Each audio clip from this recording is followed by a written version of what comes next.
Mic check 1 2. Mic check 1 2. Mic check 1 2. Mic check. Mic check. Mic check 1 2. Mic check 1 2. Welcome back. Welcome back. Welcome back. Welcome back to the Random Show with your host, Mr. Agostino Zinga. How are you doing, people? How you doing? How you feeling? How you doing? How you feeling? How you doing? How you feeling? Big up everybody in the stream chat who's hanging in there. I appreciate all of you. Always a pleasure, never a freaking chore.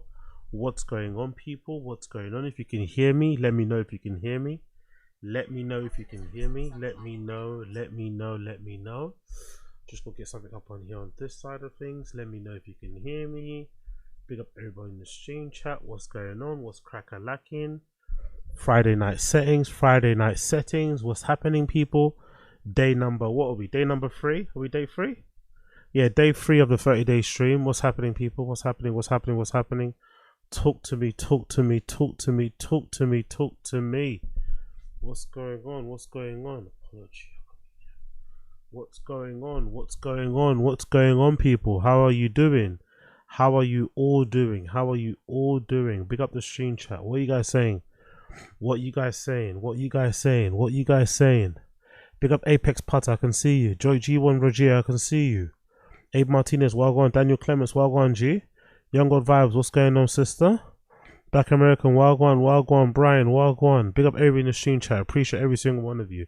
Hope you're all doing well. This lovely Friday evening. I'm your host, Agostino Zinga. This is episode number 389 of The Random Show. This is day 3 of my 30-day stream. I started a little bit early. I was a bit cheeky, so I did start on the 31st of April, but we're still on track to complete the 30-day marathon. We're streaming on here for 30 days straight, all the way until the end of the month, for a membership marathon. So if you want to join, become a member, get access to members only content, make sure you click the link down below and join away. But we're here regardless. We are here regardless. Thank you for joining me. If you're going to participate, take part in the flipping chat, like the stream, leave comments, all that good shit is always appreciated. Let's just get into it. So today we're going to cover Golden Hour. We're going to cover Tfatk. We're going to do a couple podcast cringe videos I haven't watched yet. We're going to do a Tim Dillon clip from Are You Garbage? And then we're also going to complete and finish and explain the whole YURY and RYLEE POTLORD story. Okay, we're going to also do that. So we're going to go through the entire thing. So I'm going to put all these. Actually, I need to get one more clip up here. What is it again? Reconnected. So let me get up, because I want to get the entire narrative up and ready to go, because I think the YURY RYLEE situation is also kind of interesting to kind of cover and speak about in some regards. So let's get that video up on here as well. Bear with me a second. Powerful bunch. Yo, big up Abe Martinez. Appreciate it, brother. Thank Whenever you. I'm melting on the couch, Random Show comes on and revitalized. Big ups. Yeah. Got a long drive. Guess what I'll be listening to on the way in? Hell yeah, hell yeah. That's what I want. That's what I want. That's always the dream, bro. As long as I can provide you guys with a good little background to distract you from your everyday mundane task, whatever it may be, I'm here for it. So big up Abe Martinez. Big up Abe Martinez, brother.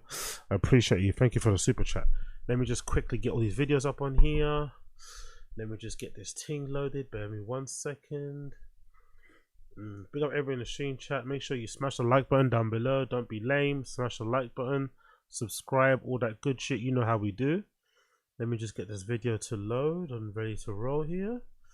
Cool. So we got that stuff sorted. So like I said, Golden Hour, Tfatk, Tim Dillon, podcast cringe stuff, and a few other bits and bobs, and then we're going to end it with YURY and RYLEE and basically try and explain how that whole thing went about. Right, we're going to try our best to kind of summarize and explain what happened with YURY and RYLEE. So yeah, that's what we're going to be doing today. So big up everyone for tuning in. Appreciate you.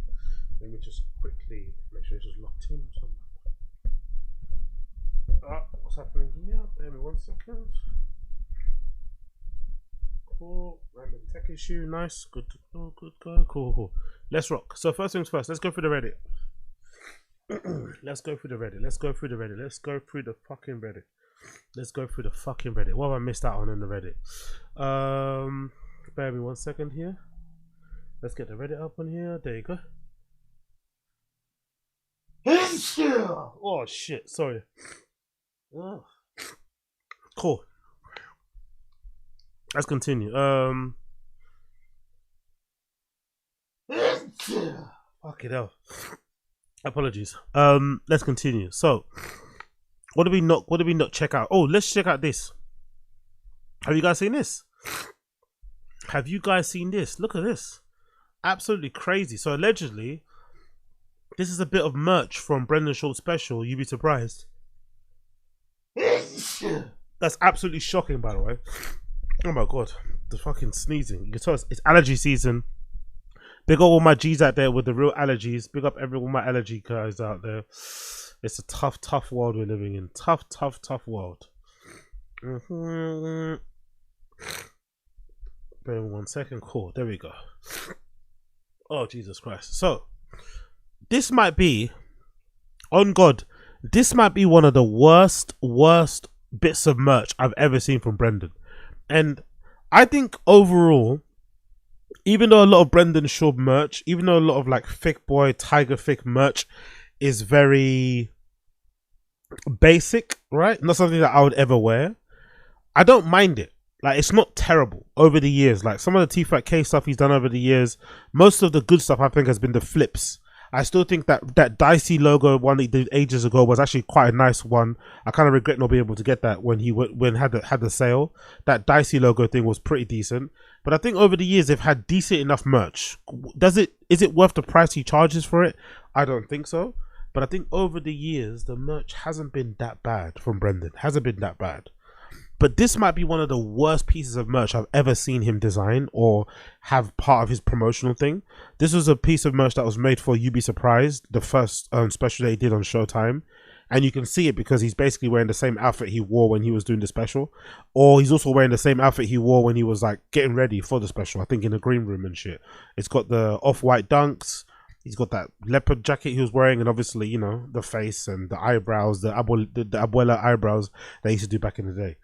But it just, the illustration on the back, like, I get it's inspired by Off-White because the shoes were obviously the Off-White Jordan 1s that came out during the 10 pack a few years ago, RIP Virgil.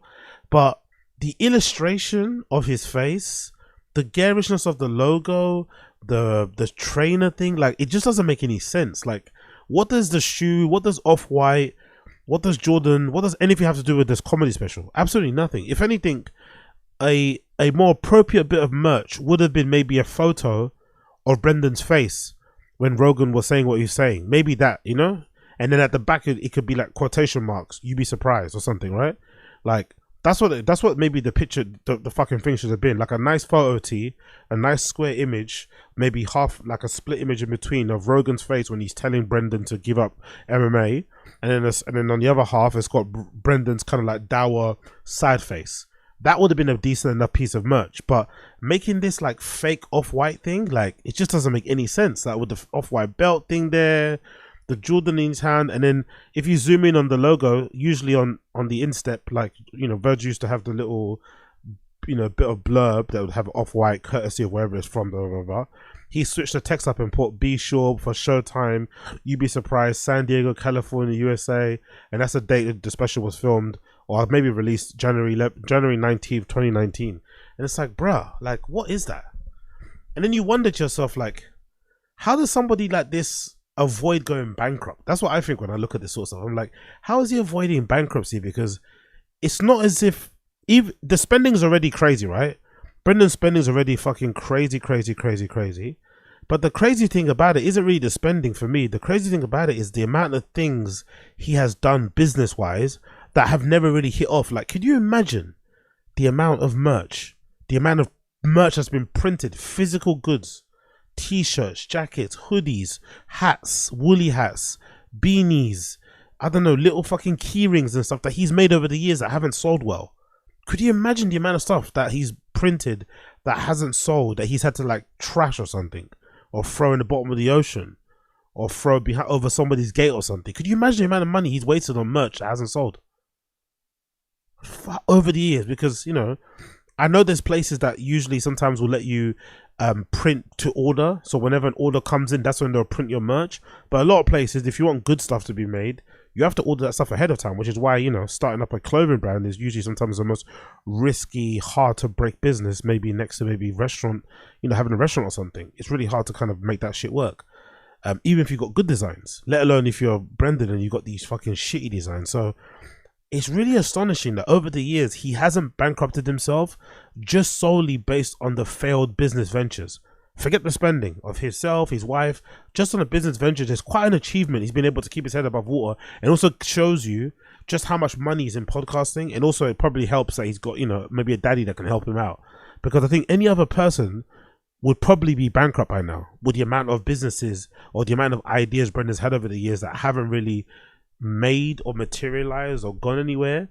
But somehow he's been able to kind of keep things going because, you know, I guess the money comes in to kind of offset some of the bad decisions that he makes when it comes to fucking all this merch. Because I don't even know what goes through someone's head to design something like this. It makes no sense. It looks absolutely completely shocking. Like, there's nothing about this that makes sense. Absolutely nothing. I don't even know what the off-white feet like but to be fair, if I think about You'd Be Surprised, that special anyway, that You'd Be Surprised special, I don't think he mentions much about Rogan telling him to quit MMA. It's mostly a special about him just trying to make jokes in it, or just telling his story about fighting. I can't remember if there's a section in there where he says something about, oh, you'd be surprised. I don't think there is, from what I can remember anyway. I think it's mostly based him just like, you know, trying to be a comedian, trying to make people laugh and shit. Absolutely crazy. But yeah, that's the merch there, you can see. And if someone listed it for sale on Depop, vintage piece of merch, $33, which is probably way too much than what it's actually worth, to be fair. You can buy it on Depop if you want. There's the seller. Icon DTO, or I Continued. I don't know what that name is. And then obviously it's got the You'd Be Surprised logo. Powerful bunch. Yo, big up Ruben Rivera. Appreciate it, brother. Hope you had a powerful birthday. Yes, Birthday cake brother. emoji. Birthday cake emoji. Birthday cake emoji. Yes. I had a brilliant birthday, brother. Thank you, Ruben Rivera, for asking, and thank you for the flipping super chat, Euro-G. Yeah. Had a brilliant birthday. I'm not gonna lie. Had a pretty decent one. I don't usually celebrate them, but I had a decent one, and I think, you know, the main way to celebrate a birthday, especially when you get older, is just to pour yourself out a little shot, a little bit of champagne, whatever it may be. Have a little drink and keep it moving. Do you know what I mean? It's not really about anything else. So, appreciate Ruben Rivera, you're a G. And then continuing on, another image here on the front of it. So there we go. That's the pit. That's the merch. If you want to get it yourself. But again, I can't understand it. And I want to know actually how many bits of merch are out there that we've never seen, because I legitimately have never seen this before. I don't think I ever saw it even on sale. So I'd love to know how much, or maybe this was a special live taping only piece of merch that he never even put a picture out of there. If you were there, you could buy it. If you weren't, you couldn't buy it, sort of thing. So it was an exclusive drop. But yeah, I'd love to know how much other merch is out there that we've never seen, that random people are wearing to do their gardening, to sleep, to clean their car with. I'd love to know. Continuing on, Brian Callen took a little break while at the whoops, oh fucking hell, my bad, hold on 1 second there. Let's continue. I mean, I go. Brian Callen took a little break while at Powerful bunch. Yo, big up Ricky Pitcher, appreciate you. Big up Ricky Pitcher, big up AZ. You listen to a new the Drum or Anthony Naples? It's good stuff. No, I haven't listened. No. Big up though. Actually, let me note that down, because I think I needed to note down new albums I need to listen to. You're a legend. Big up Ricky Pitcher, the Drum, and then Anthony Naples. Cool. I'll check those out. Big up Ricky Pitcher. I'll check those out. You're a legend. Brian Callen took a little break while at the peak of his Hollywood career because he was eating too much food and wanted to spend time with his family. Okay, let's read this. This is gonna be a good one. I mean, I can speak just when I was 53 or 54. I was on 2 TV shows. I love how he says 53 and 54 as if he was like 21 and 24. You know, that's how he's trying to say. He's trying to act as if that was like so long ago. It's like, bro, that was basically a last year or a couple of years ago. Like, do you know what I mean? 54 is like, relax, bro, relax. A big ABC. Yeah. Always wanted to have my own show. I know. Drew a line through that. I'd shot Hey yo, it's Ashley comes in the chat. Wagwan baby, wagwan, auntie Ashley in the chat. Big up your blood clot chest. Big up Ashley comes in the chat. Complicated Apes. I sold out 1,000 tickets at the where the fuck that place was, and sold out right away. I was like, I had the great house. I had everything. Yeah. You know what's funny? How he's saying this? He's trying to act like he was so appreciative and at the height of his career. If I remember correctly, one of the things about Brian that we all kind of know, he's never really been happy. He always wanted to have more. He always wanted to, you know, which makes sense because he's been in Hollywood for so long. He always wanted to have more. Always wanted to be a way more successful actor, comedian, blah blah blah blah. At the time that he did have his role in Schooled and whatever else he was in, he wasn't that happy. He wanted more. So he'd act like, now I'm sure he's grateful because it's all been taken away from him. But it's funny how things can change. You know, time can change your perspective and your level of appreciation on things that you kind of took for granted at the time. I'd literally come to LA and drawn a line through everything I set a goal for. And then you know what happened to me? I was like, holy fuck, I'm starting to feel I was spending too much money on food. I didn't know what to do with myself. Food. We're talking about Powerful food. bunch. Yeah, big up Angel. You see Kanye retweeted Red Bar's cover of Cousins? Oh no, I didn't see that actually. Oh really? Okay, cool. We'll check that after. Really? I didn't see that. No, I didn't see that. Red Bar did the cover of Cousins. That's hilarious. Big up Red Bar being on fucking Kanye's fucking. Look how the worlds are converging. Somehow it's all coming around. That's fucking sick. We got fucking Red Bar. That is so fucking sick. I was like, I'm gonna take a little break. The worst thing, it was such a weird feeling. Yeah. I felt bloated. And by the way, I missed a lot of my kids, my first kids. I missed a lot of my first kids growing up. And I want to acting as if like food. I guess food is like another way to describe cheating, another way to describe just gallivanting around town and, you know, doing what guys do. But the food thing is a funny. I also wonder if that's a huge part of like why these guys have never been able to kind of get back on where they need to get back onto. There's a lack of acknowledgement, you know. There's a lack of like actual honest acknowledgement as to why they are in the situation they're in. Like you've never really heard Brian admit really without his mouth that associating with Brendan all this time, the Bobby Lee shit, you know, obviously the rape allegations, and forget the rape allegations. For me, like I said previously, it's not the rape allegation that's the one that you should be worried about. It's the other ones in that story. The one where he's chasing the girl around the American Apparel and stuff. The one where he tells some girl he pulls his dick out while some girl is giving him a lift back home and shit. All stuff that we've heard him do in a roundabout way, especially that story that he did, that Whitney Cummings shared one time on an old episode of Tfatk.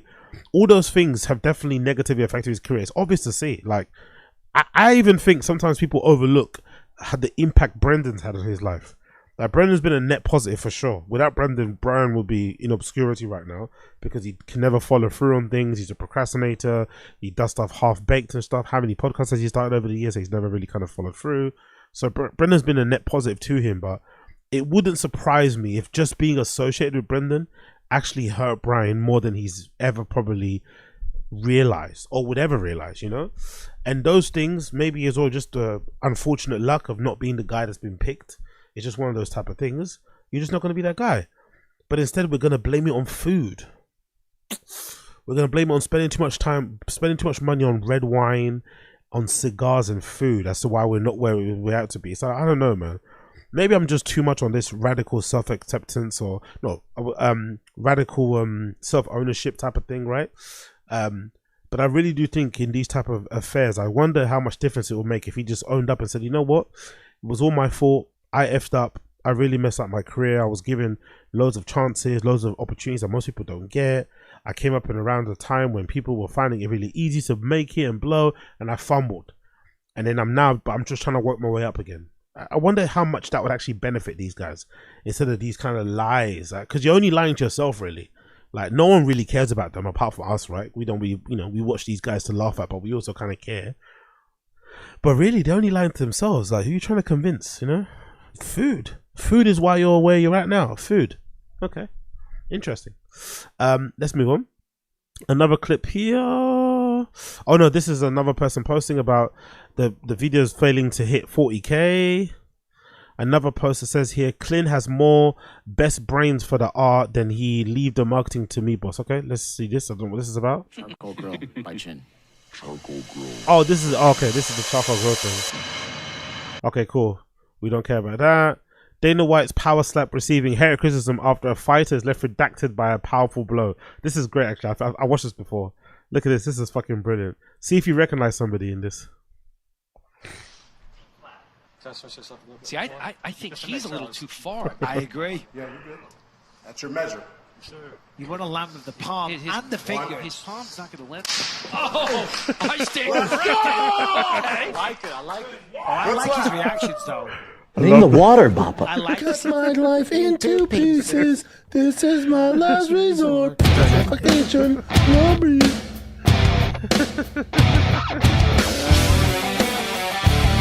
So fucking good. Whoever did that fucking AI or that face swap absolutely killed it. Such a good face swap. It actually looks like him. It looked like him before, but as soon as he gets slapped, it kind of changes. He morphs into Brendan. It's so fucking good. Oh, So good. Oh, I stand. I'm not going to let. Oh, I'm not going to let. Oh, I'm not going to let. Oh, I'm not going to let. Oh, I stand corrected. Okay. I like it. I like it. So good. So fucking good. Big up the person that made that one. 100 gorillas via redact. What are you gonna do? Volume punch me, motherfucker? That's what you're gonna do? Honestly, his face, man, it's so. I love how his face morphs into different things, but the camel, you just can't unsee the camel. That camel on the cigarettes, right? You can't actually unsee it once you see this clip. It's so fucking wild, man. And it's also insane to realize he was mad at this level, ranting. I think the original rant that we watched during the Schaub show, I think it might have been like 40 minutes, maybe 50 minutes. But I think it's around 40 minutes. He went on an unhinged rant for 40 minutes, threatening to beat up, kill, break the neck off, do all this sort of madness of fucking Nate Diaz after he said 5 words on Twitter. 5 words triggered a 40-minute response of pure rage. Like, and I know a lot of it wasn't to do with Nate Diaz. A lot of this rage was aimed towards like people like Unique, maybe people like me. It was kind of like all in, you know, it's just, he had one of those days where he just snapped and he just was going at everybody. I don't think this was only aimed at Law's Nate, but it was just the level of anger. It's like, bro, this guy is really one bad day away from like Chris Benoiting everyone, really, if you think about it. It's kind of bleak and sad to say, but he carries around so much anger, so much, you know, bitterness, hatred, whatever else, maybe for his career, maybe because of his life, that you just know, like, if he really had a bad day, like, if he legitimately was to get cancelled, pray for his family, bro. Pray for a man's family, because he's mad. What are you gonna do? Out grapple me? In what fucking sense? What world are you living in? This is the real world. One more time. What are you gonna do? Volume punch me, motherfucker? What are you gonna do? Volume punch me, motherfucker? That's what. It's a side-on angle as well. It's a side-on angle too. I don't know what the side-on angle is about. Maybe he's copying how his dad was when he spoke to him. But it's a side-on angle as well. That's really getting me. And he's like, he's acting as if like Nate's right in front of him. Oh, brilliant. What are you gonna do? Volume punch me, motherfucker? Oof. Say again. What are you gonna do? Volume punch me, motherfucker? One more time, What are you gonna do? Volume punch me, motherfucker? What are you gonna do? Volume punch me? What are you gonna do? Volume punch me, motherfucker? That's what you're gonna do? What are you gonna do? Out grapple me? In what fucking sense? Oh, by the way, he fucks out, by the way. I realized it after I watched it the first time. I think he wanted to say in what world, but he's so mad, he fucks up the saying. Because usually, Powerful bunch. You know, yeah, big up NJ Ranger. What if Nate had a gun? I'd love it. You know what? I'd actually love it if Nate actually fought him like hand-to-hand combat and absolutely mollywopped him, being incredibly lighter. And obviously with Brendan have the size advantage. That would actually be way better than Nate shooting him. That would be way better to see Nate actually manhandle Brendan despite Brendan being, you know, 2 times his size. That would be brilliant to fucking watch. Brilliant. Which I think would happen too, because Brendan, although he's a trained fighter and stuff and fought at the highest level, he doesn't train much, you know, and Nate does. So I think even though Brendan's got the size advantage on him, Nate would definitely beat him in a fight, in my personal opinion. Maybe if it's straight grappling, I'm not too sure. Has Nate been knocked out before? I don't know about UFC records. Has Nate ever been knocked out? I know he's been beaten, but has he ever been knocked out, like starched? But Brendan has knockout power, so I don't know. Maybe that's the only bit where I'm a little bit. But if it's straight grappling match, I think Nate wins. What are you gonna do? Out grapple me? In what fucking sense? He meant to say in what world, but he says in what sense. Out grapple me? In what fucking sense? What world are you living in? This is the real world. He's so mad. He's so mad. Oh, I fucking love it. I fucking love it. Oh, really? Nate's never been KO'd. Okay, big up Apex Putter and big up Jaded. Cool. So yeah, so I think Nate would win both in an MMA fight and both in an MMA fight and a grappling fight. I think Nate would definitely win. But yeah, big up Brendan. Continuing on, Bo Nickel, the Great American Hope. And you guys know how high I am on Bo Nickel. I think he's our last hope as an American become world champion. Okay, cool. Even though there's been bare American champions, but we continue anyway. I think because they're not white, maybe that's why he says that. Blue collar statistics. What's this about? The majority of the NFL is made up from guys from the 3rd to 6th round. 70% of the players you watch are from the 3rd to 6th round because they're humbled, they work their ass off, and they feel like they have, they're honored and privileged to be there. It's the 1st and 2nd round guys that have these big egos. They never work out. They're hard to deal with on the team, in the locker room. 3rd to 6th round is where your team's found. I know nothing about football, but I feel like he's copied this saying from somebody else. I know absolutely zero about football, but I feel like he's copied this take from somebody else. Somebody else researched this and found out, those statistics, and he just regurgitating this take because he's also repeating that line a million times. I think I've heard him say the 3rd to 6th round. Like he's repeating that fucking phrase a lot. So I'm pretty sure he's kind of plagiarized this hot take. I'm pretty ssure. Foundation is found. It's like 70% of the players you watch on Sunday are 3rd to 6th round picks. So people that don't watch those later rounds, you only watch the 1st round, boy, you're missing out. Because your team's made up of that 3rd to 6th round. How many times does he say 3rd to 6th round in 40-second clip? Hold on. All of them. How many times did he say that? The majority of the NFL is made up from guys from the 3rd to 6th round. 1. 70% of the players you watch are from the 3rd to 6th round. 2. Because they're humbled, they work their ass off, and they feel like they have, they're honored and privileged to be there. It's the 1st and 2nd round guys that have these big egos. They never work out. They're hard to deal with on the team, in the locker room. 3rd to 6th round is where your team's foundation is found. It's like 70% of the players you watch on Sunday are 3rd to 6th round picks. So people that don't watch those later rounds, you only watch the 1st round, boy, you're missing out.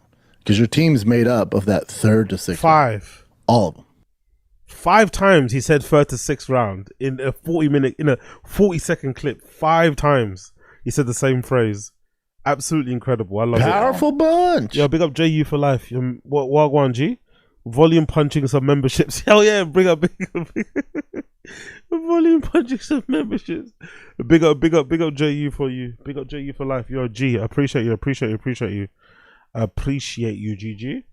Big up everybody that gets a membership. Make sure you thank JU for life in the stream chat. Make sure you thank JU for life for the gifted membership. You're a legend. Appreciate you.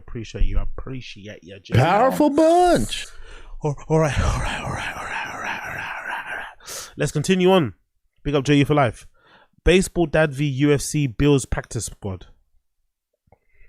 When Tiger has a good game, like dominates, dude, powerful bunch. I've been in the UFC, NFL. Nothing is better. I love how he skips past the NFL, by the way. I love the little skip. He doesn't really say NFL. He says, you know what I mean? He doesn't really say it because he doesn't believe it. He knows it's not true. Deep down, he knows it's not true.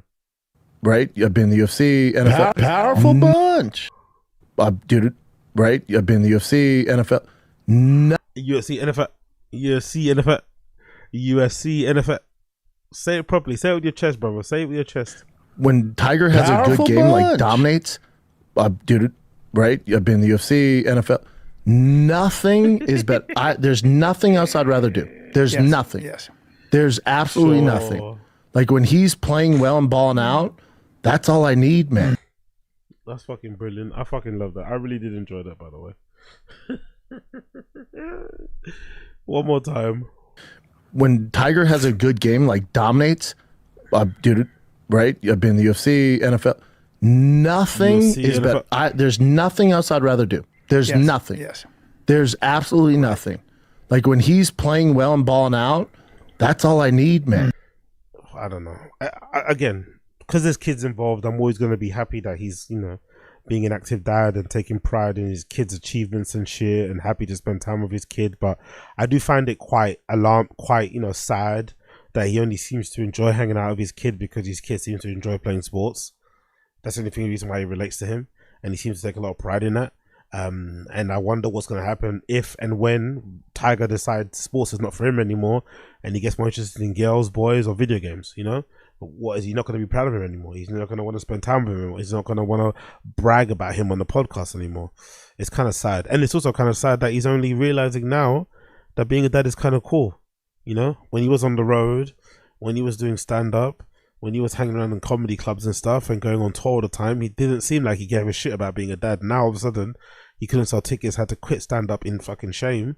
All of a sudden, being a dad's the best thing ever. I don't know, man. It's a bit crazy. Powerful bunch. Yeah, big up NJ Ranger. Well gone.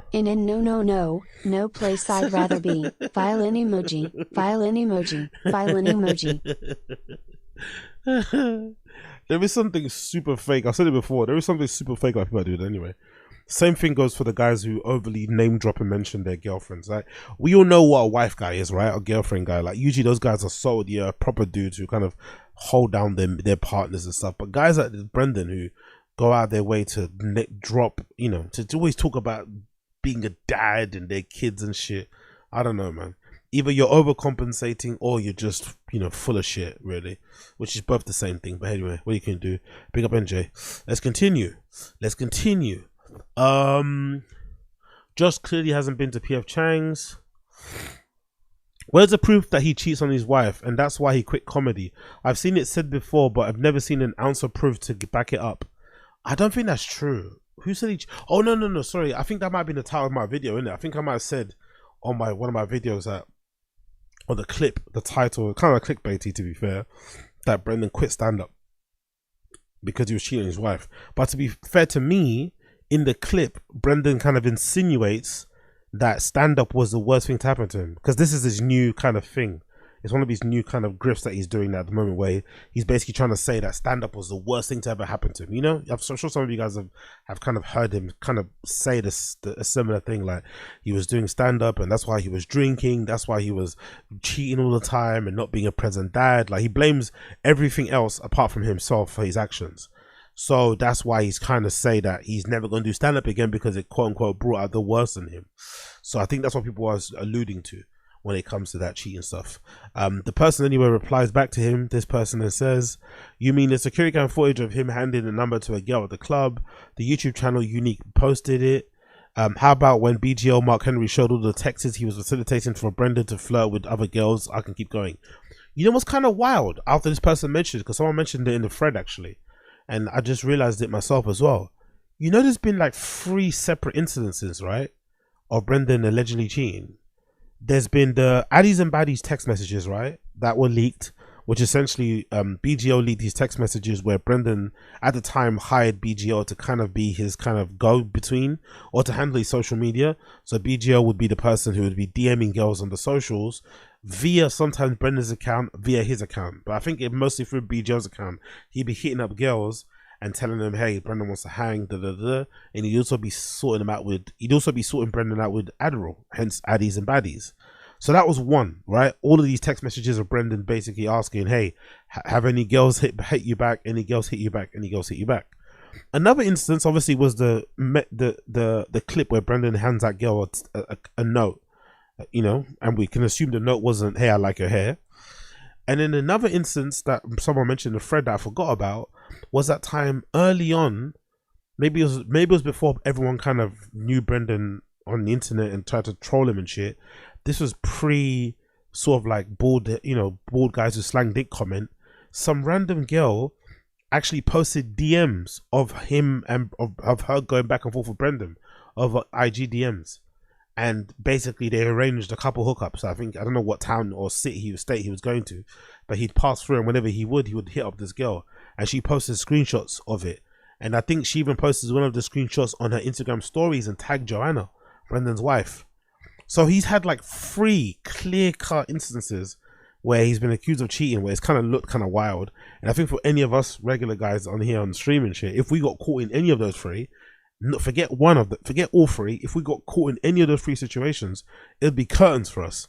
But somehow, you know, Joanna's kind of stood by him and, you know, basically turned the other way, which I think is again example as to why I say that lady ain't going anywhere, because that, you know, she's had all the evidence has been presented to her that Brendan maybe is not the most faithful guy in the world, and she still doesn't, you know, ever kick up a fuss. The most we've seen him do, the most kick up a fuss that we've seen is when she made him buy the house for her mum, you know what I mean? But that, I don't know what kind of punishment that is, really, to be honest. So in conclusion, Brendan and Joanna are perfect for each other. She gets to live a life where she gets to spend loads of money on fancy things and live this quasi Kardashian lifestyle, and Brendan gets to, you know, to have a trophy wife and a family without actually doing any family stuff or, you know, being loyal, whatever it may be. Do you know what I mean? It's the best of both worlds for him in that regard. So I think they're made for each other. So I don't see them ever breaking up anytime soon. Personally, I don't see them breaking up anytime soon. Continuing on. Black belt in body language. Yeah. At the beginning of the year, you said you were super confident. It's definitely going to happen. Are you still super confident? Still super confident. Cool. In your career... Oh, I don't like that. I don't like how he took a sip of water and was like, this fight want to have happen. You know, oh. Wasn't he drinking the water before he answered, though? Beginning of the year, you said you were super confident. Yeah, exactly. It's definitely going to happen. Are you still super confident? Still super confident. Cool. In your career... Oh, I don't like that. I don't like how he took a... Brendan's got so many other tales himself about body language. I love how he's trying to be the body language expert. Fucking hilarious. I just also love this refusal to accept that you hate Dana, which is why you're always kind of, you know, making some of these comments or looking at him the way you're looking at him. But hey, it is what it is. Sip of water and was like, this fight want to have happen. You know, oh.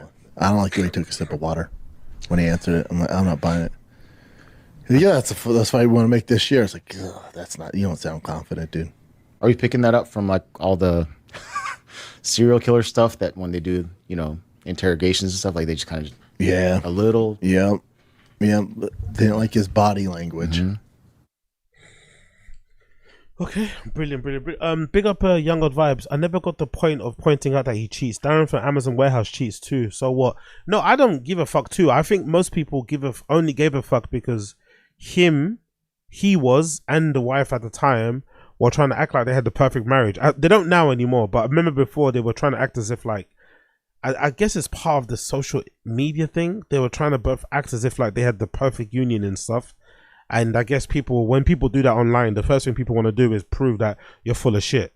So they just kept proving that they were full of shit. And if I remember correctly, there was one particular one where somebody actually DM'd Joanna like proof of what happened. And she was essentially chastising the person that DM'd her, like gaslighting them. Oh, you're probably fat, you're this, you're that, what you're talking about, da, da, da, da. So, you know, clearly she doesn't give a shit either. But I think people were just mostly calling it out because they were acting as if they were perfect in some regards when it came to a relationship, when obviously it isn't. No one's relationship is, but, you know, it's just another thing to kind of pick at him, I guess. Another one here, U-Haul for 7 items. What's this about? U-Haul for 7 items. Officially emptied out my storage unit today. This was the second haul all by myself.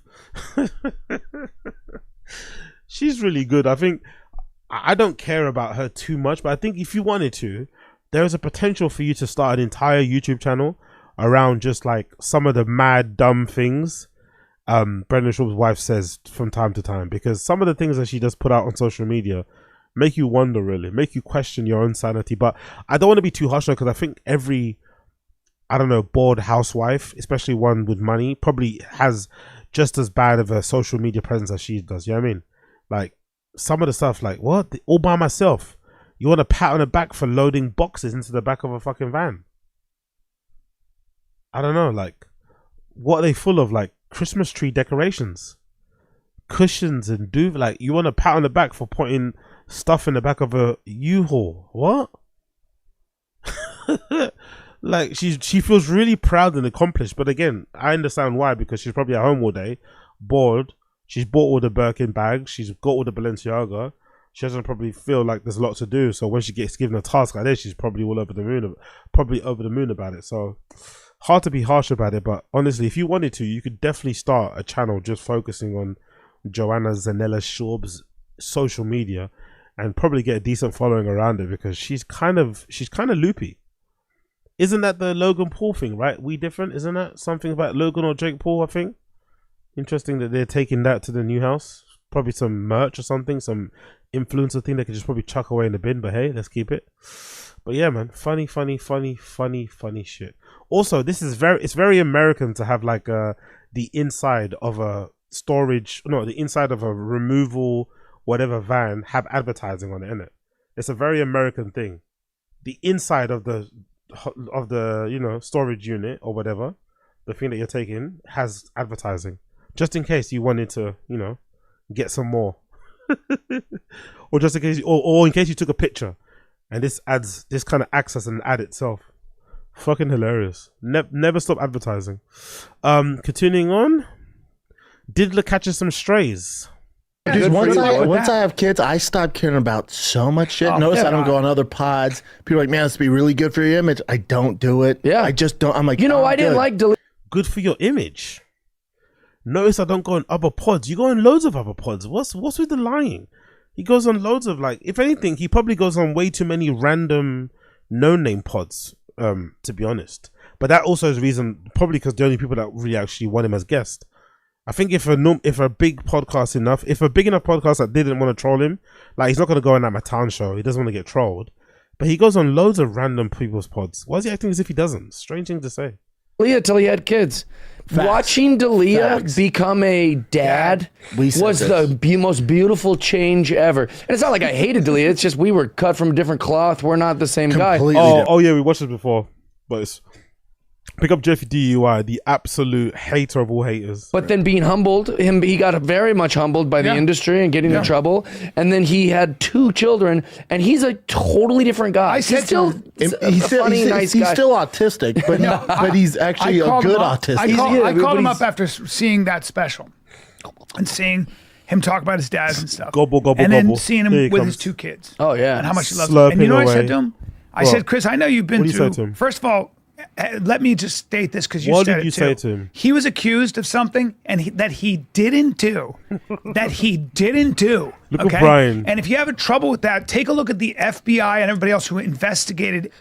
Brian fighting more for Callan's, or Brian fighting more for Dalia's innocence than his own is fucking hilarious to me. Any notion that he had anything to do with anybody underage, okay? That's a fucking lie. Okay? Yeah, 100%. He's guilty of being an asshole. Sure, a womanizer, and we told all him that stuff. We warned him how many times? Great. Yeah, sure you warned him. But what stuck was this myth that somehow he was a pedophile. Well, it's fun to tear things down, and that's what people like to do. Is it a myth, though? Is it a myth? Do you know for certain, really, given everything he's been accused of, are you 100% sure that guy isn't, a diddler or something? Do you really know? Are you really sure? Powerful bunch. Yo, big up NJ Ranger. Jeff DUI, the type of MF to believe Chris is a family man just because his wife crapped out 2 kids. Exactly. Famously, nobody with a family can be a diddler. Exactly. And also he's probably within his rights. It probably says more about his discernment in the beginning, that he really wasn't a fan of Chris to begin with, right? When he was really popular, when everyone was sucking him off, he wasn't a fan. That's actually the right way to go about doing something. You know what I mean? Being able to see through someone's bullshit. But now all of a sudden, because he's lost everything, and because he has kids and he takes pictures with his wife and stuff in front of a fucking fireplace, holding a dog and a toddler in his hand, suddenly now he can't be a monster. Sure, because monsters have never had family before, have they? Right? Diddlers have never ever had families. That isn't possible. If you're married, it's impossible for you to be a PDF. It's humanly impossible. The ring just grants you this grace that you can never do such a thing. Continuing on, I thought you stopped talking to comics because of General Lee incident. racist if you say you're a racist if you say the lab leak is. That's why, dude. That's How many friends you lose during that? I'm going back to the COVID thing. How many friends you lose during COVID? Dude, I went. Dude, oh my god, and you know me, I was like ready to storm the Capitol. Dude, my shit, I was like, oh, let's just I'm thank not the Lord he has anything sons like. instead of a daughter. Let's just thank the Lord he has sons instead of a daughter. Yeah, for sure. I don't know. To be fair, I think when it comes to kids anyway, for whatever reason, thank the Lord, thank you to the Lord above. For some reason, no matter how bullshit, no matter how horrible the person is, for whatever reason, more often than not, the kids usually turn out okay, even if they've got like horrendous parents. I'm not too sure why that is the case, but for some reason, sometimes the sins of the mother or the father don't end up passing on down to the kids, and they end up being quite well-to-do and, you know, whatever else it may be. So I think even if Delia did have a daughter, I think she'd be okay. I think she'd turn out pretty decent. It would just be sad, obviously, when you grow up and you find out your dad's been accused of X, Y, and Z in the past, and you start to look at him a bit differently. Do you know what I mean? That's the only really sad bit about it. But I don't know. I just find all of these guys fascinating. Just to continue on with this as well with the COVID chat, it's like, I think I mentioned at the time when I watched the whole clip, when we watched the whole thing on stream, I still can't figure out why they can't let COVID go.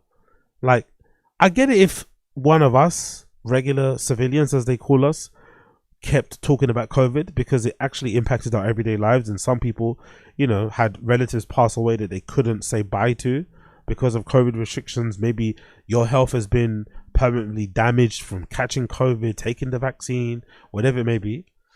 But for comedians and these type of dudes who got out of COVID pretty scot-free, right? Brendan got PPP loans. Their podcasts were booming during the fucking lockdown and stuff. Like, they got out of it, you know, they came away from it pretty well. They came out for it financially secure still. Like, everything was on the up and up. I think Brendan bought a Ferrari during COVID, didn't he? If I'm not mistaken. Didn't Brendan buy a Ferrari during COVID? So it really makes me wonder, like, why can't they let it go? We've let it go. I've let it go. It was a fucking depressing time. I hate to think about it. But I have my reasons to be upset about the fucking time it all took from us. But you learn to move on and just keep it moving. These motherfuckers just can't let COVID go. They just keep talking about it. Like, and it never gets boring. Not once. It's like, bruh, like, let it go. Like you guys, all our comedy friends, I went, oh, buddy, I can never talk to you again. I know. Not because you're on the left. No, I never talked to them again. There's so many people that you guys know. I'm out, man. You're not my foxhole. Well, you're a bitch. Because you're a bitch. Again, he's lying, in it, because he told us already during the 1,000th episode, I think, Q&A, he already said that the reason why he doesn't talk to a lot of these comedians, well, he didn't admit it, but he kind of said it around terms, that because of the Bobby Lee situation. He mentioned one particular comedian, Andrew Santino, doesn't talk to him specifically because of his falling out with Bobby Lee and how he accused Bobby Lee of being the ringleader of the fucking Tfatk subreddit. So this whole new thing that he's talking about is a lie. You didn't have, obviously in his head he wants to be the hero, so he wants to have this like principled moral stance that he talked towards other comedians who were chastising him or trying to shame him for his stance on COVID. But the reality is, you really stopped talking to comedians because, you know, you tried to fuck one of their wives at the times or girlfriends. You got caught out. Instead of owning up to it and just keeping it moving, you tried to lie and make yourself look good. You've got brand to crash out on your behalf, and everyone excommunicated you from the fucking scene. It is what it is, but the lying is madness. Correct. And when the shit when the shit hit the fan, all you guys scoured, you wore your mask, got the shot, you started preaching against all my friends. Dude, we're out. You're out. I got a lot of hate during that chapter of my life. Yeah. Same. I remember people publicly being like, and Jeff's having people at his house. I'm like, I'm going crazy over here. We were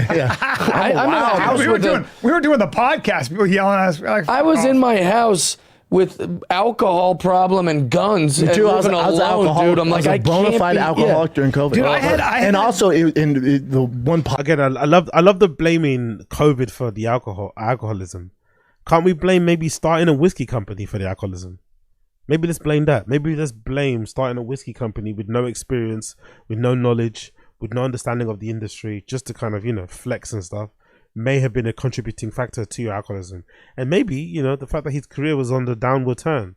I think he got dropped from Showtime. I remember. I wonder if the drinking booze era, the whiskey era, coincided with him getting dropped from Showtime. I think it does. I think he started to really start boozing when the Showtime checks stopped coming in. That's when things really started to change around Tight Thick Boy and whatever else it may be. There wasn't as many hangers on. The tour started to slow down. He started to go on the road a lot by himself. No more of his brother jumping on board as well. So I wonder if that was all in part of him trying to deal with the slow burn of that. And obviously the whole like what's that advertisement place? Was it One Something? Whatever that place, whatever that company was called that does the ads. That kind of falling through, them scamming Theo. Like that was the reason why you started boozing, mate. You know what I mean? Not because of fucking COVID. Positive, like you became a star out of all this COVID nonsense and bullshit. The thing that it brought like the fight back into me. Oh yeah, yeah. Like I kind of lowered it during comedy. I was like, no, I'm not funny. I'm not mean. Blah blah blah. Right. Not that I was ever mean, but I was like, no, I can't really. I love that. I'm not mean, right? Like basically insinuating that he can be mean if he wants to, but then catching himself because he has to be perfect, right? He has to be the perfect guy. He can't have any faults. He's the bestest guy, the nicest guy. Never a bully, never a douchebag, always the nicest, impossible to hate, which is insane because he's literally, as Theo said, one of the easiest persons to hate. Just look at his fucking face. So he caught himself there and just said, "No, I'm not mean. You know, not that I'm mean. Like you just said it though." The thing that it brought like the fight back into me. Oh yeah, yeah. Like I kind of lowered it during comedy. I was like, no, I'm not funny. I'm not mean. Blah blah blah. Right. Not that I was ever mean, but I was like, no, I can't really fight. And dressing all gay and shit. And then COVID happened, and I was like, oh shit. And I have two young boys. I'm like, oh no, they need a man. 100%. And so I'm at coffee and I was going there before the studio in Santa Monica every day. And then the mask, I'm like, God, I'm not wearing a mask. And I go in, I'm like, the usual. Happen, by the way. And the security goes, you got to put your mask on, eating that coffee. And I was like, oh, you woke up the demon. Yeah, you don't want this. I went, bud, I'm going to get that coffee. I'm not going to put my mask on. He goes, no, you're not. I go, guarantee you I am. And he goes, no, you're not. I went, I'll tell you what's going to happen. I'm going to grab that coffee, and I'm going to meet you in the back of the parking lot. And we're going to see how it goes for you. He goes, okay, cool. See you there. I'm like, oh, shit, Perfect. He's down. Big black dude, like 6'6". In my head, I'm like, I'm just gonna kick him in the fucking head and drive off with my coffee. Also, you can take him. Oh, of course. That's the beauty of what, like, kind of nice. I can't do that. Real quick too. So I was kind of nervous. I'd have to be like, I'm gonna shoot you with a gun. Well, in my head, I'm like, here we go, man. Let's see how this goes. Dust off the old fighting mitts. Yeah, big up Noodles, exactly. Security guard at a coffee shop, exactly. Good point. Good point. Where was he going to get coffee? Like, come on, man. And I go back there, he wasn't there. Nothing. And I went there every single day during COVID. He was I'd walk in and just turn his head. Yeah, of course. I'd say, thank you. He might have known. They might have said, hey, he's a UFC fighter. Yeah. The barista was like, no. Like looking like, Yeah, that barista saved his life. Yeah. I was like, oh, saved you some money too, actually. You know what? Such a bad situation. I would actually shake his hand now. I'm like, oh, thanks, dude. I lost it, and you brought it back out of me. There was that giant. I've been down to fight in a long time, and I was gonna snap your There was that giant. You're a bitch. Correct. Sure, you was. Sure. All lies, by the way. All freaking lies, but you love it. You fucking love it. You fucking love it. Another post here. Dicey. We see there on the thing.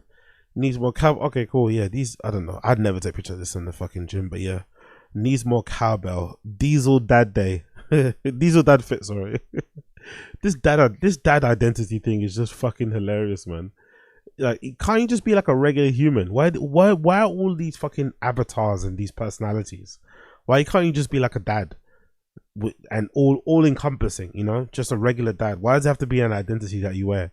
Now you're a dad. Before you're a comedian, then you're a fighter. Like, what more identities you need? Car guy, bike guy, whiskey guy. It's like, I don't know. Is it a lie though? What's this one about? I said, Chris, I know you've been through. First of all, let me just state this because you said it too. He was accused of something that he didn't do. Okay? And if you have trouble with that, take a look at the FBI and everybody else who investigated any notion that he had anything to do with anybody underage. Okay? That's a fucking lie. Is it though? Exactly. So what's important is that we haven't spoken to Chris. No.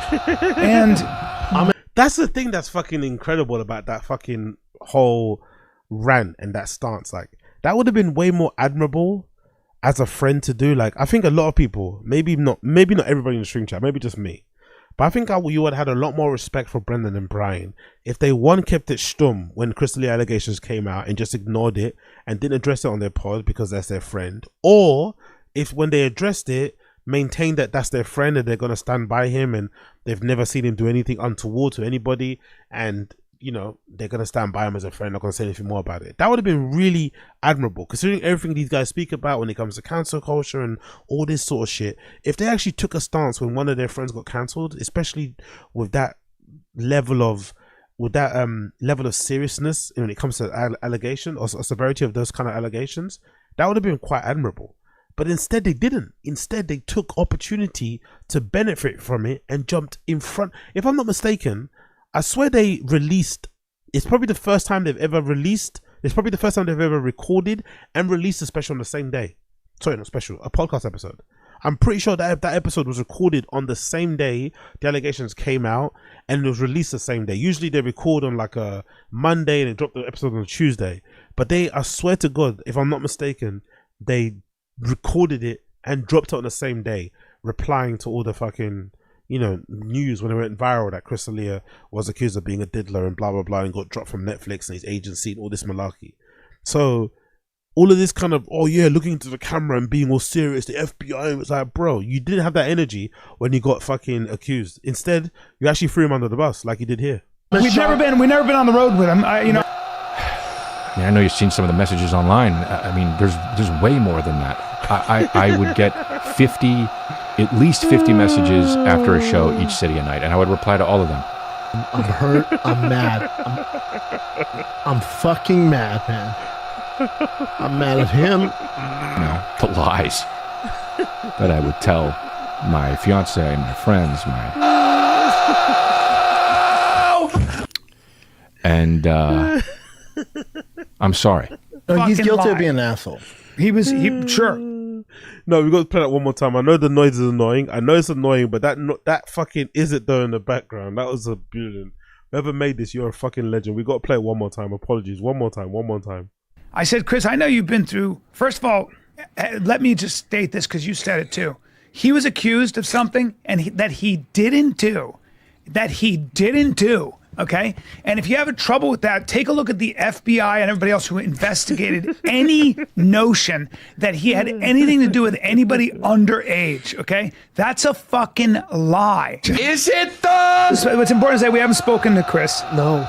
And we've never been on the road with him. You know. I mean, I know you've seen some of the messages online. I mean, there's way more than that. I would get at least 50 messages after a show each city a night, and I would reply to all of them. I'm hurt. I'm mad. I'm fucking mad, man. I'm mad at him. You know, the lies that I would tell my fiance, my friends, and it's so good, isn't it? I'm sorry. No, he's guilty of being an asshole. Sure. Oh, honestly, I fucking love him. Honestly, I fucking love him. What an absolute legend. Anyway, what else we got to do here? Imagine being this much of a pathological liar. How dare your you? girlfriend is Mexican. Born and raised. Is she illegally? Yeah, so I was born in Hollywood, California, which is ironic, but it's true. I was born at Kaiser off of Sunset. Why is that? She Americanized? Can she read and write and everything? Kind of. Okay. English tough. Why is it ironic though? I don't understand why it's ironic. Why would it be ironic that you're from Hollywood? Kind of like what? You know, in the industry, you know, I guess maybe because she was an actor back. She was like an actor back then. I don't know, but yeah, I love how Brendan says illegally the same way he does it on stage. He loved that joke, innit? He fucking loved that joke. Anyway, let's continue on. What else we got to do here? We got everybody in the stream chat. Smash the like button if you like it. You know what to do.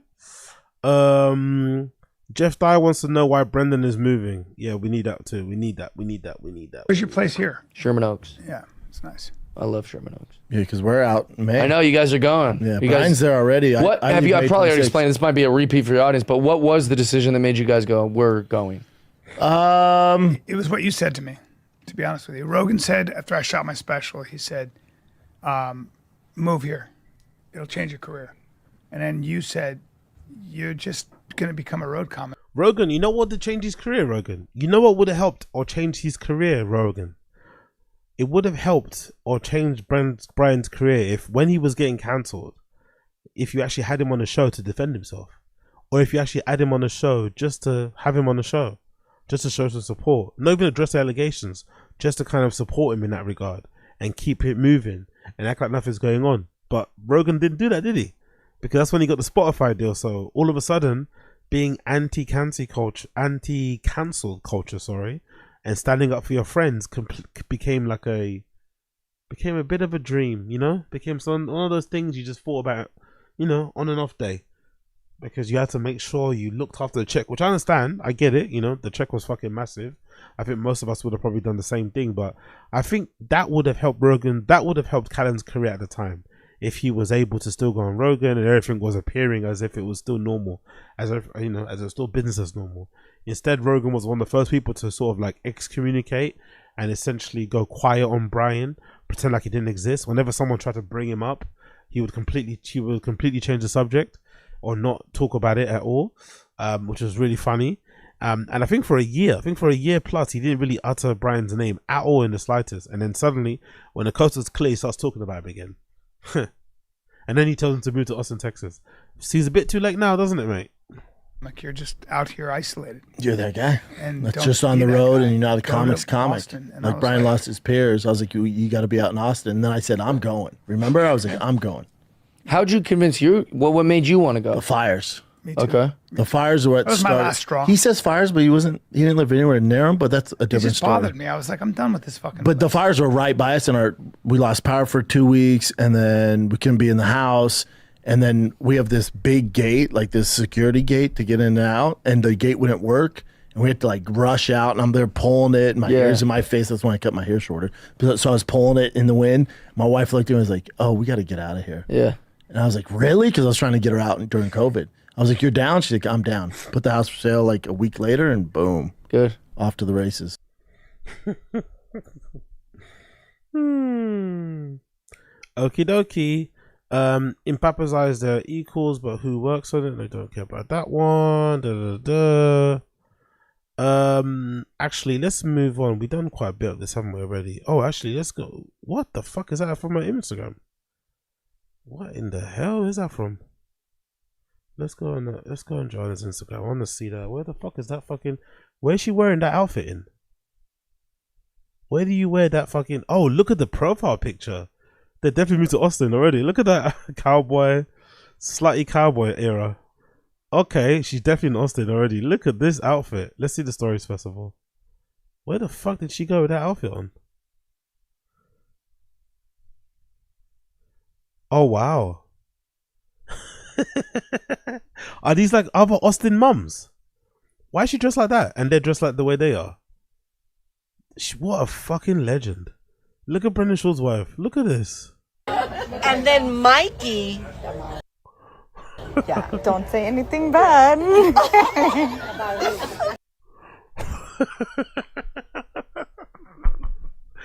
Oh, that's so funny.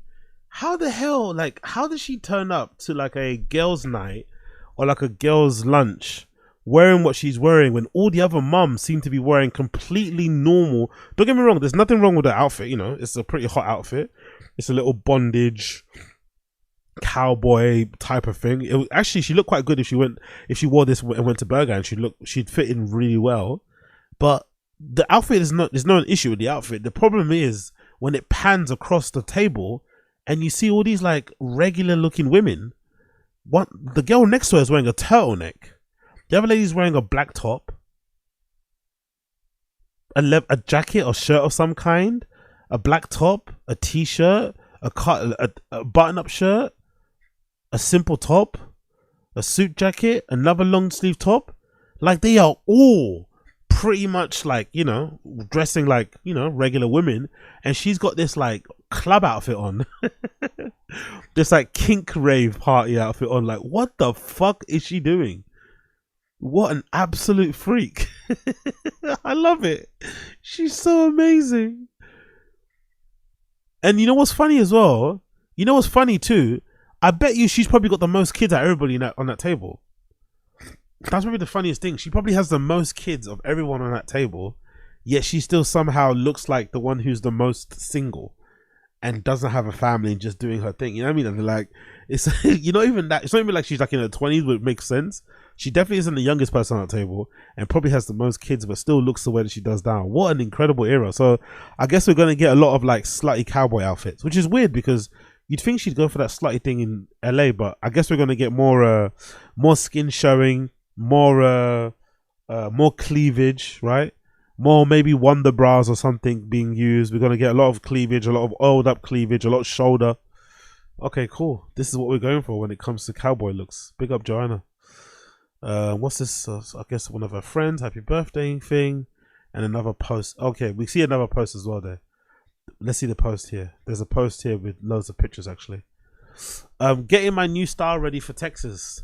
Girls night. These women are so special to me. You will be the thing I miss the most from LA. Okay, these are LA. Okay, these are LA people. Okay, my bad. Okay, I'll take it back. I thought this is her first night out in Austin with her new friends. This is her leaving drinks or something in LA. Okay, fair enough. I guess this is somewhat an appropriate outfit.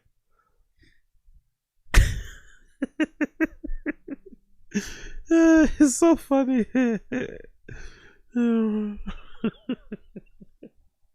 I love how Brendan, like, deep down, you know, this pisses off Brendan. Deep down, you know, it pisses him off, but he has no say. He has no say whatsoever. She puts her foot down and says, like, I want to do what I want. I'm going to flaunt this. I'm going to flaunt this body. I'm going to flaunt these tits. I'm going to let people see what I'm working with, and you're going to like it. If you don't like it, I don't give a fuck. That's the one thing he can't have a comment on. But I know if he saw somebody else's, that's the thing. If Brendan saw somebody else's wife doing this and they spoke about it on the podcast, he'd be ripping into them. But he has to kind of keep it quiet because, you know, his wife's a bit of an attention seeker on social. Which, you know, is what it is. I guess if you look like her, why not? I guess you can do what you want to do. But yeah, some interesting outfit. Interesting outfit. And I wonder who's taking the pictures, by the way. Who's taking the pictures? That's a really sad thing. You want to maybe mull over in your head who's taking these pictures. Most likely Tiger, mate. Most likely Tiger is taking these pictures as well. That's a really sad bit. Tiger's taking pictures of his mum's ass. Fucking crazy. Big up Tiger though. And yeah, there we go. How many pictures has she got of herself in this slideshow? 10. God almighty. Okay, finally some friends. Okay. That's that. I don't think that's a mum. I think that's somebody else. Cool. Finally some pictures that's not just her. Okay, cool. There we go. But towards the end though, the first few were always of her though. Towards the end you get all the, you know, all the friends and hangers on, but the first few were definitely only for her. Only for fucking her. But yeah, curious to see how the Texas move goes. I'm not gonna lie. I'm curious to see how it goes. Like I said, I was actually surprised that she agreed to move there. I'm not gonna lie. I was surprised that she was happy to move there, considering how much of an LA woman she seems to be. But it seems like she seems to be as encouraged about going to Austin. So I'm curious to see how she integrates with people over there. Big up Young Old Vibes. I'm going to miss my friends. Anyways, look at me. Exactly. Anyways, look at me. My friends are the most important people to me ever. Look at my tits. Look at my hips. Oh, what a fucking legend. Let's go to Brendan's profile quickly. Let's see what he's saying before we move on. Ooh, this is a new bit of merch. Look at Brendan posting Tom Segura's trailer on his fucking thing. Oh, only because Casey's in it. That's why. Okay, cool. I'm about to say. Look at him tagging Tom Segura in this. Did Tom Segura leave a comment? No. Tom didn't even leave a comment, did he? Tom didn't even leave a comment. He tagged Tom into the post, but Tom didn't even leave a comment. I wonder if he liked it even. We won't be able to know, will we? Did Tom like the post? I bet he didn't. I bet Tom Segura didn't even like the fucking post. That says a lot, doesn't it? That says fucking a lot. But yeah, what's this new merch? Add plus size model to the resume. The TRX last call edition at giveaway is live. Okay, so there's a new fucking giveaway.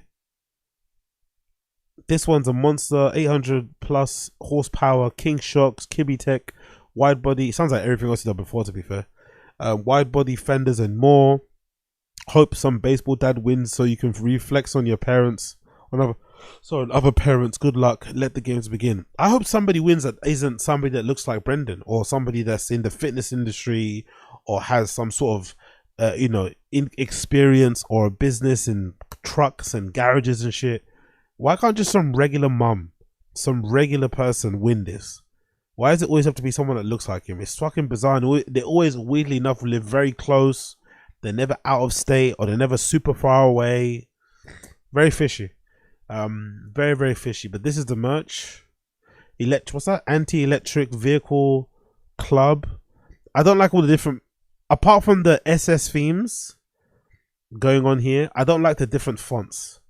I think the 3 different types of font, or 4, 1, 2, 3, 4 different fonts I don't like. I think you should just keep one font for the main graphic, and then obviously Kibitech logo is different. But 1, 2, 3, 4 different fonts is a bit too much for me, a bit crazy. But hey, what do I know? There's the truck that he's giving away.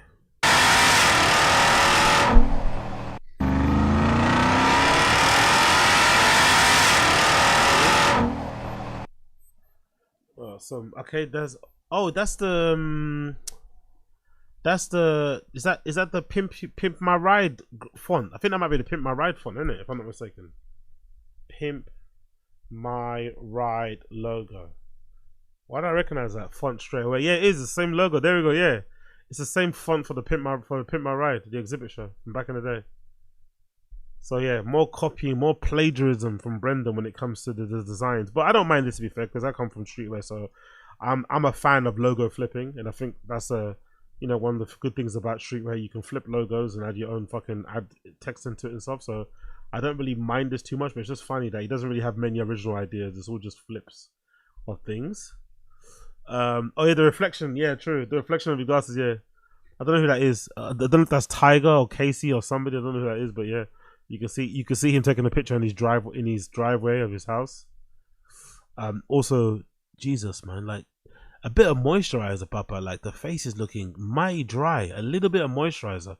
I don't get all the why do all the Botox and the lip filler and the hair dye if you're not gonna apply some moisturizer, pop that little spot there as well, maybe. Bare decent, a little bit of exfoliating and some moisturizer will definitely do him the world of good. But instead, he wants to go get lip filler. He probably does that hydration thing, gets Botox, all this sort of nonsense. When you can just a bit of moisturizer would really help him a long way. But anyway, who cares? Another shirt here that says "Dry fast or gas, no limits." King Shocks one. There's another "Dry fast or gas" logo T-shirt hoodie thing there. The logo looks a little bit similar to the "You'd Be Surprised" thing, isn't it? No, doesn't that look a little bit similar to this? Very similar-ish design there. Not much creativity going on in the Thick Boy Studios, is there? With the hat on, cool. That's the truck he's giving away. He loves the gold rims, right? That's what I guess it's a signature. Sorry, apologies. When it comes to the truck giveaway, the gold rims thing. Oof! Wow! Big up the new era. I guess he's trying to jump on the Kanye thing, right? That's very Nazi inspired. No wonder someone put that gift there. Jesus Christ, mate. That logo is looking a little bit Adolf-y, isn't it? That bird logo is looking a little bit Adolf-y. Jesus fucking Christ, Brendan. That logo's looking a little bit SS-y. That looking a little bit Third Reich-y, isn't it? It's a little bit too Third Reich-y for my liking. It's an ugly logo anyway. But Jesus, look at the little legs popping out there from the sides. That's horrendous. Get rid of that. But Jesus Christ. Alright.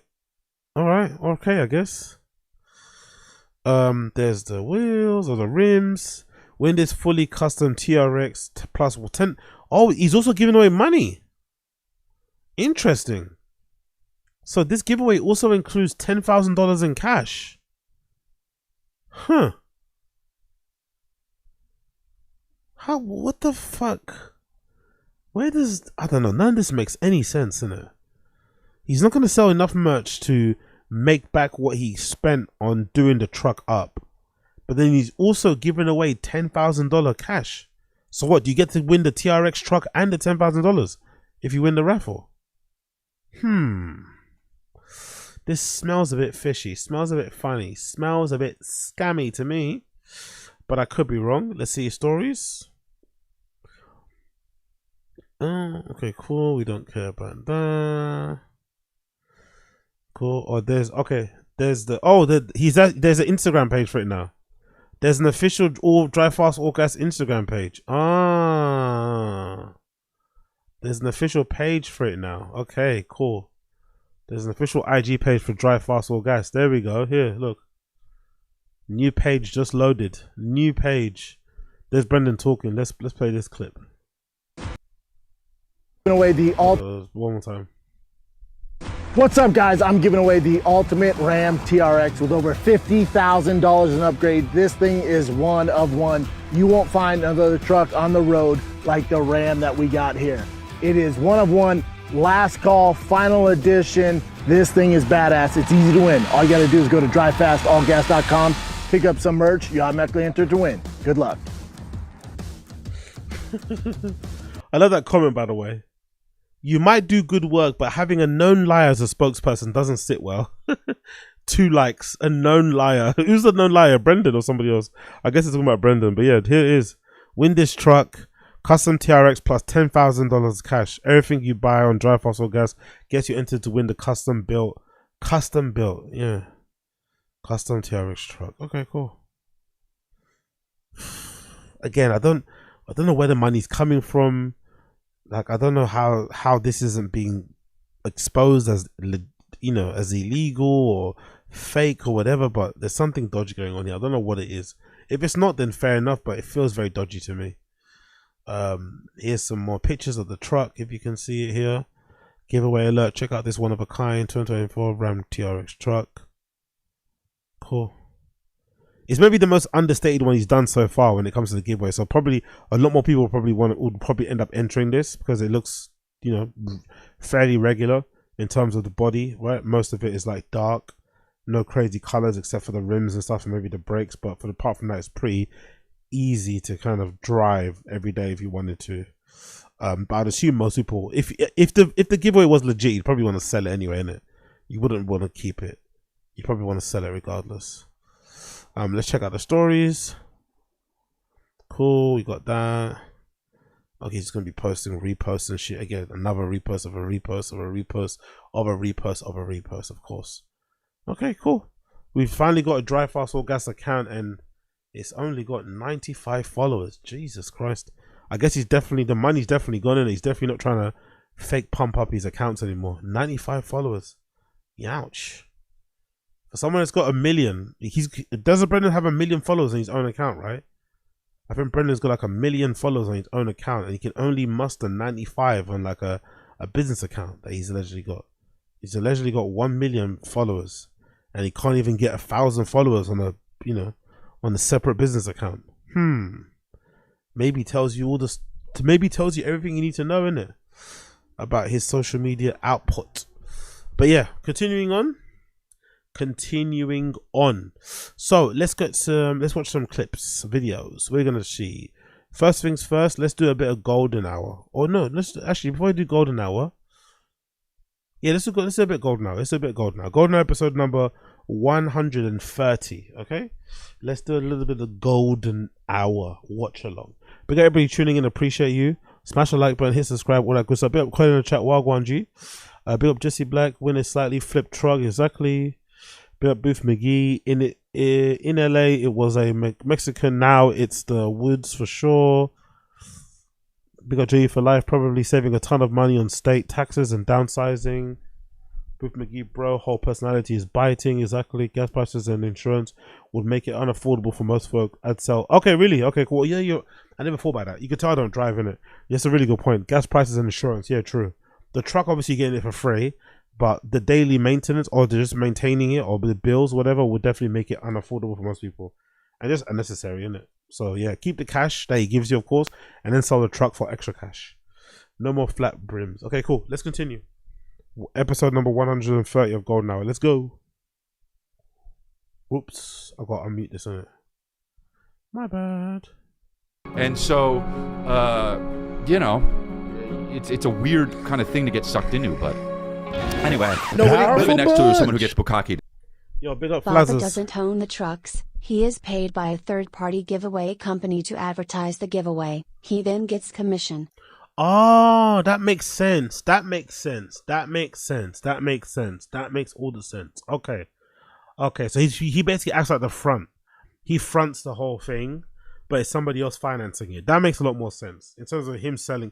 So I guess maybe part of the commission is that he gets to keep whatever he makes on the merch, maybe?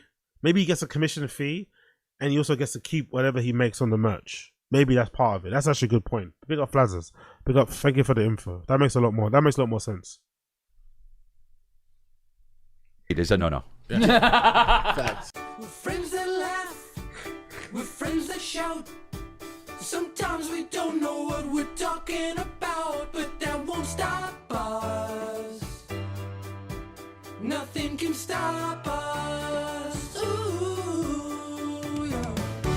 It's like a show you used to love. Just rebrand it enough. It's stronger, better, bigger power, 'cause it is the golden hour. It's the golden hour. Dude, what's up? Are we What's going? up, dude? Are we both wearing plain white tees? Yep. Oh, wow. Fucking hell. We know we're going to be in for a banger of an episode, right? We know we're going to be in for a banger of an episode when they start like that, isn't it? We're both wearing plain white tees. Hold your horses. Strap in, lads. It's going to be a fun ride. Remember that Real song? Slim Shady Stand Up. Which song are you thinking of? Actually, I'm thinking of the hip hop one. Slim I Shady. bang in my white. Yeah, that one. I don't know that one. Is this Patreon? No. It's not Patreon. Them franchise boys. Yep. Ooh, what are Dim Boys up to, you think, these days? I don't know what them boys are up to, honestly, but I will say this. I'll be in New York and Boston this weekend, and that's what Dis Boy's going to be up to. Dis Boy. So I'll be at the Beacon. Nice bit of fucking plug in And then there. I got a bunch of Atlanta and Savannah. And, you know. I'm going to be in La Jolla. ChrisLea.com. This weekend with Matt, going to Red Rock. Jesus Christ, look at that gut. Look at that fucking gut. God damn it, bro. Just button up the shirt, bro. Please, button up the shirt. Probably can't button up, hence why he's wearing the undershirt, but Jesus Christos. Oh, yeah. Somebody said that they were... Wait, La Jolla... No, that's in Denver, right? No, this Red weekend. Rock's in Denver. La Red Jolla's Rock- his show. La Jolla, I'll be in La Jolla Comedy Store in a couple weeks. And I'm also going to do one night in We'll say it Helium better. in Indianapolis. Then I'm going to be in Lexington, Kentucky. Got some stuff coming up. Check it out. I went to my... Remember my website? They said they were going to change it today. Oh, yeah, the AI? It's tired already. I wonder if they did. They're yawning already. We're only 2 minutes into the show. They're already yawning. It's going to be a slog, this one. I told the dude, I was like, is this AI? I don't have this shirt, and this looks a little different. And he didn't answer, and he's like, we could swap it out. Oh, it's definitely AI. It's for sure AI. It's AI. I mean, I said to him, I was like, dude, there are pictures of me in front of sold-out crowds. Don't make them up. It makes it look like I don't sell out. I think you're leaning into it too much. I'm starting to think about scroll it. up. Maybe you don't. Well, scroll up. Scroll up. That's all out. Yeah. He does, but that's an arena. You're not on it, huh? Yeah, that's. I don't know. That's green screen. No, Nick. Yeah, that's like a you will find a U2 concert. Bono would be like, yeah. Anyway, enough of that. But go to ChrisLea.com. I have a lot of dates. I wonder how long this show's going to last when Brendan's gone. I'm really curious to see how long they're going to keep this up. because it's gonna flow better. I think it's gonna flow better. I think Eric, for as bad as Golden Hour is, I think Eric and Chris have a good chemistry, and they are into similar things, and they kind of, you know, bounce off each other pretty well. But it kind of drags anyway, even when it's 3 of them. Even though the 2 of them get along better, it's probably going to drag even more. So I wonder how long they're going to actually keep up doing the show. Because I'm assuming the views will definitely drop when Brendan's not on it. Even though people don't watch it for Brendan, I think, you know, he is a part of the show. So I wonder how long they're going to keep it going. I wonder how long it's going to last. Or if it's going to last at all. And for sure update the site, because that was last week. Dude, I got one of those. Oh, I know. I told update it. no, because I just told him the other day. What? How long ago? Friday. Fired. It's a Tuesday, and Fired. the weekend. Yeah, I'm gonna fire him. Mm-hmm. No, I'm not gonna fire him. But come on, man. It better be today, though. It should be pretty easy. Oh, it's definitely easy. I'll take my boy Mark. No, he has a whole company. Do 10 it. minutes. 10 minutes. 10 minutes. I'm getting furious right now. Mark would have Anyway. a whole new website. Guys, I got a text message about one of those fake ones about like your iCloud account has been like, you know, and it's all this big huge thing. And but then like the It's called a phishing email, by the way. It's called a phishing. Definitely a boomer time, isn't it? Definitely boomer time shit. Let's share the phishing email that everyone gets and usually goes to your spam folder.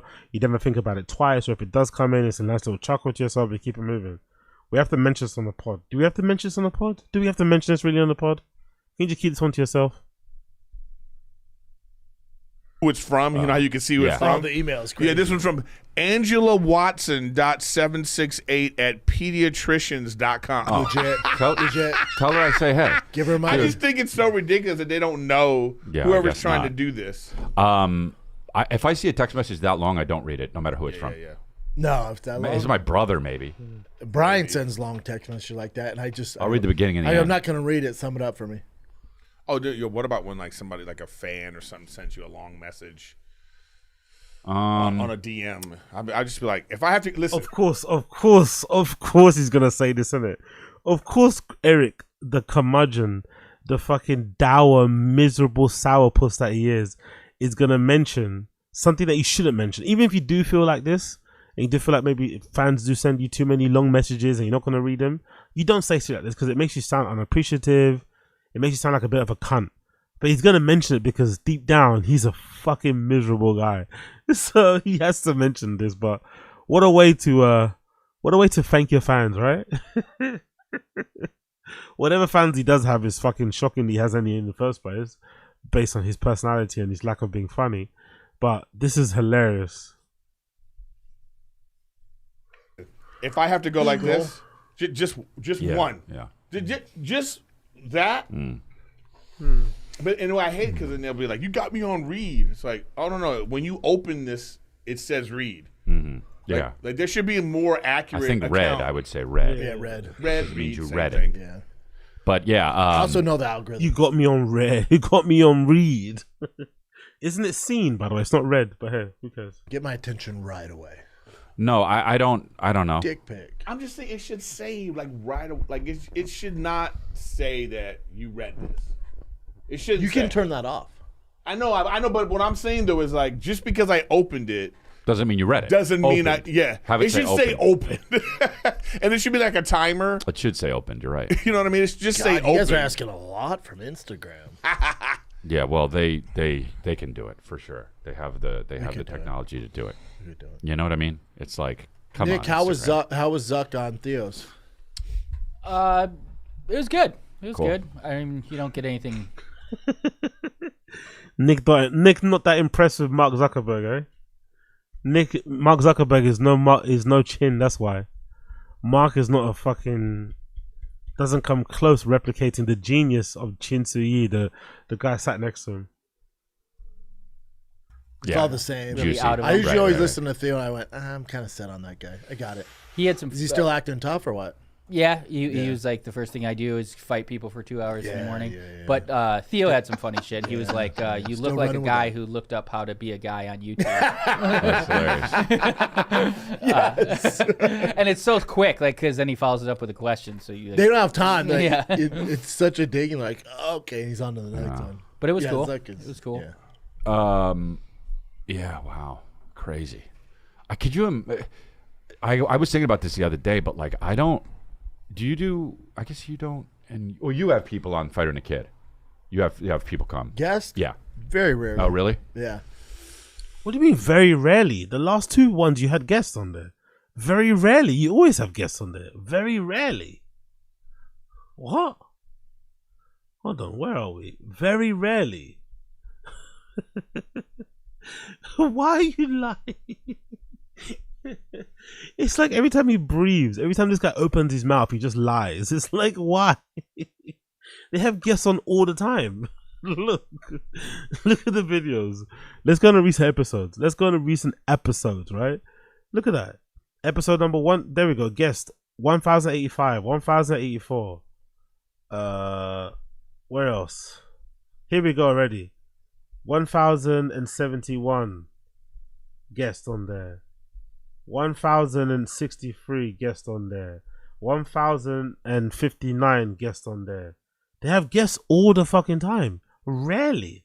How can you rarely have guests when you have a guest on every other week or something? From what I can see here, there's been a guest on every other week. By the way, it's very depressing how many episodes, as Brendan would say, have a red bar. That means we've watched it, or I've watched it anyway. That's really embarrassing. That's the most embarrassing thing I've seen in my life.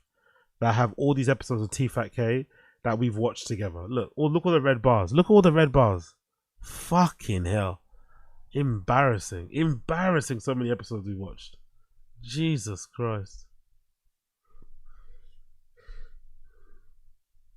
Like we have, would you do that? And only friends. Like we had Jeff die. I mean, right. I don't know if we'd have Zuck. Well, you had what's his name on Kato Kalin, right? They wouldn't have Zuckerberg on. Tfatk, they struggling to get 40,000 views on episodes now, right? Brendan wouldn't have fucking Mark Zuckerberg on. As if you have a choice.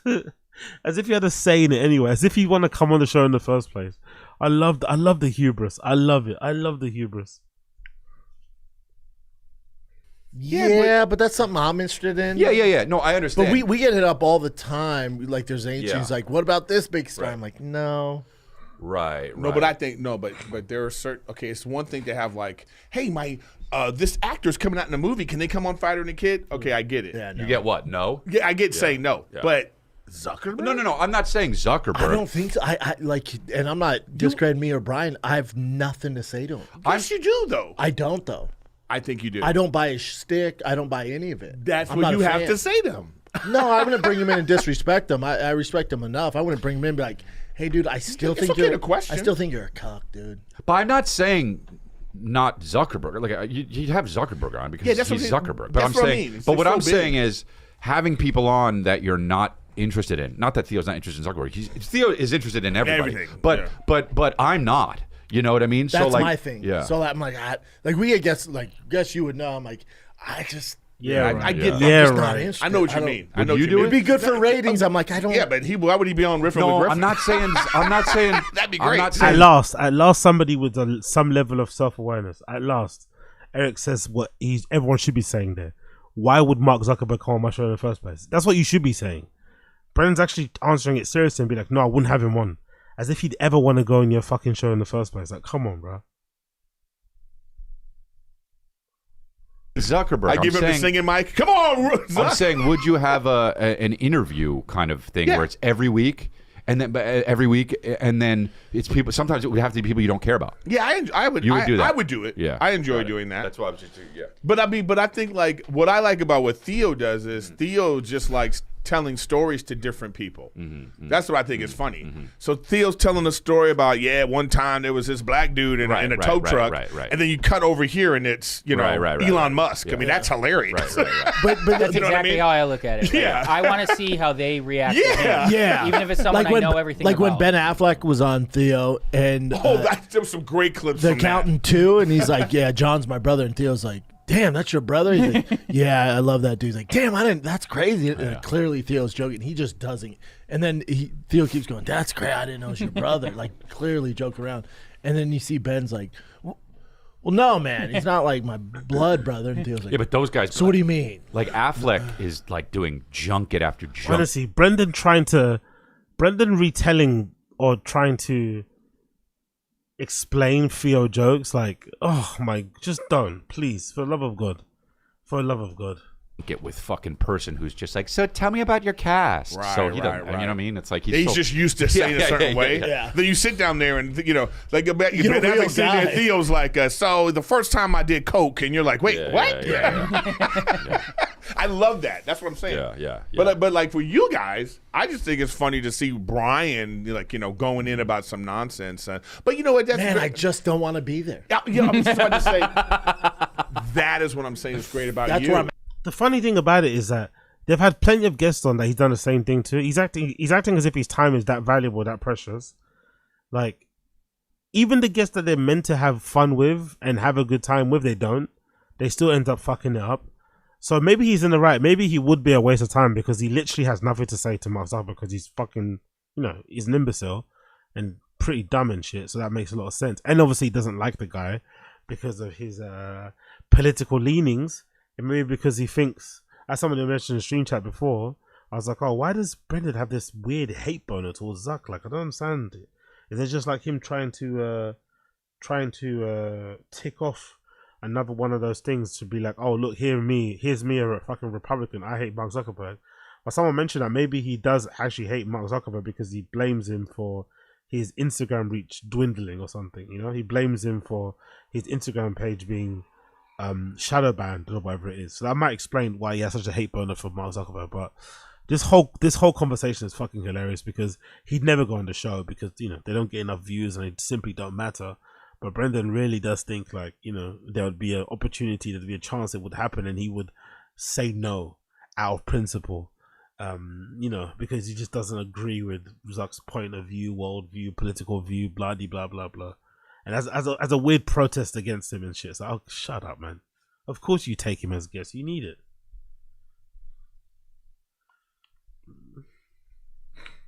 Matt in life. I mean, no, but that's great about you, man. I mean, actually, it's very telling for you to be here to say this. I'm gonna give me some.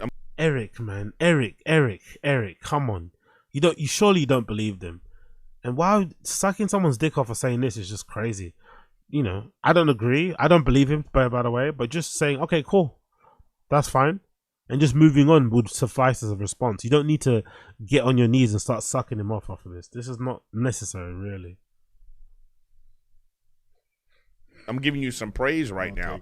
It's like if you disagree with things, about like that guy in particular. Yeah. So you're saying, I'm not trying to do gotcha journalism. I'm not trying to do you're just like, I got nothing to say to this guy, so let me move on with my life. Yeah. I mean, I think that's great, especially in an era where this thing we do and social media and influencing and all that stuff, it's all about being negative. Yeah. I know. So, right? so all right. So you have an interview channel, okay? Mm-hmm. Hey, it's popular. Shania Twain. We want Shania Twain to be on. Yeah. You go, let's do it? Yeah. Fucking hell, what kind of producing is that? Who did that? Nick or Chin? What kind of producing is that, man? Jesus Christ, these guys. What kind of producing is that? Do you hear that in the background? Okay. Mm-hmm. Hey, it's popular. Shania Twain. We want Shania Twain to be on. Yeah. You go, let's do it.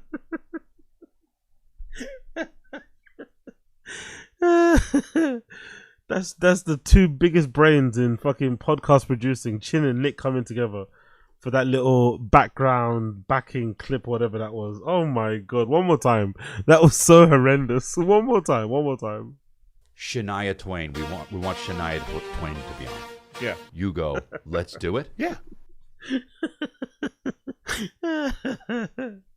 Nick and Chin, people. Nick and Chin, ladies and gentlemen. I've seen Shania Twain live. I would ask her about the horses. I do love Shania Twain. Yeah, I'd be like, I feel like a woman. I saw Shania Twain in Vegas, and she Guys, brings. I don't want to talk about Shania Twain. Yeah, well, you brought it up, motherfucker. So we're talking about huge fans. The whole point is, you don't want to talk about. No. You started driving this road. You should name somebody else. So she brings a huge fan. She brings a horse out, and she's controlling this big animal while she's singing songs. Magic. And the whole time I'm looking, I'm like, oh my god, magic. Is this horse gonna trample her if somebody flashes a thing, or is it gonna just shit right on the thing? She's David Blaine. So hold on. So okay, and I would interview the her. horse wants to be on your podcast. Mm-hmm. You interview the horse. Dexter, we know it's a Shania Twain song, my friend. We know. It's just it would have been better to if you wanted to put that as a clip, you could have just put the chorus or a little bit. You could have maybe stretched out the intro a little bit or just put it as a backing track, as low as volume as possible, just to kind of hit until it probably the hook comes in, and then kind of cut it off. You don't need to keep playing that intro every time they mention Shania Twain or every time Chris mentions it, because it seems like that intro only plays when Chris says Shania Twain, not when anyone else says it, which is weird as well. It's just oddly done, and it's too loud. It's just clunky. It's just clunky. Horse, the Shania Twain's horse. Yeah. And it can talk. That is something. If it can talk, yeah. His was a terrible example because he's a massive star and we're a big fan. But my point is a massive star. What about like Tucker Carlson? Clearly you didn't get ratings. You don't really fuck with him. But Tucker Carlson is way more interesting than Shania Twain. Yeah, I see what he's saying. What the fuck? You ask That's gotta be our new thing. You ask a few questions to Shania Twain. That's if we have top 10 greatest Nick moments, that's top 5 right there. You saying some nonsense and then him going. Dun, dun, dun, dun. That's cool. It's like making Candyman Of course. See, I'm not like one side or the other. I would love to talk to Tucker Carlson. All right, bad example. The Hawk Tuah girl. Oh, well, that's... Oh, no, that'd be hard. See, you know what I'm saying? So people are doing it for the views. Yeah. But what the fuck are you going to talk to her about? No, but I'm only... After crypto scam, you're like, at first, I would have probably wanted to do it. Interviewing her before that. But since I've seen some of the interviews, it's not good. No. What happened to her? Is she still doing stuff? She just came back. She just came back. Way worse numbers. To way worse numbers what? She took like 2 months off because of the crypto thing, and then she came back and like she was getting like 400,000. I think the last one was like 60. Right, yeah. Still being violently that's God. Yeah, I'm about to say. Still God worse numbers. I would love those. But it's weird though that Nick's like, she should just stop. They're under 100K. Sorry, that was... Well, maybe they want to hear what you have to say about No, but see, the thing is like, you're speaking from your thing. Is like, what you don't realize... This pod... 1,000, Jesus Christ. What you don't realize is you're very similar to... the Hawk Tuah girl. Powerful bunch. Yo, big up, Young Vibes. Earache titty sitting. Sanas better watch out. Yeah, I don't know. I've stopped even caring about it. But to be fair, Eric's always gonna Eric, I guess, isn't it? But yeah, just the outfit, just button up the shirt, innit?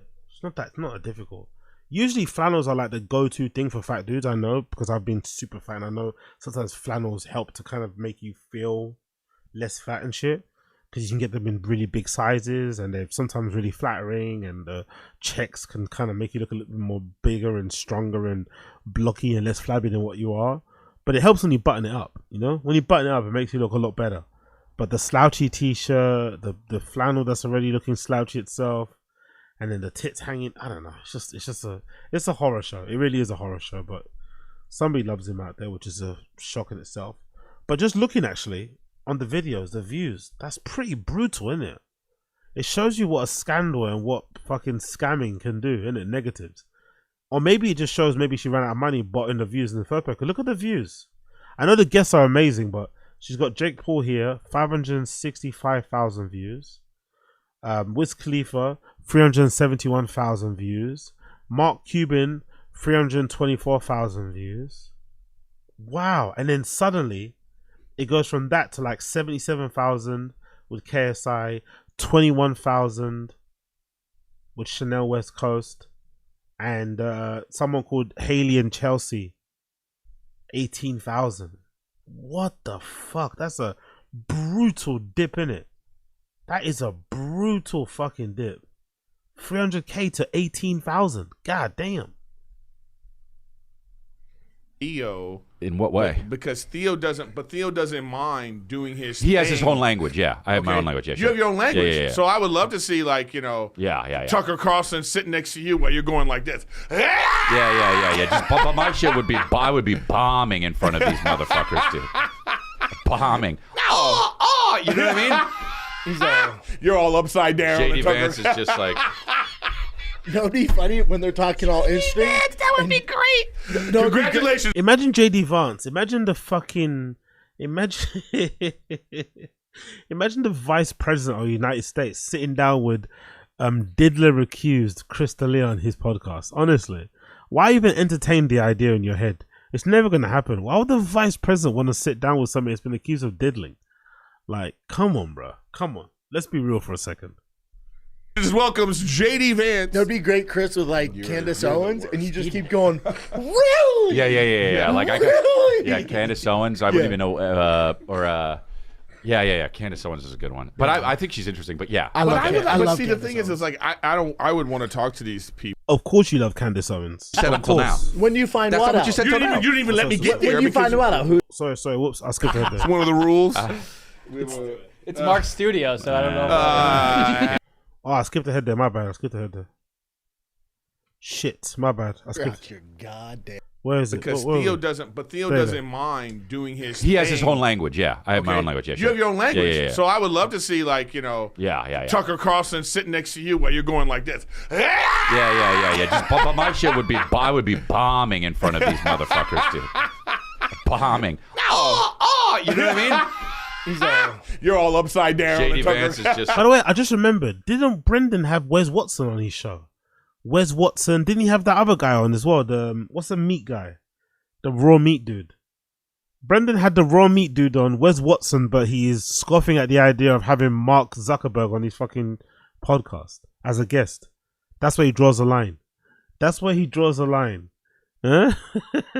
Wes Watson's okay, but no Mark Zuckerberg. That's it, yeah, Liver King. There we go, Liver King. He had Liver King, Wes Watson on his show, but no Mark Zuckerberg. Alright, cool. Like, You know, it'd be funny when they're talking all interesting. That would be great. No, Congratulations, welcomes JD Vance. That'd be great, Chris, with like Candace Owens, and you just keep going. Really? Yeah. Like Really? yeah, Candace Owens. I wouldn't even know. Yeah. Candace Owens is a good one. But I think she's interesting. But yeah, I love But see, the Candace thing is, Owens. it's like I don't. No fucking way. Big up Flazzers. Wes Watson has a 10K podcast fee. So they paid Wes Watson 10K to appear on the podcast. Fucking hell. $10,000. What did that episode even get anyway? How many views did that episode get? Because that was quite, to be fair, that was quite early on before Wes Watson got exposed for being a bit of a dummy. I think his reputation wasn't that bad when he was on Tfatk. How many views did they get on that one? 10K. Did they make back the 10K with the views? Oh, pretty decent actually. That's a pretty decent amount of views. 173,000. But to be fair, I wonder if Wes Watson's cheeky. People like that are probably cheeky, right? He probably charges a flat fee. He probably charges a fee for his podcast appearances, but then he probably takes a portion of that fee and view bots the videos, isn't it? I bet you he does that. So you take the 10 grand, but then you also maybe take $1,000 out of that and buy fake views so that the person that spent the 10 grand on you thinks you're worth the money, you know? Maybe. But yeah, fuck. 173,000. That's pretty decent. For them anyway, at least.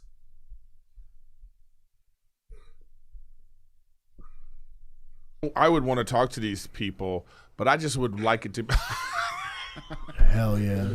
That was Mark. It's magical. I think. Hey, when we get the do new you- studio, do you feel like a woman? Cannot do Photoshop anymore. That's Mark.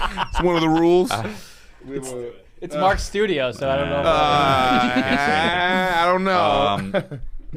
I just want it to be more casual. Yeah. You know, Wow, Wiz Khalifa was on it. This is hilarious. Mark Cuban was on it. Well, as soon as someone's popping, the entertainers See, go, that's so- okay, that's the new thing, and they go over there. They, Brendan like, hating. But it's funny that even when they were at their peak, remember, even when Tfatk was at his peak, oh, look at Brendan's tongue. Paul. You can really tell how he's pronouncing something based on where his tongue is. Paul. But it's funny that even when Tfatk was really at its peak popularity, they only got a certain caliber of guests on their show, didn't they? When you think about it, they never really got any crazy guests, even when they're at the peak of their popularity. So even though some people would want to go on their show when they were getting decent views for anybody just for the sake of views, some people would still, say no thanks. and go elsewhere. So it's not always about just clout and being, oh yeah, if you're popping, everyone's going to come to you. Sometimes you also have to be a bit of a compelling person, interesting person, someone people want to sit, you know, across from, somebody that people like. And I think these guys are underestimating that part of thing. But, you know, let's continue. Politicians, they blow in the wind. That's so Politicians. That's the new thing, and they go over there. They're like politicians. They blow in the wind. That's so.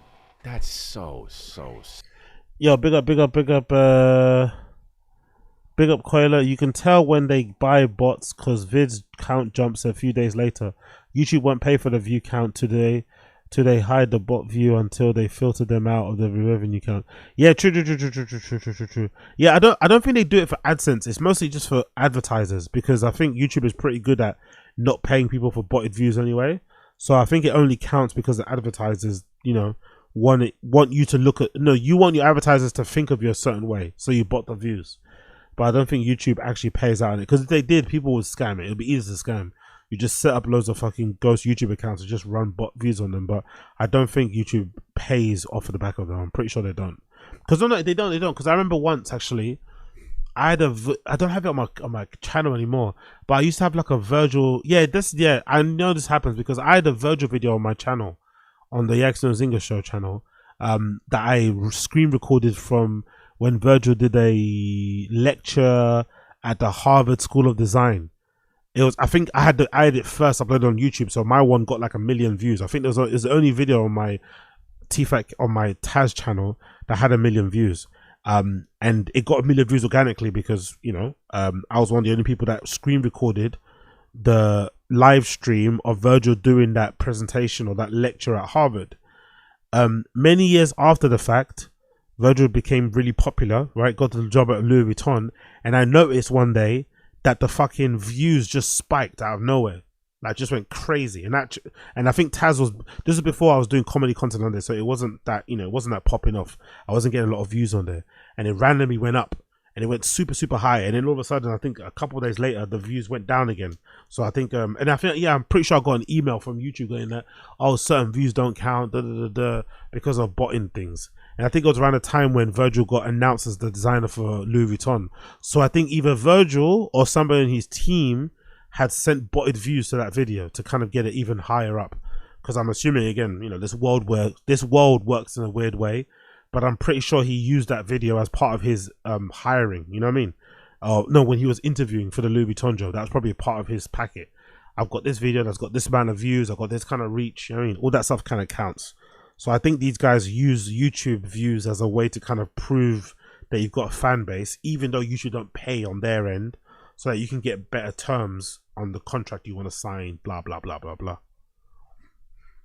So her last episode before said how to avoid getting canceled. And then she did her crypto thing and then was gone for 2 months. And then she came back. She had fucking yeah, Quella, yeah, true. I missed them too. Do you remember that one time when they nearly took over the chat and I was panicking? That was funny, yeah. Yeah, big up the porn bots. Big up the porn bots. Actually, you know what? I wonder. I think I'd be way more successful if I did actually just bot some views. You know, I think I should have done that at the beginning. I think there was a time when I should have probably just, you know, did the old fake it till you make it and just pumped 10k views on all my videos and really went crazy. I think that would have been good. I would have been having what you call it? What's that thing called again? AG1 ads and stuff on my account, on my ad pretty decently. What's that beard trimmer thing? I would have been having loads of those on my fucking channel. KSI on and only got 77,000 views. These are two kids who started doing clips talking Talk Tua, where they very seriously broke down her episodes and drank rosé. And those guys were funny. And that oh, it's a joke. He edited for Theo. I hired him, and he edited for us for a year. I hired him. All right, Nick. What kind of humble brag is that? Look at Chin, looking disgusted. I hired him. All right, Nick, chill out. By the way, look at that, mate. What a face, isn't it? What a beautiful man. and then in like a month he blew up and they're getting millions of views, and then they went on the podcast and the kid's making bank now. Oh wow. Shout out Cam. Does she take any responsibility in the? Big up your God vibes. AZ is actually rich. If he moves that flag, you'll see his marble floors and Hermes blanket on the couch. Lols. Yeah, big up Joseph. That'll kill your channel. Yeah, I know. To be fair, I'm also just not, it's just not something that I'm bothered about in that regard. I mean, I do this shit for fun. It's a great way to waste some time. Great way to also have a bit of a hobby. So yeah, it's not that serious to be buying views and shit. It doesn't really make any sense in that regard. But I do know some people who have done fairly well off the back of that kind of hustle, that little fake it till you make it. You feel me? Big up Flacco. Crypto stuff? I don't even know what happened, dude. Isn't it all a scam? Yeah. I had a crypto company hit me up. They're like, for $15,000, if you just post this, I'm like, you're out your goddamn mind, man. I'll do it for 30. Yeah, you know the amount of hate. You imagine the amount of hate Brendan gets now. Could you imagine the amount of hate he would get? That's probably maybe because the person didn't offer him enough money. But I think if he did actually take a pump and dump deal, do you know how much extra hate he'd get from people who hate pump and dumps? CoffeeZilla, all those type of dudes would be into him. Like, he just invite a whole new legion of trolls and haters over to his fucking profile and shit. It's not necessary. But I would have loved to have seen it happen. I would have loved to have seen him take a deal from one of those crypto people and, try to shill his own coin. And I would have loved it. It would have been so funny to see him get a CoffeeZilla video or a Voidzilla video. It would have been so fucking funny. 30. Right. I would never. But thick coin would be great. Oh God, thick coin. Can't do coins. Why not? It's over. It's too many scams. You can't do it. Isn't that what she did? Yes, Right. but I give her benefit of doubt. I don't think there's like after there was like you can't do coins. They're all dead. Isn't that what she did? Yeah, true. What? fart coin. I don't think she knew what she was doing, and her team did it and tried to capitalize on it, and then she just gets thrown under the bus. Right. Listen. Yeah. When you don't have a team, and then all of a sudden you have a team. Right. You're fine. Red flag. How do you trust that team? Unless it's like your dad, and then if it's your dad and mom and they don't know what uncles, they're doing. What do they know about it? Yeah, and they're So like, it's crypto, this is ridiculous. 100 grand, we'll do it. I don't know just what I don't know what crypto even is, honestly. You're the perfect candidate to do it. Then. No, but I wouldn't do it. I wouldn't make a coin.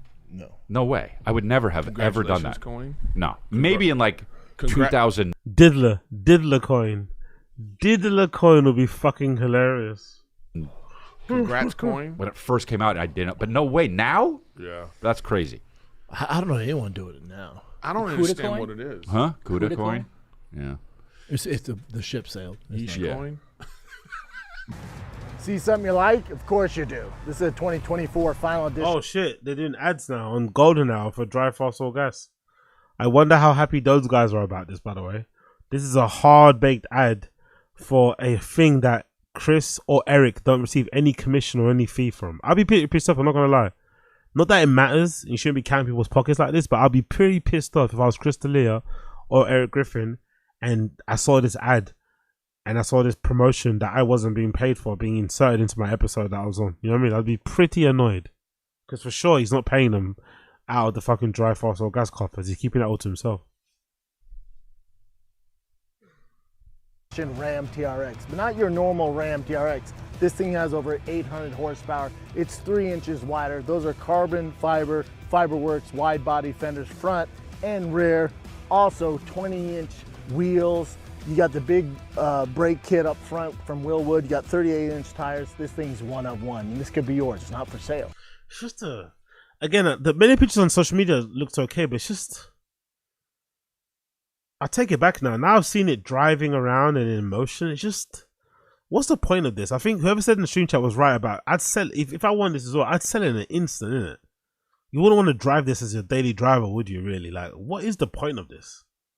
It looks so garish. All of his builds are the same. Kind of, really. It's like, what is the point of this? If you kept it, you'd probably you want to get rid of all these decals and shit ASAP.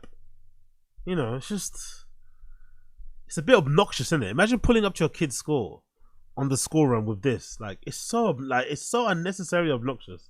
It's just yeah, exactly. Tiny PP energy, exactly. Like, what is the point of this, really?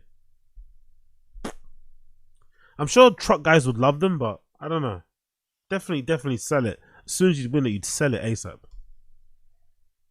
But you can win it. It's easy. Go to drivefastallgas.com, pick up some merch, automatically enter to win. It's that easy.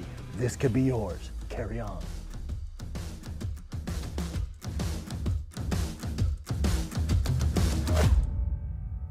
What's the thing? Remember the NFTs, dude? Oh, yeah, that came and went.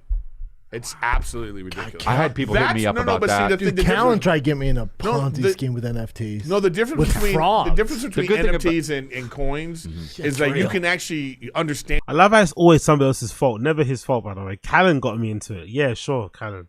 Not you. You didn't play a part in it. In NFTs. The good thing about Callan is if he said it, it's not going to come to fruition anyway. So the whole concept of NFTs is ridiculous. Stupid. You're telling me that, oh, well, you have the digital. No. If I go onto a computer and I screenshot it, it's my picture now. No, I understand. Yeah, that's so I the get coins it, are different. Like the coins, NFT I don't, stands for not fucking talking about that. I'll tell you that much. That was quick. I like that. I'll take that. It's all right. I'm You glad. should have really. You didn't sell. I don't that care. One. No, I was glad to get I know. out. I was glad but I don't to like get when out you don't care about it, dude. I don't know. I was gonna do it earlier, but then I was like, it's not that good, and then I was like, I'll do it. Yeah, Bitcoin. Bitcoin's the only one. That's the one. People use that. I guess that'll the be. other ones, I don't understand what they even use them for. I don't even understand what they use. I'm just trying to learn ChatGPT. What do they use This Bitcoin whole world's for? moving fast. Yeah. That shit's great. Oh yeah. What was that? That was the NBA NFTs. Oh right.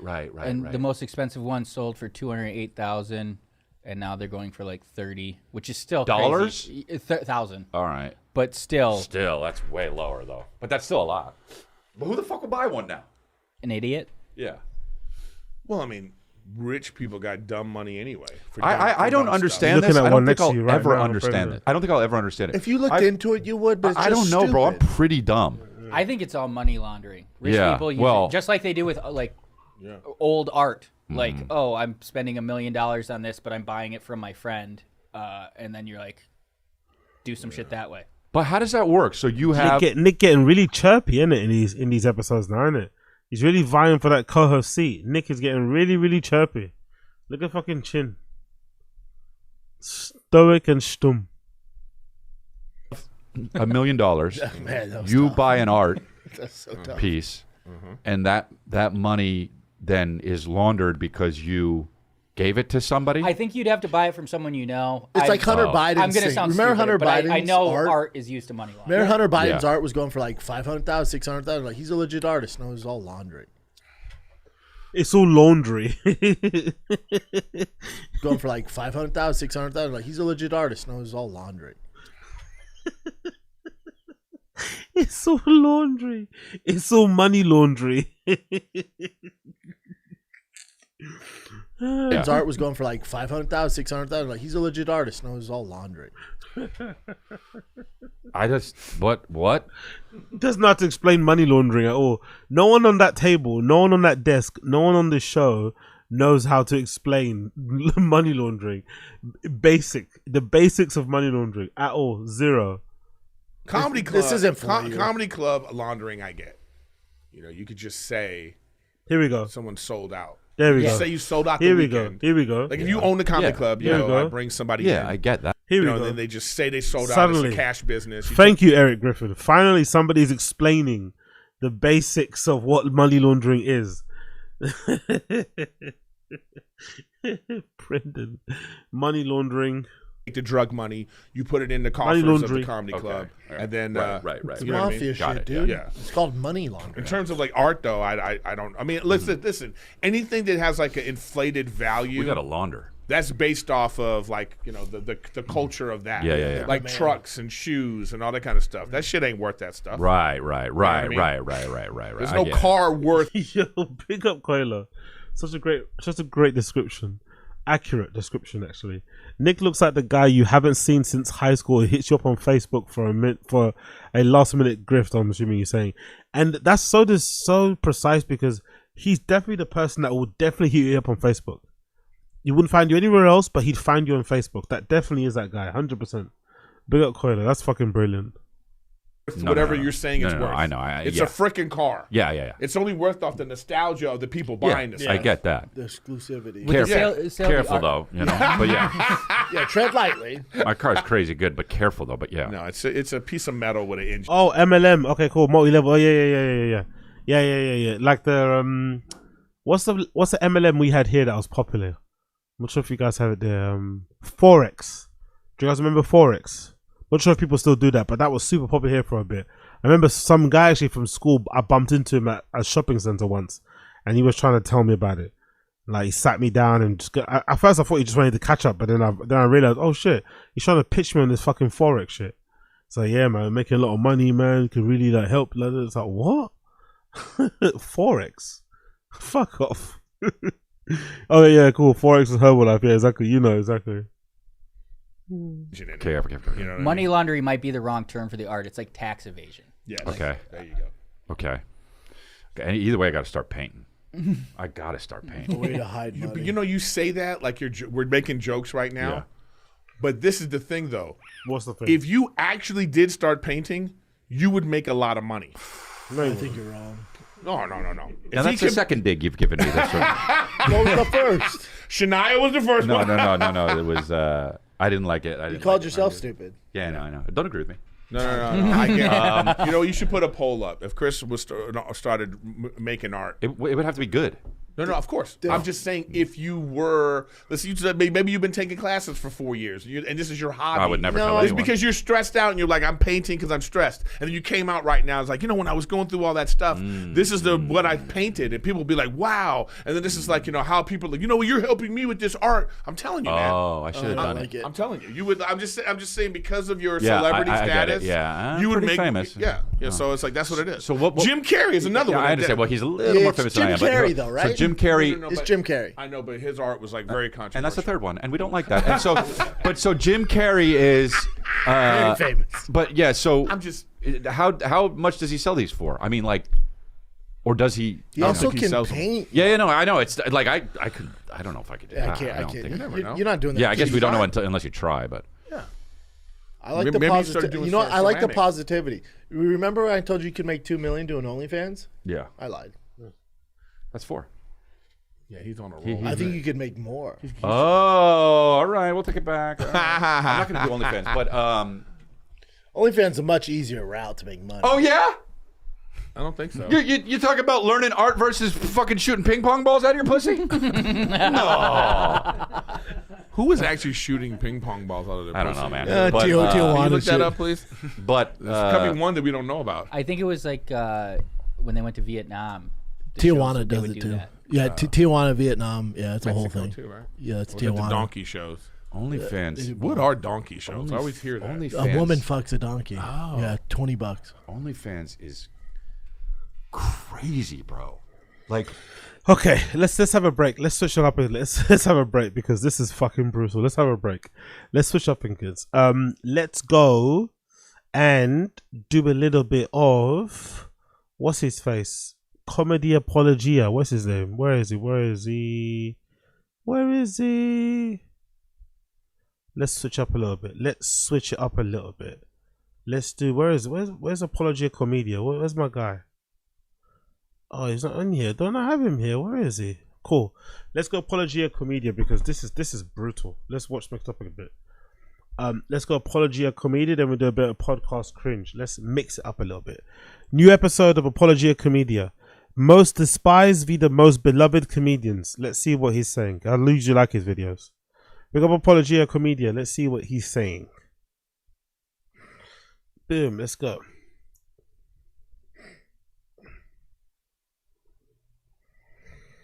Let's move on. Let's go back a bit. Hold on one second. Let me just rewind this a little bit. Hopefully it rewinds without being dumb and lame. There you go. Rewind. For every comedian that is loved, there's another that's equally despised. Among those who consider themselves true fans of comedy, few names are more despised than Matt Rife. Matt Rife. Rife is statistically one of the most successful comedians in the world. In 2024, he ranked number 2 in global ticket sales. Damn. His rise wasn't fueled by the typical respected 57 million. Yeah, no wonder everyone in comedy or in stand-up kind of begrudgingly hates him. Plus, he never came up through Rogan. He never came up through the Comedy Store. Just came up doing his own thing. It's pretty refreshing. I'm not going to lie. I'm not a fan of his comedy, personally. It's not for me. But it's refreshing that he did it all on his own, or his own way. It's not surprising some of these guys don't like him. grind through comedy clubs, but TikTok. So how did he not do anything if he worked at the ER? Was he the janitor? Well, I guess aside from work, if he didn't work, Aside from work, he didn't do anything. He was saving lives. This was the first time Rife went viral. Rife admits that even he didn't think the joke was that funny. Yeah, a video I thought was stupid and didn't want to post anyways. I was like, this isn't even funny. Rife's genetically blessed bone structure benefits him more than his punchlines, as most of his material revolves around crowd work to his female-dominated audience. Thank you so much. What's your name? Christina, you are so hot. Thank you so much. Millions of views just addressing the audience, zero well-crafted jokes. Thank you so much. What is this? Well, don't clap. It could be a bomb. I came to Iowa and all I got was this t-shirt and a blowjob. Okay, fair play, man. Fair fucking play. I wonder as well how many of these comedians don't even hate Matt Rife because of the money and the success and the sellout shows or the sold out shows. I wonder if a lot of the hate he gets from other comedians is just because he just gets so many women. Like, he gets so much female attention. I wonder if that's part of it. Like, they don't even care about the money and the fame. They just pissed off that he gets all of the mums. He gets all of the yummy mummies that they want. He gets all of the chuckle fuckers are queuing up at his shows. They're not going to their shows anymore. They've noticed a really steep decline in the amount of women in the audience whenever they do stand-up shows. I wonder if that's part of the hate. That would be fucking hilarious. He took all their itches. Listen, guys, I've never ended a show early before, but I'm sure you would all understand if I had to wrap things up, right? There's one more thing in here. Cookies! When Rife started to see success, he made it a point to align himself with the same audience as the uber-successful Rogan Sphere community. By the way, I also find it interesting that Tom Segura took it upon himself to be like Matt Rife's mentor. I don't know how that relationship came about. Do you guys know in the stream chat if you guys know part of that lore? I find it interesting how, for some reason, why was Tom the one to be like his mentor?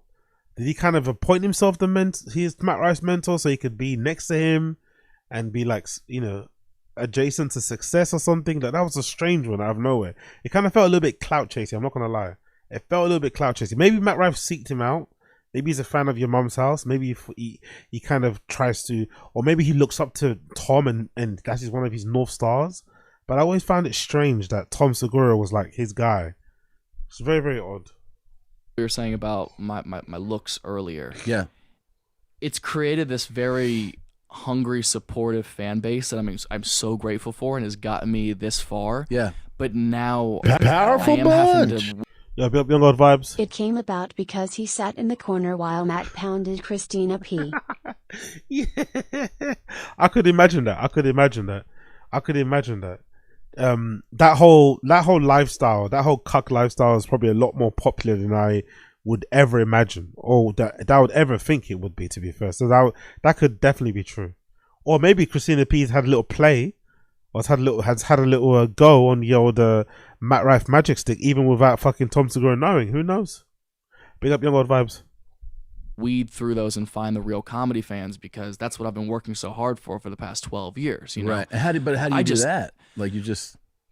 You have to stay true to the craft, I guess. In an effort to appeal to the demographic he lacked, he pandered to them by opening his first special with a joke about domestic violence. Only been to Baltimore one time. I ate lunch there, and the hostess who like seats you at the restaurant had a black eye. And my boy who I was with was like, "Yeah, I feel bad for her, man. I feel like they should put her in the kitchen or something." And I was like, "Yeah, but I feel like if she could cook, she wouldn't have that black eye." In what seemed like an such a weird move, isn't it? Like, such a weird move. I wonder if he really was annoyed that he had so many female fans, or was he really trying to like suck up to or get the favor of other comedians? It seemed like such a strange move. You've already got a decent fan base. You've already got like a rabid fan base, right? Of mainly women who want to sleep with you, or just women who think you're cute. Why would you throw that all away so that you could get what real comedy fans by making a joke like that? Like, it's not even funny. It's just like tasteless and mean. It's just strange. It's a strange pivot. It obviously hasn't hurt him anyway, because you know he's still doing really well. He's fucking making, what was that, 57 million on tour and stuff. But I always found that decision to be odd. It kind of reminds me of, like, you remember when you were in school and like a cute girl in school liked you, or when you're in high school or something, and your friends, because they were uncomfortable that no girl liked them, they tried to convince you that that girl was ugly or something. If like a cute girl was into you, and you'd be like, yeah, that girl's not good looking, and then later on down the line, one of your friends ends up fucking dating her, and you're like, fucking hell, I thought you said she was ugly. You know what I mean? You know how boys can be just like mean like that. So I wonder if like comedians are doing that to him in the same way, like, oh, like he's being hacky, he's playing up to his audience, he only gets laughed because he looks the way he does. So he tried to like appease those fucking dusty, shitty, hacky comedians themselves by purposely trying to piss off his own fan base in order to kind of get them on board, which is odd, isn't it? You're trying to play for the small community of, or the small number of comedians in the green room, as opposed to your actual. I never got that, by the way. I remember comedians used to say that. That's the thing that Rogan used to say. Oh yeah, I'm always performing for the comedians at the back.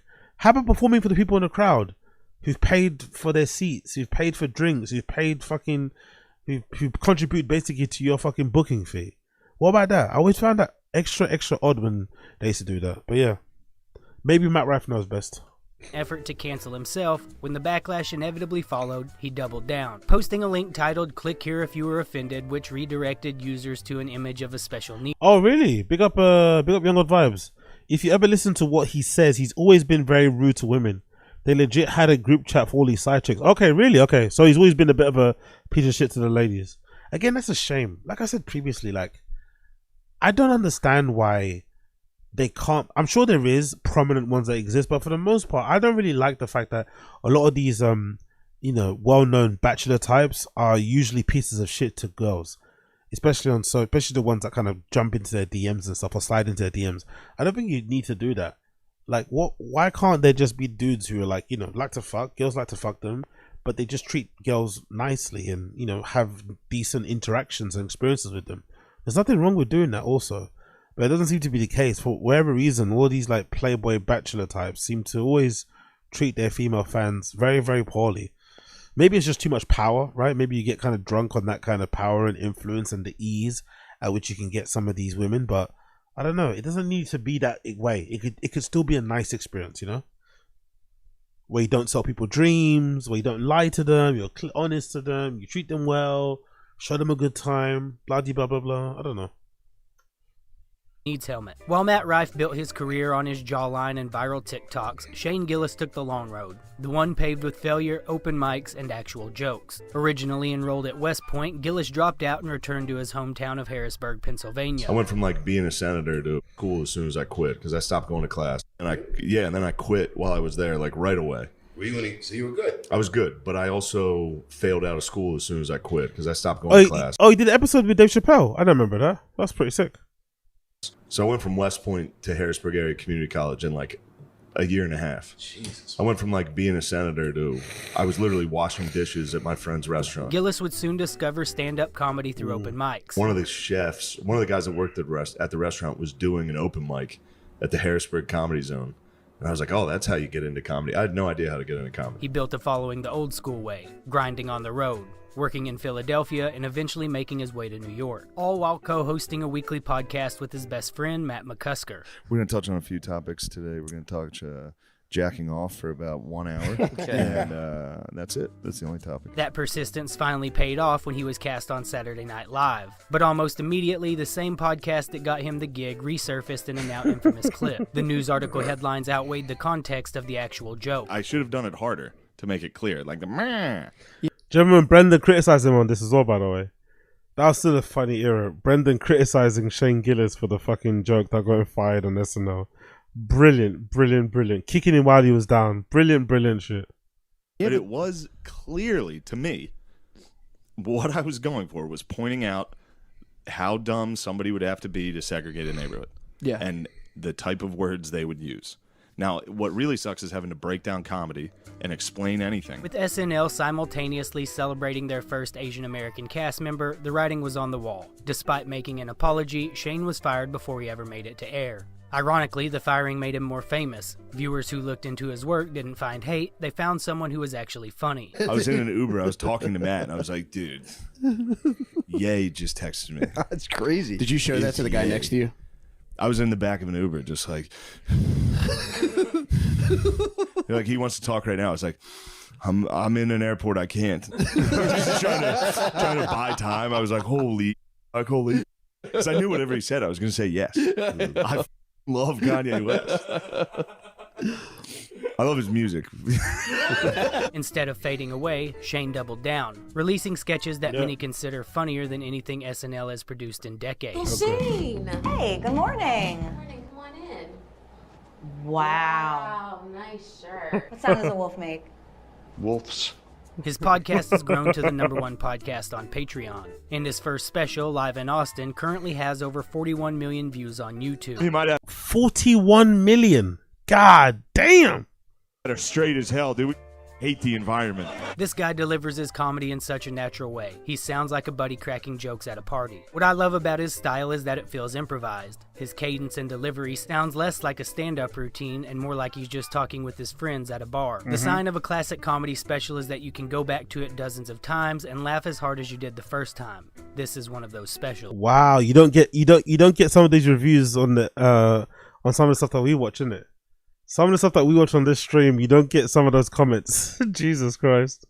The special was so successful, his second special, Beautiful Dogs, was released on Netflix. The show that once rejected him is now calling him back, as he's now hosted SNL twice. He's selling out arenas, and his show Tires, which he co-created, produced, and stars in, is in its second season on Netflix. Throughout it all, Gillis has stayed humble, grounded, and focused, letting the comedy speak for itself. Unlike the next comedian, Bert Kreischer. The funny thing is, Bert secretly not so secretly hates and is jealous of Shane Gillis too.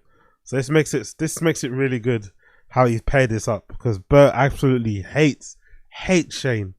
Bert became famous before he ever told a joke. While still in college, Rolling Stone published a feature calling him the #1 partier in the nation. Rolling Stone magazine wrote a 6.5-page article calling me the #1 party animal in the country. It was a big deal. It was a really, really big deal. It changed the direction of my life. That article would eventually become the inspiration for the movie Van Wilder. Isn't that nuts? It's literally a movie based on Bert. You know what's funny though about the article? I just thought about it now. It's not surprising that Bert is the way he is, because if you lived in a small town and some guy in your small town happened to have an article written about him in the New York Times, the whatever, the Wall Street Journal, even if they were in their 60s, they would still be talking about it, right? They would never let you forget it, and they'd always bring it up. It's sort of kind of reminds you of like the high school or the college or the high school athlete, the person that broke the record, or the one that had the, or the one that won the most championships, or whatever it may be. That type of person, if they live in the same area around the same people they grew up with, they usually don't let go of that part of their identity. It's a part of them that they keep until the very end. So it's no surprise that Bert turned into this adult grandpa fucking frat boy thing, because deep down that's his part. That's a big part of his identity. The party, frat boy, beer drinking, shot drinking, t-shirt off kind of dude. He's always been that way. So he's probably going to be that way until the bitter end, unfortunately for us. It really is. Yeah. Like they wrote a story about it for Rolling Stone magazine. The original title was The Interruption. It reminds me of me.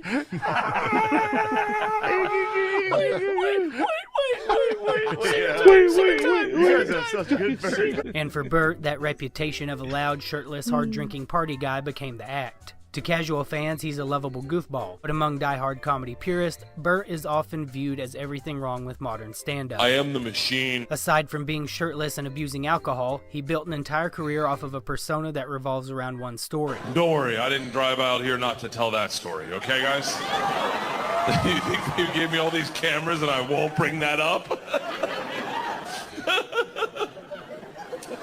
Yeah, I am the machine. A tale he's told so many times it was eventually turned into a $20 million movie. Insane. That made just half that at the box office. 20 million. Imagine spending $20 million to tell the Machine story on the big screen.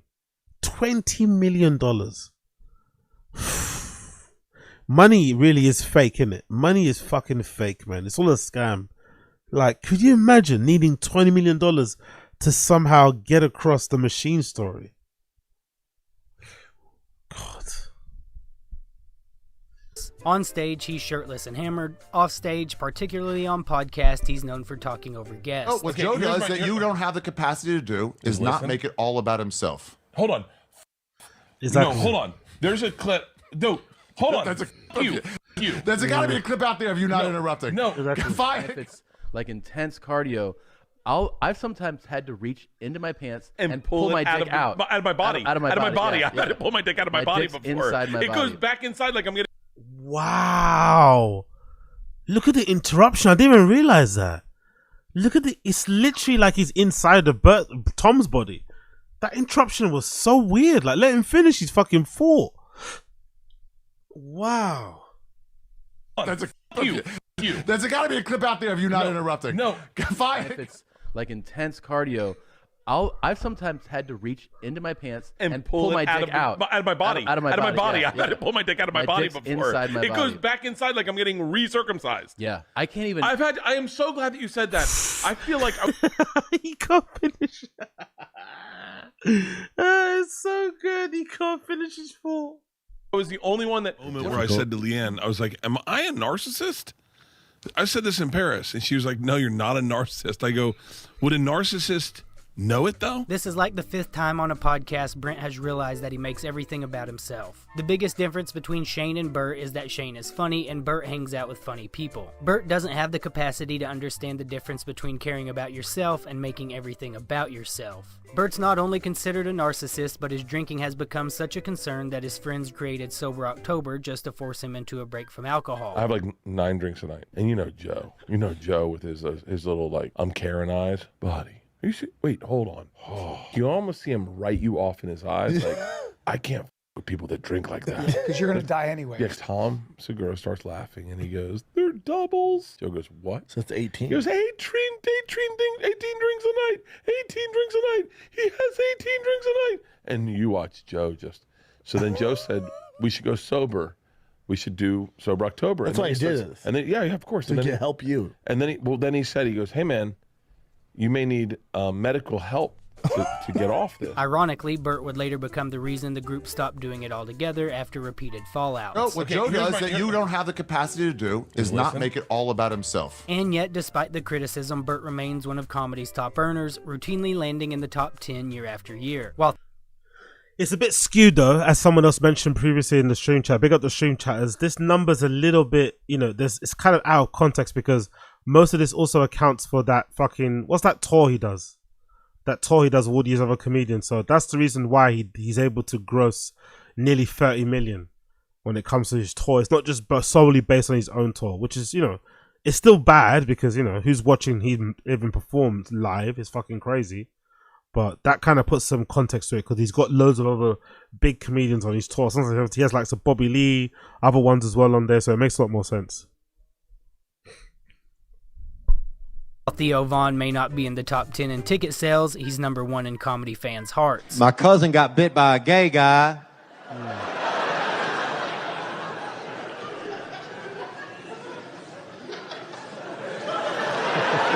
So we'll see,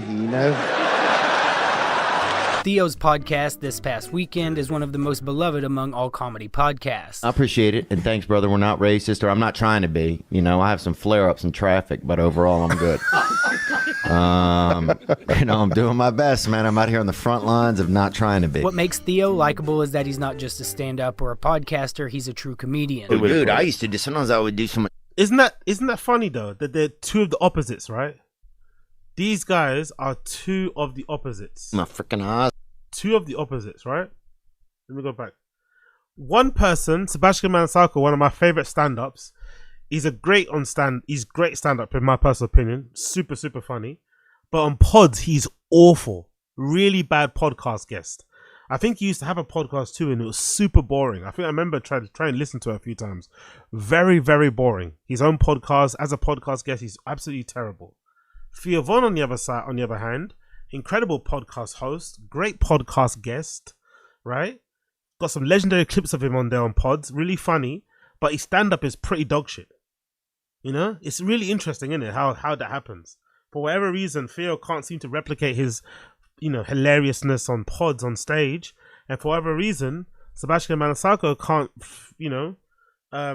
do the same thing when it comes to his stage performance and on pods. Really, really odd. For a podcaster, he's a true comedian. Oh, dude, I used to do. Sometimes I would do some. My freaking eyes would dry out. Ooh, and look at you grinding. You're thinking about it. Oh, dude, yeah. Fucking I remember I had to lick my hands and then rub it into my eyes. Whoa. So that I could even blink well. Jesus. I was getting dehydrated, boy. That's deep. You go deep, huh? Oh, dude. But you're that dude. You go deep with whatever you're doing. I like to get right on the. I like to be a peeping Tom if I can. I'll watch your whole family eat dinner. His podcast consists of guests from blue-collar workers to celebrities and even the president, treating every person the same no matter who they are. How did you get addicted? No, I would just do. That was really That's down and dirty, right? Yeah, it started to make me feel like I was a mechanic or something. So do you weigh up more than anything else you can think of? Turn you into a damn owl, homie. You know what I'm saying? Yeah. You'll be out on your own porch. And you'll be your own street lamp. You're freaking. My favorite part of this interview is that Theo does not treat Trump like a celebrity. He's not trying to impress him. He's just himself. Only Theo can interview Bernie Sanders and Donald Trump in a week and then turn around and interview a lunch lady and a mall cop. No script, no teleprompter, no note cards, just a conversation. For Theo, the comedy doesn't come from trying too hard. It comes from being himself, something the fans can see and something Andrew Schultz would never be praised for. Schultz is a combination of... Andrew Schultz, mate. It started off so... He had a period in the beginning where he was alright and decent, but then as soon as the fame come, bro, his head got so fucking big and he's so insufferable, right? He's so obnoxious. He loves the sound of his own voice. He's such a smarmy fucker. It so quickly went downhill. But I remember that first appearance he did on Rogan. He was pretty on point. I thought he was pretty funny. Enjoyed him a couple of times when he was guest, especially on Tfatk early on. I thought he was pretty decent. But it went to shit pretty quickly, man. Pretty quickly. And his stand-up isn't that great either, to be honest. Personally, I think it's very, very overrated when it comes to stand-up. Bert Kreischer and Matt Rife. On the surface, he appears to be a superstar comedian, but to true comedy fans, Schultz represents something else entirely. A master marketer, like Bert. Someone who got famous not for being a good comedian, but portraying it. Yeah. Being a great actor is being dumb. If you're great at being dumb, you could be a great actor. Between 2018 and 2019, Schultz uploaded over... He thinks he's so profound, isn't it? He does. I think he sells it well too, by the way. I think that's something I don't do enough of. There's a lot of double speak. There's a lot of self-doubt. There's a lot of I'm probably a little bit too honest in the way that I speak in terms of not knowing what I don't know. But I think the real key to success is acting like you always have the answers. Acting like you always know what the right answer is. You're always sure. Even when you're not sure, you're always sure. You know? It's so fucking good. Because he really thinks he's being very insightful there, and he said something that no one has ever thought of in their entire lives, and he's 100% right in what he said there. One more time. That was horrendous take. I don't know what that even fucking meant. I don't know if he was trying to tell on himself, whatever it was.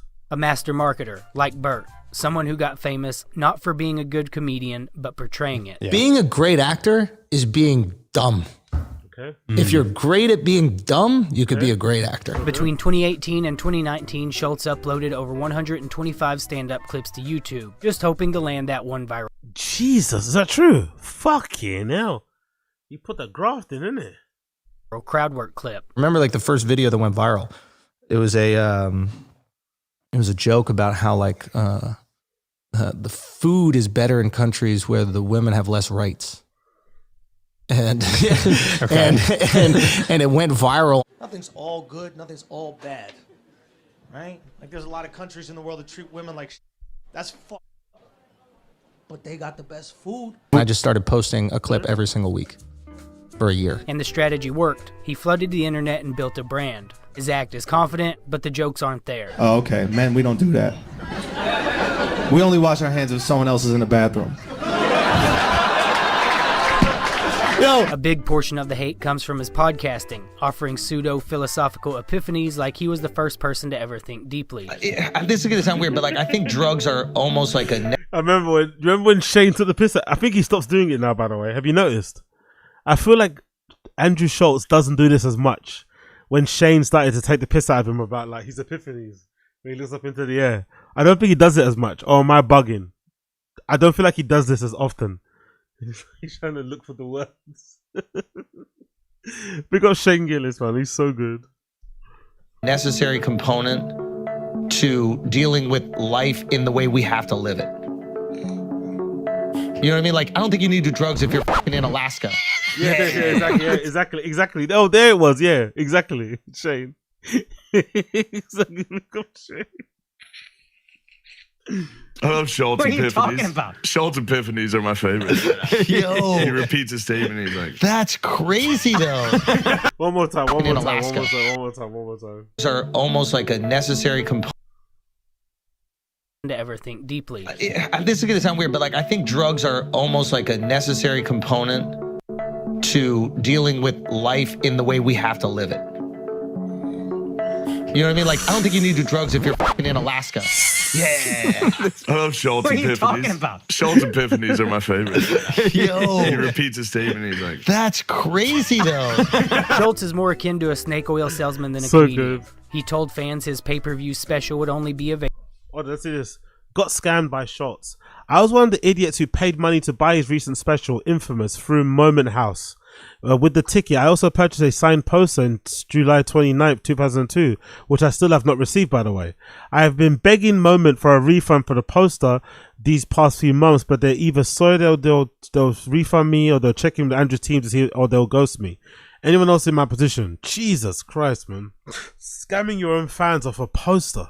Really? Poster? Available for a short time, then gone forever. 2 weeks later, it was on YouTube for free. I'll be honest, I never sucked. I could do it. I know that. I could do it. I do not understand how people aren't repulsed by this man immediately. He oozes goofy kid who tried too hard to be funny in class, but nobody ever laughed at his jokes. Schultz is not funny. He got big during lockdowns. I know I sound like a big hater, but I don't care. Rogan Sphere comedians are getting tiresome. A large portion of the backlash surrounding Schultz stems from his most watched podcast clips. In one infamous moment, Schultz tried to convince a guest that one of the most addictive substances on earth wasn't actually addictive, all while attempting to pressure him into taking it. Try one of these. It's nicotine. Oh, hell no. No. You're going to be hooked. I'm good. It's not about a hook. You won't get hooked. Oh, hell no. I'm good. It's like a dip. Just try it. No. Will you just try it? I got addictive personality for real. This is not going to make you addicted. No, we're not doing it. Just try it. No, I can't do it, brother. You can literally take it out a second afterwards. You're not going to feel anything. Hell no. Hell just to the try no. one. No, I can't do it, brother. I can't do it, bro. Just try the white boy shit for one. Why are you so afraid? We drank Hennessy the whole time. We finished a whole... No, I get it. Why not just try one? No, because I'm going to be addicted. You're not going to be addicted. It's such a stupid thing to think. Schultz is despised because he's proof that in today's world you don't have to be the funniest to win. You just have to look like you are. Unlike the next most beloved comedian, Mark Norman. Norman is Jerry Seinfeld on crack.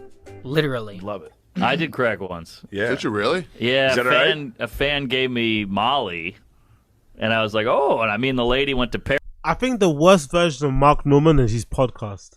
If you're a fan of Mark Norman, don't listen to Cheers with Stories. I think he's probably better on that pod he does with the other guy, Sam Morril, the one about drinking.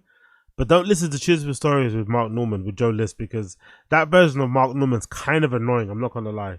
Maybe because I don't like frantic people, or I don't like guys who are like, don't have, you know, like people that like enjoy not being in control, or enjoy like just fucking around. I don't know. He's like the stories that annoy me the most on Chooses with Stories are the stories where he talks about his weekend comedy gigs, like transfers and missing flights and rushing to this spot to that spot, like always like rushing places, forgetting things, losing this, losing that. I just can't do it. It just annoys me. It's like, bro, get your life together. Like, how old are you? Like, why are you always so like unprepared and late and running around last minute, frantically doing this, frantically doing that? Either get an assistant or just fucking wake up. You know what I mean? Like, it's not that difficult. So I think that version of Mark, I'm not really the biggest fan of, but when he's a guest on shows, he's really funny. Personally, I think his stand up is pretty decent. Nothing crazy to write home about. Although I do think Mark Norman's one of the type of people who is probably a lot funnier in real life. Like, if you went to see him, I think you'd have a really fun time. And he does at least go on stage and try and make people laugh, you know? You have to give him that. He's not going on stage trying to give you a lecture, trying to tell you how to live your life, trying to tell you what political opinion to have.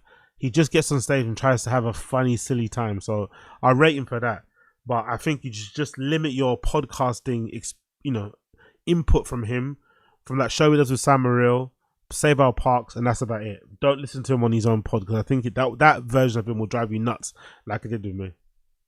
Paris, we went to the Louvre, and I said, let's do the Molly at the Louvre. And we took crack. We're in the Molly, God. like, You took crack to tweaking out. I'm looking at the statue of David, like, shaking and drooling. You're the only person. I'm the only person. You're the only person ever. Yep, you're not vibes. What's that? Have you seen his wife stand up? May Planet. No, I've not seen. Who's that? Let's actually check her thing out now. Who's what's her name? Is it My Planet? Is that the whole lady? Okay, what an interesting name. My Planet. How you say that surname? Planet, right? May Planet or My Planet. Let's see what her stand up is like. No, I've never seen her. I know he's got a wife, he's a comedian, but I've never actually seen her, to be fair. Okay, that's what she looks like. She's a blonde. Okay, I never actually know what she looks like. Let's see what her stand up looks like. Let's see. First one, sexist realtor. Again in the stream chat, for those of you watching, again, we'll go through our usual segment. 1, if it's funny. 2, if it's not funny. 1, if you think she's funny. 2, if you think Mark Norman's wife is funny. It isn't funny. 1 funny, 2 not funny. 1 funny, 2 not funny. Let's go. Ricky Pitcher's a legend. 2 already. We got Ricky Pitcher. Let's go. A lot of big kid stuff now that we're getting married. We're looking for houses. It's in Jersey. Don't get too excited. But I noticed this thing that every time we go to look at a new house, the realtor doesn't even bother look at me. It's unbelievable. He doesn't even make eye contact with me. He doesn't even say hello. I'm like, what the hell is this? So like I walk in and they go right up to my fiance and they're like, sir, what do you do for a living? And I was like, wow, that is so fucking sexist. That is so rude that they guessed correctly. And so I told my fiance, I was like, listen, we are fucking out of here, okay? We are not buying this house because you are. A lot of big kid stuff now that we're getting married. We're looking.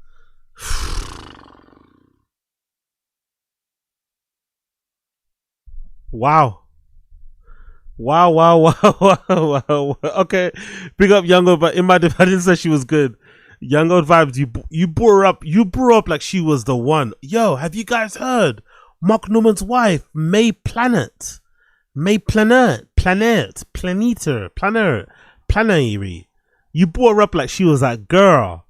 Young Old Vibes, you brought her up like she was that girl. Don't you dare try and hide now. What the fuck was that? She's name dropping her husband. Like, huh? Okay. One more, please. One more. Come on, May. Planet. One more. Awkward dance. I'm going to weddings.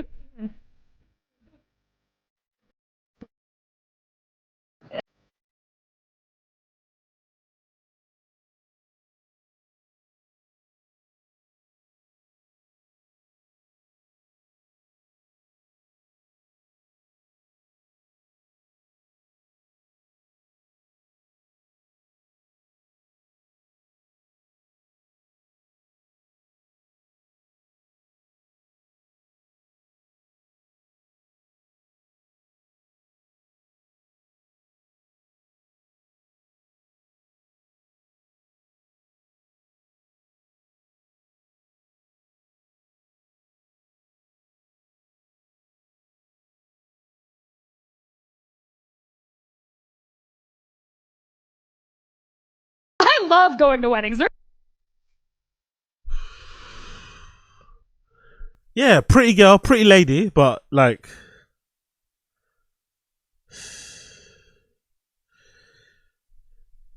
you know what's funny? You know what's funny about her, by the way? You know what's really funny about her? She seems very normy, innit, for Mark Normand, given his humor and given his personality. Doesn't she seem very like, you know, like that meme? She reminds you of this meme. Oh my god, she's so wacky meme. Yeah, she reminds me of this. Don't you think she reminds you of this a little bit? Mark Normand's wife kind of reminds you of this meme.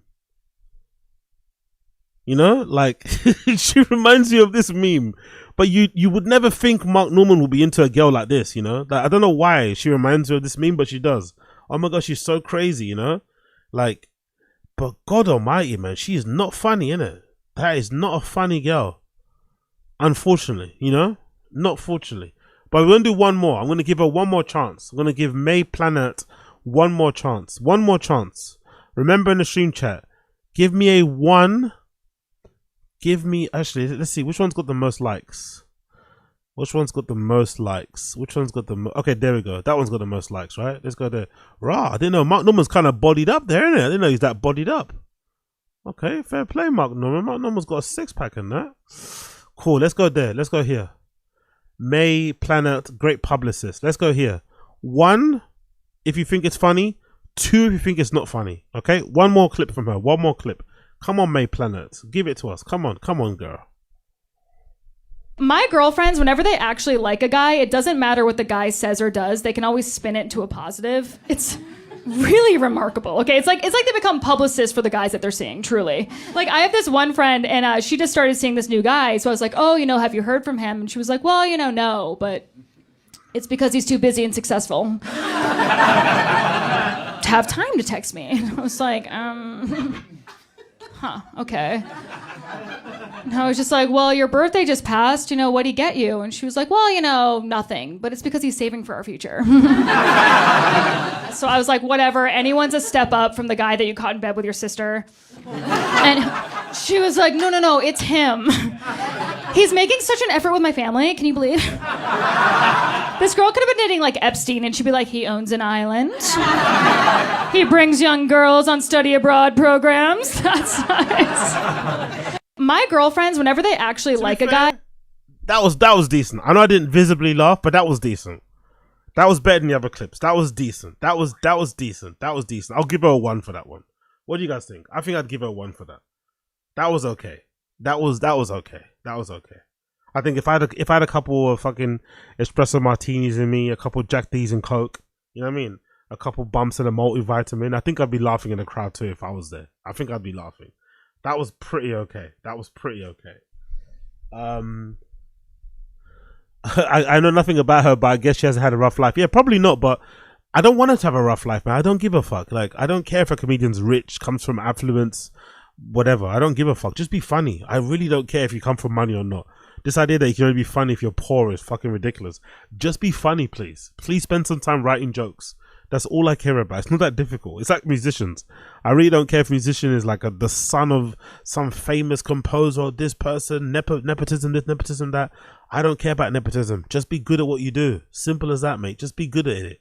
And with comedy, you'd think these guys would just spend more time writing jokes, but instead they don't. But yeah, not the greatest. I'm not gonna lie, not the greatest. Their style's not that similar either. She seems like a bit more of a normie than Mark Normand, but you know, it's pretty refreshing that he's got a somewhat normal, non-clout hungry girlfriend. She doesn't seem to be all up on these pod like fucking Kalila was with Bobby Lee either.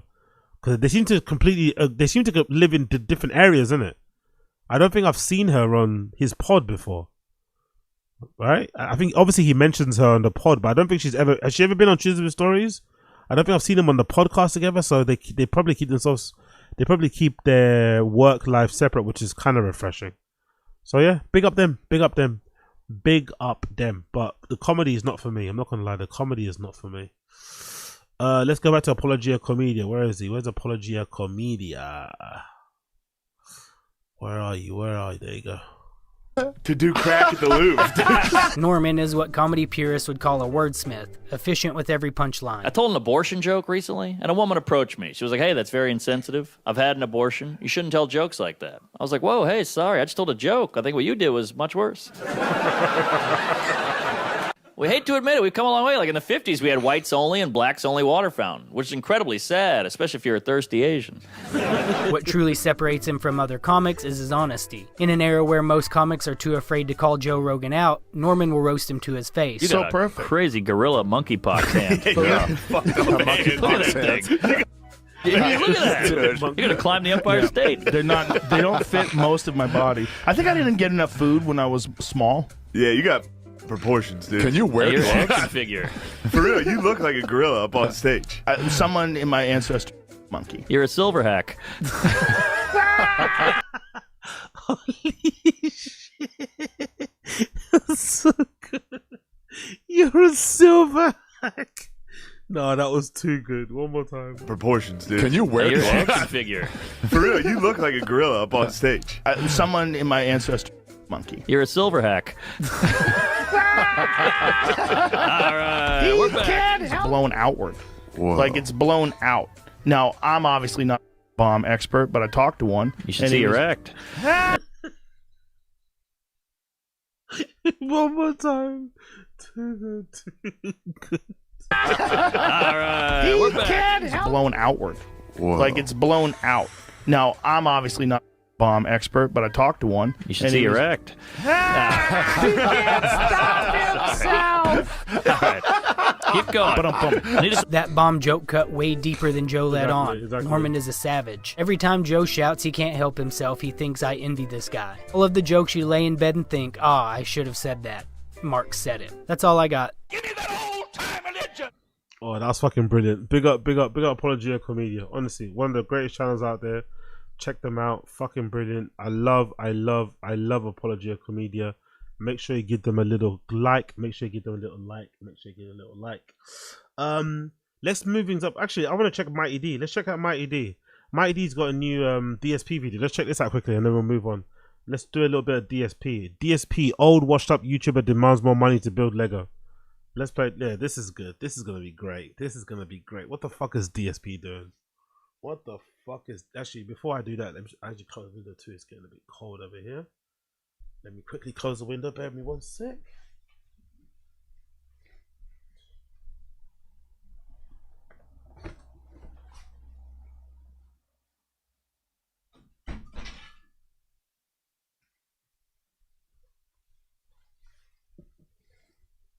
Okay, let's do this.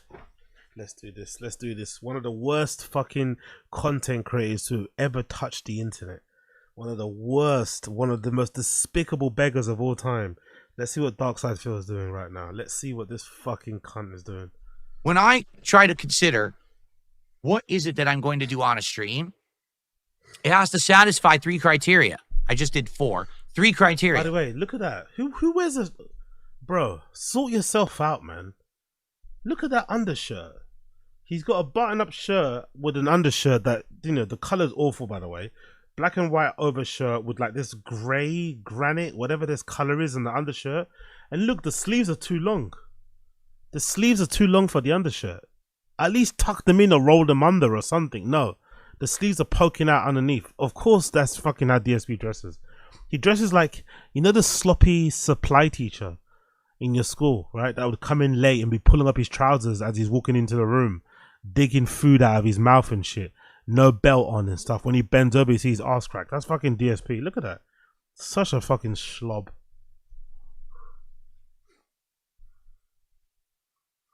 It has to satisfy 3 criteria. I just did 4. 3 criteria. Criteria number 1 is, will they support it? Criteria number 2 is, will they support it? And then the third factor, will they support it? Okay?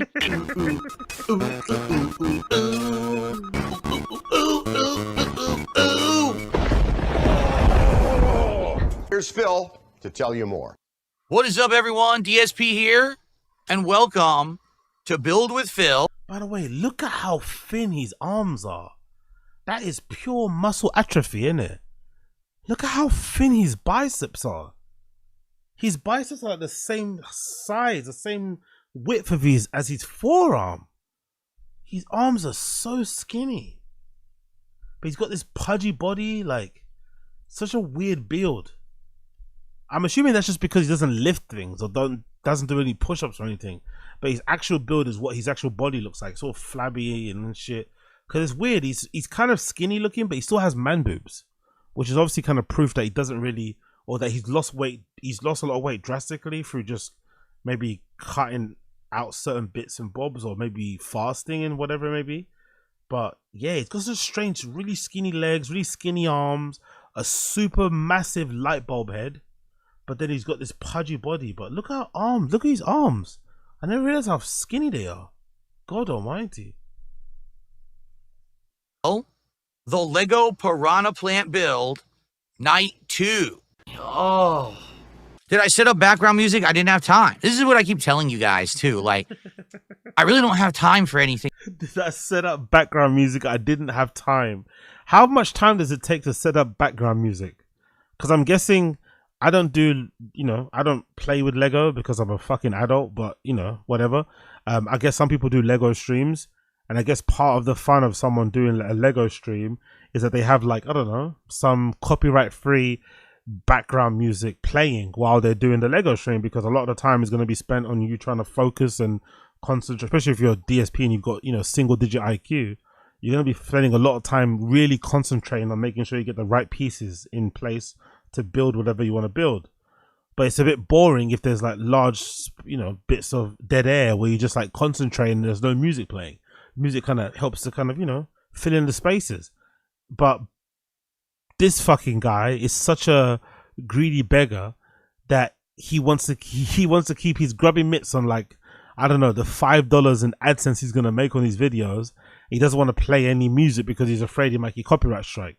But he's not even bothered enough to go and search for copyright-free music to play as a bed, just so people can have something to listen to in the background. Nah, you're just going to hear me breathing, and you're going to hear all this dead air and the rustling around as I try and figure this shit out. It's so bare minimum. It's like, come on, bro. You can't even play something off your phone or something. Like, can't do anything. Too busy, allegedly. Too busy doing what?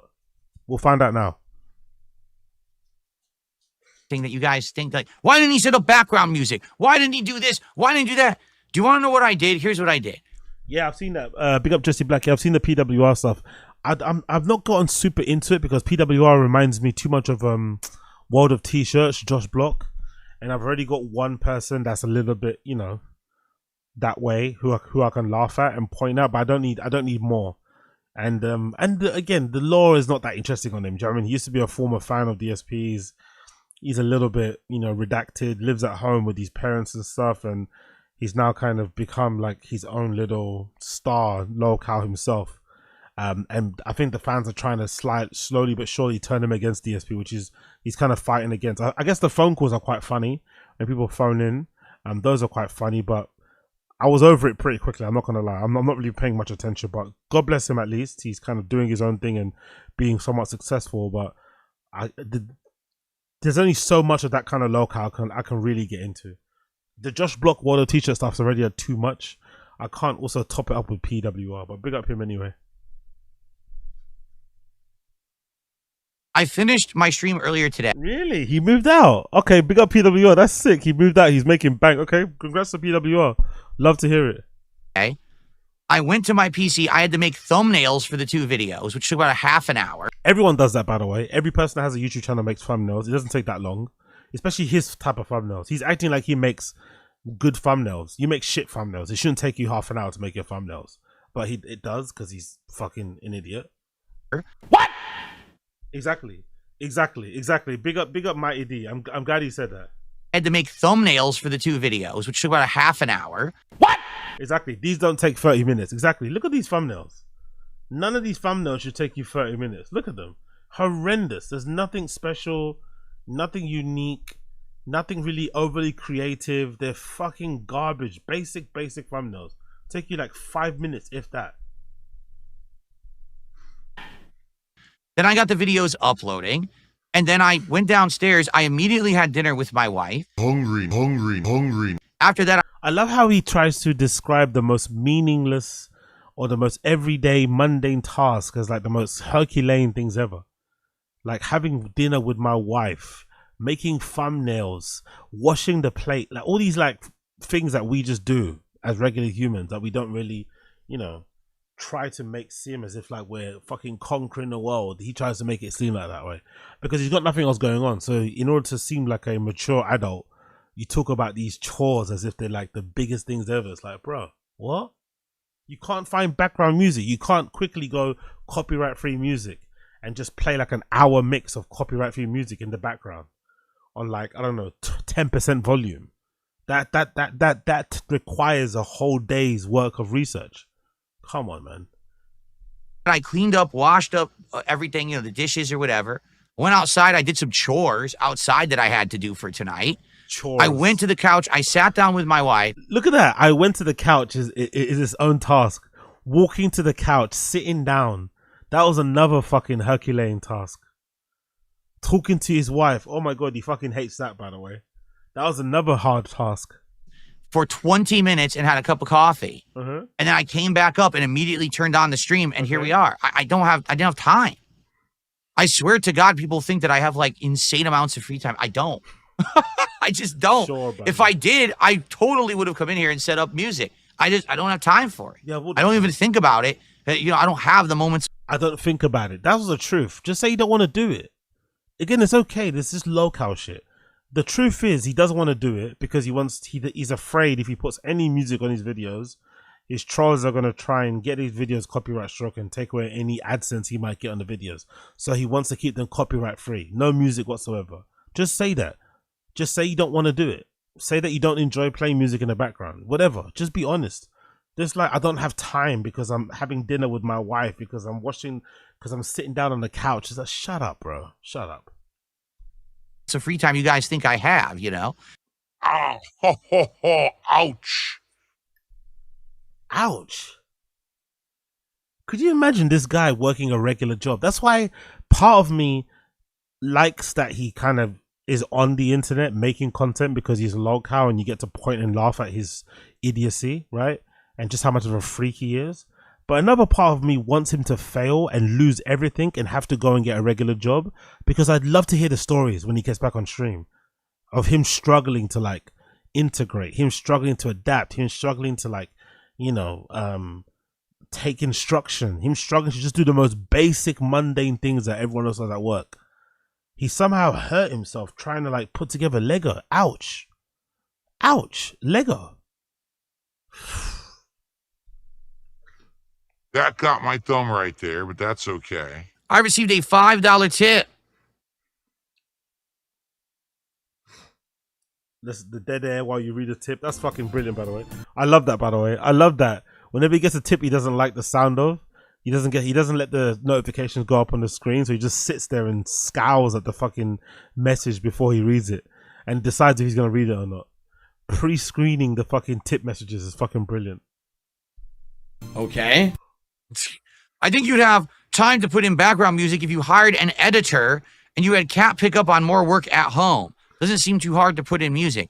Exactly. It's not that hard at all. You just got to write in copyright free music and you'd find them based on duration. Just play an hour mix in the background. Loop the fucking tune if you want to. It's not that fucking difficult to do. And you could definitely pay somebody to do his thumbnails for him. But he had editors before that he didn't pay. Everyone he hires never pays, you know. That's the funny thing about this guy. He allegedly makes 100 grand plus a year, but he never pays people to do jobs for him. Never. For so far. I don't think he paid anyone to do his thumbnails, to do clips for him. That throwback channel thing, I don't think he paid people to do stuff for him. I don't think he's even paid some of the guests he's had on his shows, smart guys, since fucking Triple P left. I don't think so. Or since he kicked him off the show anyway. I think he's just like, how do you not just pay people to do like stuff like that? Why would he doesn't even offer? And if you probably asked him, he'd probably say they don't request it, so I'm not gonna give it to him. It's like, come on, man. Like, come on. I had editors. I do still have some, but I had more editors. And they're idiots. It kind of fell apart with a lot of stuff going on. a lot of levels of harassment, trolling, all kinds of shit. Okay. Yeah, of course, it was the troll's fault that his editors left. Most likely, it was his fault because he wasn't paying them and he was asking them to do way too much. And most likely, if he offered to pay them, they probably wouldn't have left. You know, it's not that difficult. To be quite frank, it wouldn't even matter if I hired someone right now. I don't even think anyone would be trustworthy to be an editor of mine, because if you hired somebody and you paid them, why wouldn't they be trustworthy? They have an incentive to do a good job and to be trustworthy because you were paying them. But he doesn't want to pay people, so he expects to get people. I think he still lives in the dark ages of the olden days where you could just get your fans to just work for free on all your stuff and not pay them at all, and they'd just be happy to take part. It's like, bro, don't waste people's times like this. Like, it's not, you know what I mean? Like, you're trying to make enough money where you should be allocating enough of it, some of it anyway, to making nice thumbnails, at least making them look a little bit.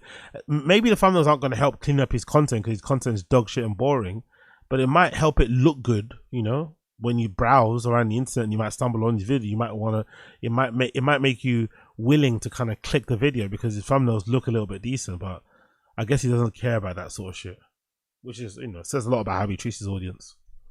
Because of all the nonsense going on, like I said, all the LARPing, as I've said, right? So, yeah. I love how he also kind of has no understanding of what LARPing means. It just uses it to describe people that he thinks try to get the one over him on something. You know what I mean? That's not what LARPing actually means. He's trying to use LARPing as another word to describe trolls and detractors. It's like, it's not the same thing, really. I wish that I could, but sadly, I just got to do a lot more work for myself these days, which means I just don't have free time. Kat does not work on my business at all because she doesn't. She has nothing to do with the business. She's not part of the business. She's not going to be doing anything regarding my YouTube channels or anything like that. Makes sense. So, no. She has enough stress in her life with the job she works. Cooking meals, you know, doing... By the way, it's also very deplorable that this man makes 100K a year and he still lets his wife work a menial, like, bullshit job like retail, you know? If you make that much money that he does and they don't have any kids, they have a fucking cat, he should be in a position where he can retire his wife so that maybe she can maybe pick up some slack and work on the fucking show because it makes her money and she doesn't have to go to work every day. But somehow he still makes her go to work every day or whatever part-time that she does, and he gets to sit on his ass all day or eating food and gouging his face and shit.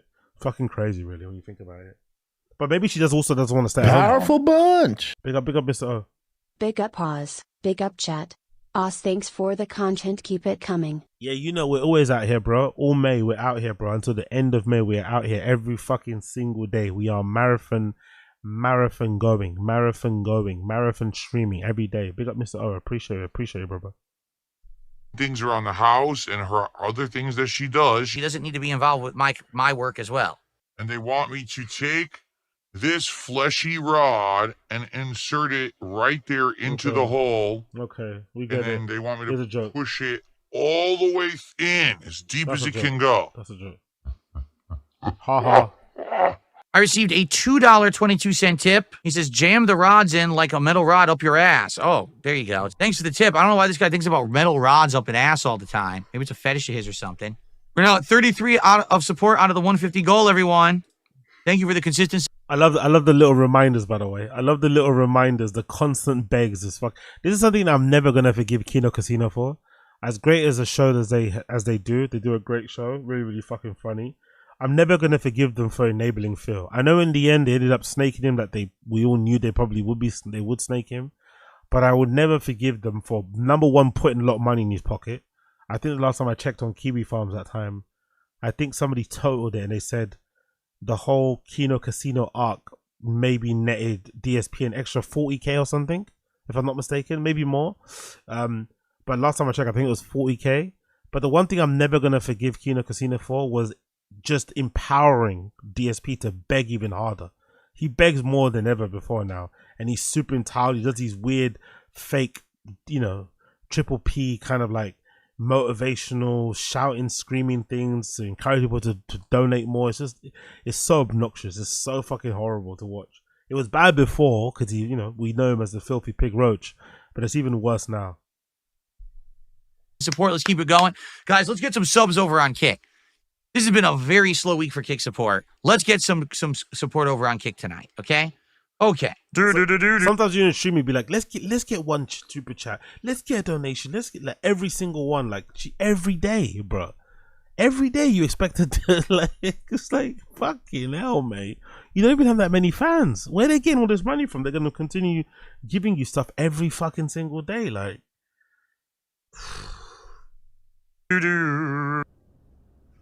Exactly. 40-plus-year-old man, by the way. It's time to pour out bag number 6. Guys, hold on. Let's get some support. Let's get some subs. We have 0 subs on Kick tonight. Honestly, look at those arms. Guys, hold on. Let's get some support. Let's get some subs. We have 0 subs on. Look at those. Do you see those arms? Do you see how fucking skinny they are? It's utterly crazy. On Kick tonight. We only had like a couple subs earlier today. Let's get some subs on Kick. Let's get a tip right now for Lego Night. Let's get some super chats. Let's get some membership right now. Let's get some support. We're basically around halfway through tonight's build. Let's get it going. Let's do it for the Piranha. Who are you clapping at? Honestly, if I was a fan of his, I'll be so annoyed. I'll be so disrespected. I'll be so insulted. Like, who the fuck are you clapping at? I'm not a fucking seal. I'm not your dancing monkey to give you money and shit. What the fuck is going on here? If anything, you're my dancing monkey, motherfucker. Clapping, you know. Plant man. You have something inside that's disconnected from how you should be as a person. I'm strongly debating getting that Mario Kart Lego. It's $170 though.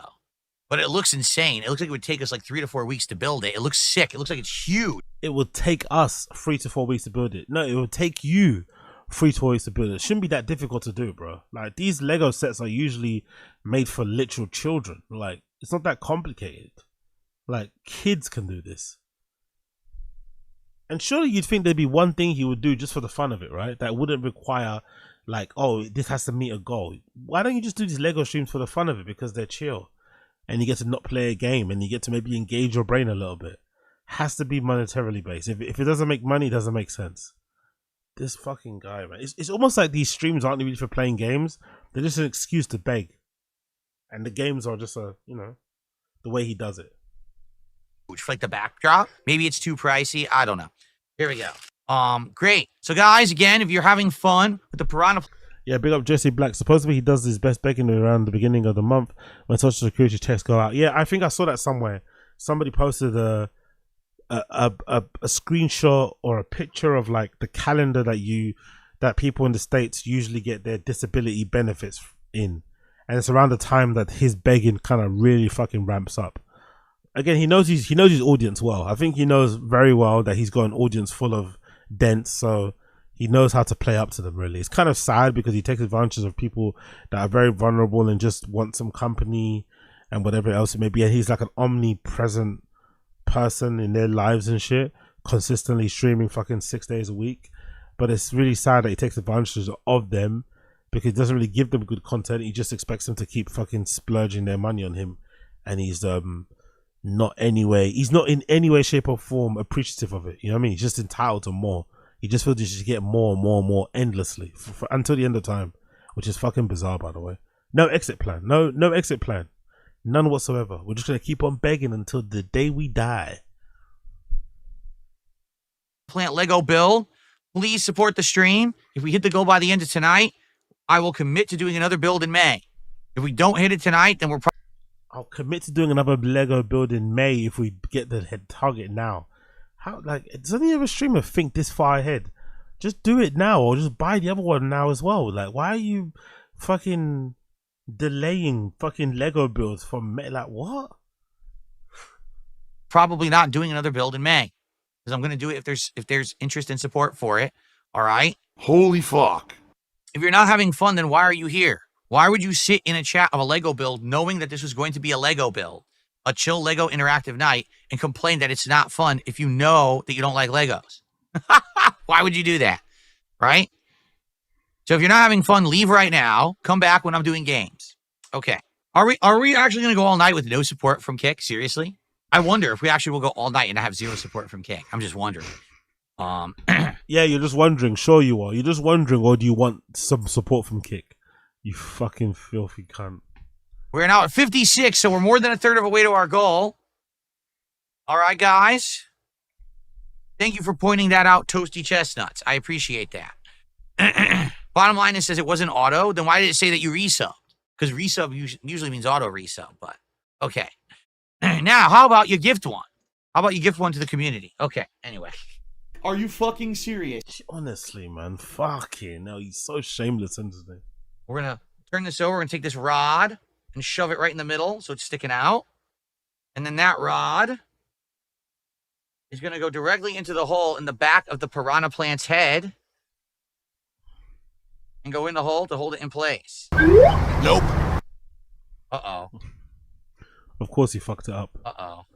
Yeah, big up Ricky Pitcher. Why does he think he can get revenue from Kick? The entire audience is Kino tractors. That's the thing, though. I don't think he's got a lot of Kino fans left on his Kick streams. That's part of DSP's problem. Like, as much of a pig roach and a despicable, he's got like zero redeeming qualities.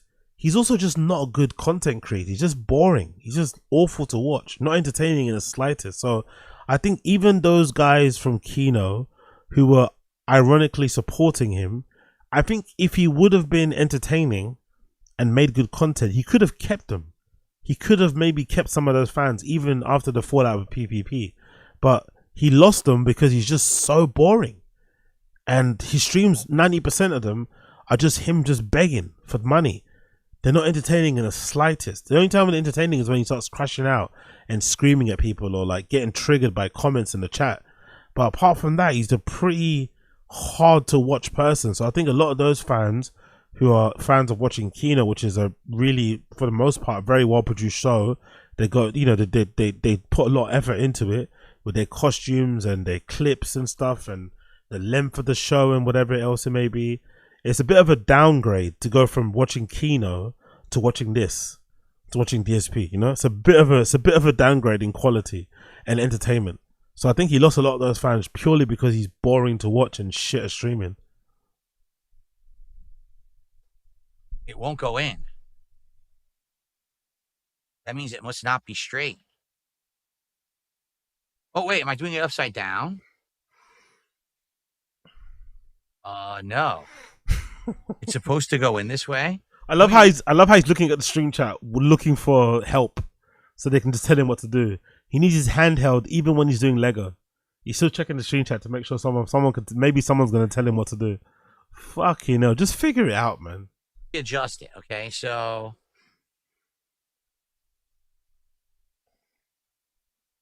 try to get it perfectly straight.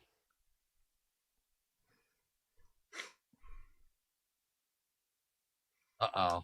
Oh no, it came off. Uh-oh. It won't go in. Yeah, that's really bad, guys. They can't figure it out. They fucked it up and they don't even know what they fucked up. What's weird, so the rod is going in. It must not be aligned straight. It's kind of loose. You could just check the instructions, maybe, you know, or just go over it again. It's not that difficult. Just figure it out, bro. It moves. See, the problem is that it rotates like that, so it doesn't maintain a straight angle, and that's a problem. It needs to maintain a straight angle to actually stick in correctly. So maintain a straight angle. You're still not figuring it out, are you? I got to kind of use my finger here to maybe position it so that it kind of will be straight, and then maybe now I can do it. This is not working. Horrendous. Yeah, this is not working. They expect. Imagine expecting $150 minimum for a stream like this. Just imagine expecting it, feeling entitled to it, and then getting angry if you don't get it, getting frustrated at your fans for not helping you to hit that mark, and then punishing them by saying that you're not going to do Lego streams again because you didn't make $150 on this bullshit. You to put. So here's how it's. Big up Ricky Pitcher. AZ, when do you think he's last time he hung out with someone? Someone that wasn't his wife. This might have been a long time. In real life, must have been a long ass fucking time. Yeah, I can't think of it. When was the last time he probably hung out with somebody that wasn't his wife? Hung out. Maybe soon. Maybe those Rambo guys, Rambo and the other fucking dude. Maybe that was the last time he actually hung out with anybody that wasn't his wife.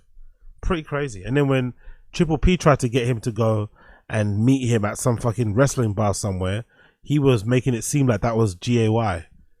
Like, oh, why would I go and meet someone to have drinks and hang out when I have a wife? It's like, what? Do you think all guys that hang out together are like secretly GAY?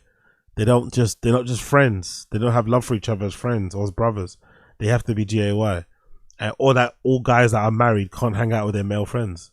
Like, he's a bit of a freak that way. It's very like, but you can tell from his personality and how he acts that he's a complete shut-in. You know, hasn't had many life experiences and avoids all real human contact. To be fair, even when he orders DoorDash, he gets annoyed when they call him. He gets really pissed off when they call him, like asking to get let into the gate or directions. He only talks to them via the like in-app the text chat thing that they have going on there.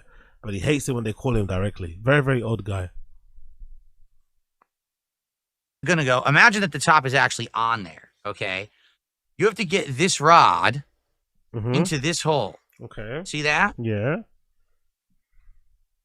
It fits. Okay. It fits either way. It fits. But it needs to be perfectly straightly aligned. And how are you going to do that? It won't align. Wow, this is actually this fucking guy. Pretty bad. He's looking for instructions on the chat. He doesn't know what to do. This one is actually quite bad. It does not just pop in there at all. He's going to blame the Lego. He's going to blame the instructions. He's going to blame the manufacturer. He's going to blame the Amazon guy for losing a piece. It's not just him being unable to figure it out. There's something wrong with it. It's not my fault. There's something wrong with it. Because that piece moves. So I'm messing with it, and I still can't get it to be at the right angle. Oh! I got it! Holy fucking titty twisting mother! In fact, I'll be honest, it feels kind of loose now. Like, everything here feels loose to me. It doesn't feel tight or secure. Look, it's like popping. You see that? It's loose. It's popping off. That's not good. It's definitely not supposed to do that. So, visually, it looks nice, but it's not one of the more secure Lego sets, I would say. It actually feels kind of like loose and janky with the way that they built it. I don't know why it's like that. How much did you pay for that Lego set, brother? You want a secure Lego set? You want a bulletproof Lego set? Like, how much did you pay for that?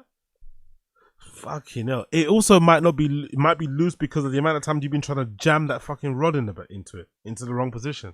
Maybe that might be the reason why the hinge is a bit loose. Fucking hell. It's just a Lego set, man. It's not that deep. It is a little disappointing. I want my Legos to be tight, and this one feels like it's moving. You can even see just going like this. It moves, the lips moving. It's loose from the top. I don't think there's even a way to get it tighter. Like, how would you? I did it exactly right. I have all the things the way that they've claimed to put I them did it exactly right. I did nothing wrong. I did everything correct. on and Nothing. I've literally done nothing wrong. I do nothing wrong. I didn't do anything wrong. I've done nothing wrong. I did nothing wrong. They're just not very tight. Keep in mind, these lips One are more time. nothing One wrong. more time. I've literally done nothing wrong. things the way that they've claimed to put them on and Nothing. I've literally done nothing wrong. I do nothing wrong. I didn't do anything wrong. I've done nothing wrong. I did nothing wrong. They're just not very tight. Keep in mind, these lips are only secured by one rod in the front, so everything else here is loose fitting and moving. Yeah. Loose fitting But I'm going to Lego. be honest, look at this. Loose fitting Lego. It's lopsided. Like, you can't have it lean forward. If you do, it might fall. Look, it is kind of, look, it's unbalanced. What you need to do is evenly distribute the weight of the head by opening the mouth like that. If you don't, then it's going to flop once to one side or the other because the hinge is not a tight holding hinge. Okay? I told you guys, if people show up. He really does take out the fun in this, isn't it? He really does take out the fun in it. Just enjoy what you done, man. It looks decent enough. Like, who gives a fuck? Like, honestly. Oh, yeah. Up, engage, and support for Lego nights for the Piranha Plant. And it was only 2 nights for the record, only 2 streams. We would lock in and I would 100% commit to doing another Lego. Okay? we didn't hit the goal tonight. We didn't even get halfway to the goal. And in fact, there was a bunch of troll tips from an idiot who was doing dollar tip, who's already charged me back for the dollar tips because he's an idiot. You know, he was only doing it to be a dick. He saw that we weren't getting the support. By the way, you've made his day, innit? You could just ignore it and keep it moving and not just mention this. But this is what locals do. You could just ignore it. This person sent dollar tips in that you didn't read because they were trolling you. But now you're mentioning it again. And then you're mentioning the fact that he fucking is, charging it back. Thus encouraging other people to do the same thing. It's just incapable of just ignoring things and moving past it. Like, you can summarize this without mentioning the troll tipper that you didn't want to acknowledge, but now you acknowledge Powerful it. bunch. Yeah, bet Ricky picture. Middle manager Phil does everything right. Could you imagine him as a middle manager? I would love to hear it. I would love to see him as a middle manager. Number one, like him getting complaints from people that from his employees or from his subordinates. And number two, from the people that he works on the same level as, fellow area managers, or, managers of his level and above, complaining about how shit he is as a manager. I'd love to see both of those things. Honestly, I would love to see both of those things. He's like, I'll just distract Phil with a bunch of dollar tips. And then he charged them all back. So in reality, we probably only did around $60 of support tonight. Okay. Honestly, $60 is probably way too much for anything that he does. The fact that someone paid him $60 to make that shitty fucking bit of Lego and take that long time that he did making it and make the whole experience excruciatingly, painfully boring says a lot, You should be grateful that he got anything for that fucking build, anything for that stream. But instead he expected 150 minimum, maybe even more, to have kept the fucking Lego thing going. And he's disappointed, and it's almost like he's trying to guilt trip his audience into giving him money. Like, how could you guys do this to me, man? How could you? Okay. Truth is, the audience that was here was pretty engaged. We had some good conversation. I really enjoyed talking with everyone and hanging out with everyone while I was also building the Piranha plant. I think the Piranha plant looks great. And what I was telling everyone was that if we hit the goal, what I was eyeballing was either like another video game related. Jesus Christ, what was that wink? What was that eye wink? What was that about? It's almost like he malfunctioned there, isn't it? What the fuck was going on there with his eyes?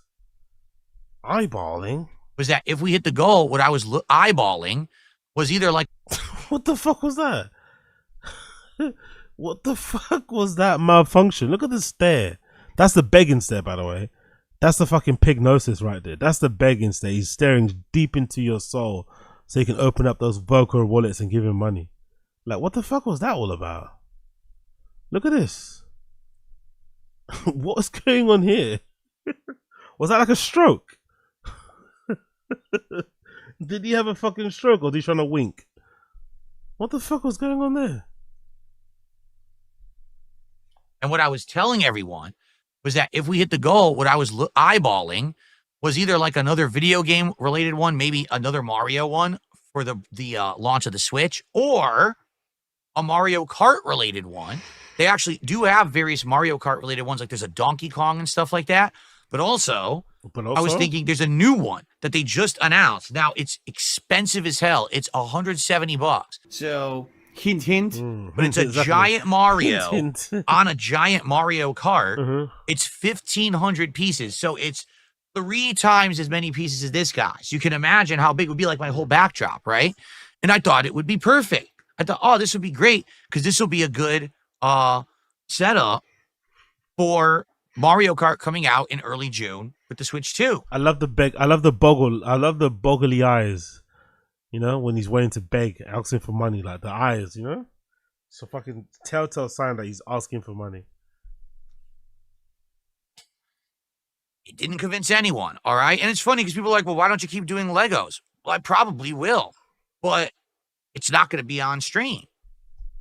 Just do it on stream. What's the point, really? Can't you do one thing on stream that isn't just about money, that isn't about support? One fucking stream that isn't about tips. Just do the Lego thing just for the sake of it, mixing things up. Just because it gives you time to wind down and, I don't know, focus on other things. Maybe have different types of chat going on and shit. I don't know, something different. it has to hit the goal. If it doesn't hit the goal, I cancel and take it away. So now you're gonna subject people to your shitty, boring gaming streams every fucking day of the week. It's just like, come on, man. Just a little bit of fan service, if you may. A little bit of fan service, if you may. You know what I'm saying? Like, I probably will continue to do some Legos. And maybe I'll do some Legos with my wife, right? You know, maybe I could do it that way. But when I try to consider what is it that I'm going to do on a stream, it has to satisfy 3 criteria. I love this, by the way. I love the business meetings. I love the fucking overuse of the hands, his fingers, all the time. Trying to, like, how much tips you've got left, the prayer hands, the pointing. It's just, so obnoxious, isn't it? Like, fuck off. I just did 4. 3 criteria. Criteria number 1 is, will they support it? Criteria number 2 is, will they support it? And then the third factor, will they support it? Okay? Exactly. I told everyone way ahead of time. I hope that no one's disappointed. I said, just show up, engage and support with the Lego content. I'm happy to continue doing it because some of the builds I want to do, notably this Mario Kart build, is going to be really pricey. I need it to be supported. And it didn't happen. Okay? So it is what it is. Piranha Plant, for now, will be my final Lego build. Maybe someone will convince me otherwise. You know, there's always a chance. I always want to say to people, even though maybe I've come to a determination or whatever, there's always a chance. There's always a chance that things could change or turn around. My attitude could flip. Someone convinces me. Sometimes people actually support after the fact. I've seen that, right? Like, people can't be there for the stream, but they're upset because they really like it. So the days later, they support and say, hey, you know, this was for that. Can you still do it? I don't know. I don't foresee that happening. But much like what has happened with Smart Guys, the initial idea of seeing me do something different works, but when it becomes a more regular thing, it doesn't feel special anymore. Since this is the 3rd Lego I've built this year, since I've now spent so many streams doing it, people aren't that excited for it anymore. Even though, arguably, I think this is the best Lego build I've done. I really like how the Piranha Plant looks. I just don't think anyone's like, wow, this is cool anymore, right? You already saw me do these multiple times. You know what it's going to be. And it's not really interesting, except for the hardcore, let's chill with Phil style. Then just maybe buy the interesting Lego pieces and or Lego builds and do them anyway. Invest some of that money you make, some of that fucking crazy amount of money you make for shitty content and put it back into the Lego, I don't know, and give your fans something to check out, especially some of your dents. I'm sure some of the dents just enjoy watching you do this. It's a bit calming and whatever it may be. Like, I don't know, a little bit of fan service, motherfucker. It's not that difficult, bro. Audience. Smart Guys was the same. People wanted to see me have a show where I interact with someone else while talking about pro wrestling. It worked for around 4 months, and then the interest waned. So, fuck off. So good. So fucking good. Honestly, he's fucking awful. I really don't understand this guy. He's awful in every shape or way form. In every shape, in every form, he's fucking awful. He's the worst. He's the fucking worst. Okay, cool. Moving on. Let's do a little bit of Tim Dillon on Wendy's, and then we'll end it with Yuri Riley drama. Let's do Tim Dillon Wendy's clip, courtesy of Are You Garbage, and then we'll end it with Yuri and Riley drama, and then I'll be back again tomorrow for more. Big up everybody tuning in. Smash the subscribe, smash the like, comment and stuff. Join. We're trying to hit 500 members by the end of the month. All that good shit. Let's fucking go. How do you feel as a whole about its rise, about its popularity, about its existence, really, of the birthday cake flavor? Well, let me go into this, actually, because I'm happy you asked this. Mm-hmm. My thoughts on this are evolving. Really? Yes. Early on, when birthday cake flavor was introduced, somewhere, let's be honest, before 2010, no one had heard of it. We're talking about the early aughts here. Mm-hmm. The birthday cake flavor is introduced. I'm not gonna lie, there's nothing I enjoy more than hearing Tim Dillon talk about food. The passion and the knowledge he has for fucking food, especially fast food, is quite extraordinary. I'm not gonna lie, but it also kind of proves that, you know, he grew up like a bit of, you know, he grew up kind of rough, trailer trash shit, which makes his appearances on this show, Are You Garbage, brilliant. But I love his opinions on food. So fucking funny.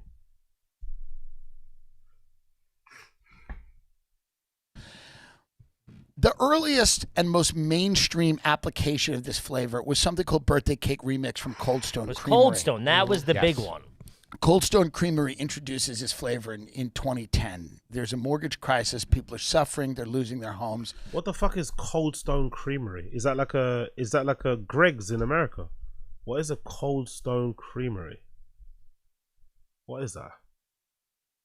Oh, they have one in London. I didn't know that. What the fuck is a Cold Stone Creamery? Ice cream chain offering design your own creations hand mixed on a granite slab. Really? Okay, I didn't know that exists in London. I'd never been. Is that okay? They've got one location. It's in central London. No wonder I don't know it then.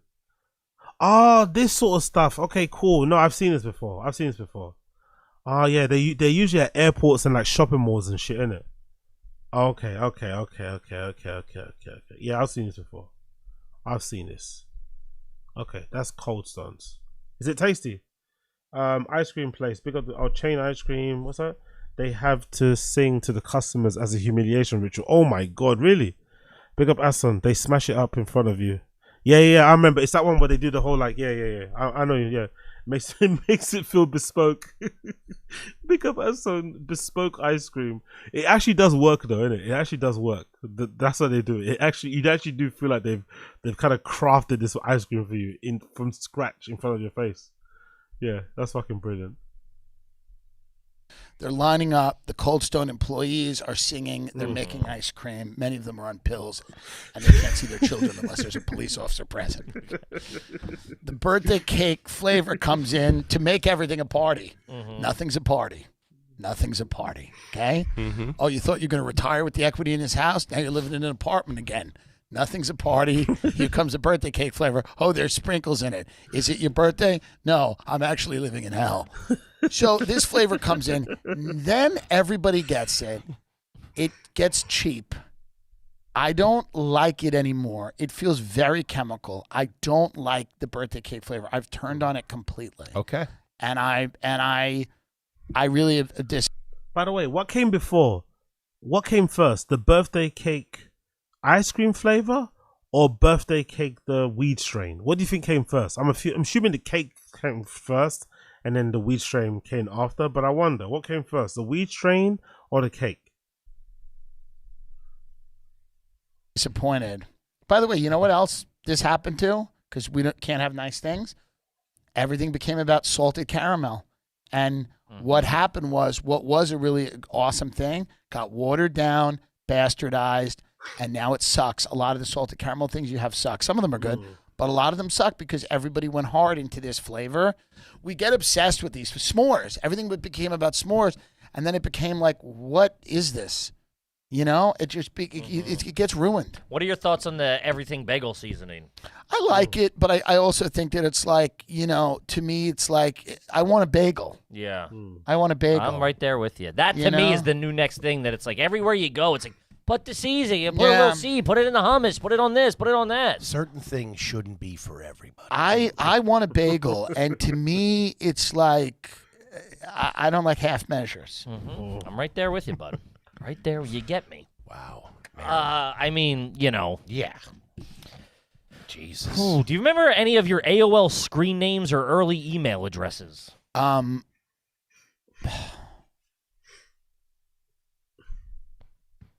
see if he remembers one. He's deep in thought.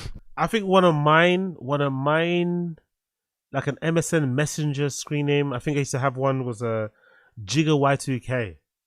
I think that was one of my early screen names back in the day. Jigga Y2K or something like this, or Jigga 2KY, something like those kind of names. And that's about it. I think so. I think that was my early screen name.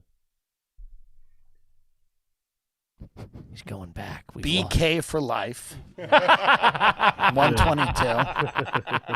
BK for life. 122. That's hilarious. Is that Brooklyn or Burger King? It was a play on things because I used to argue, and I still will argue this, that the Burger King French toast stick was one of the most influential things I've ever had in my life.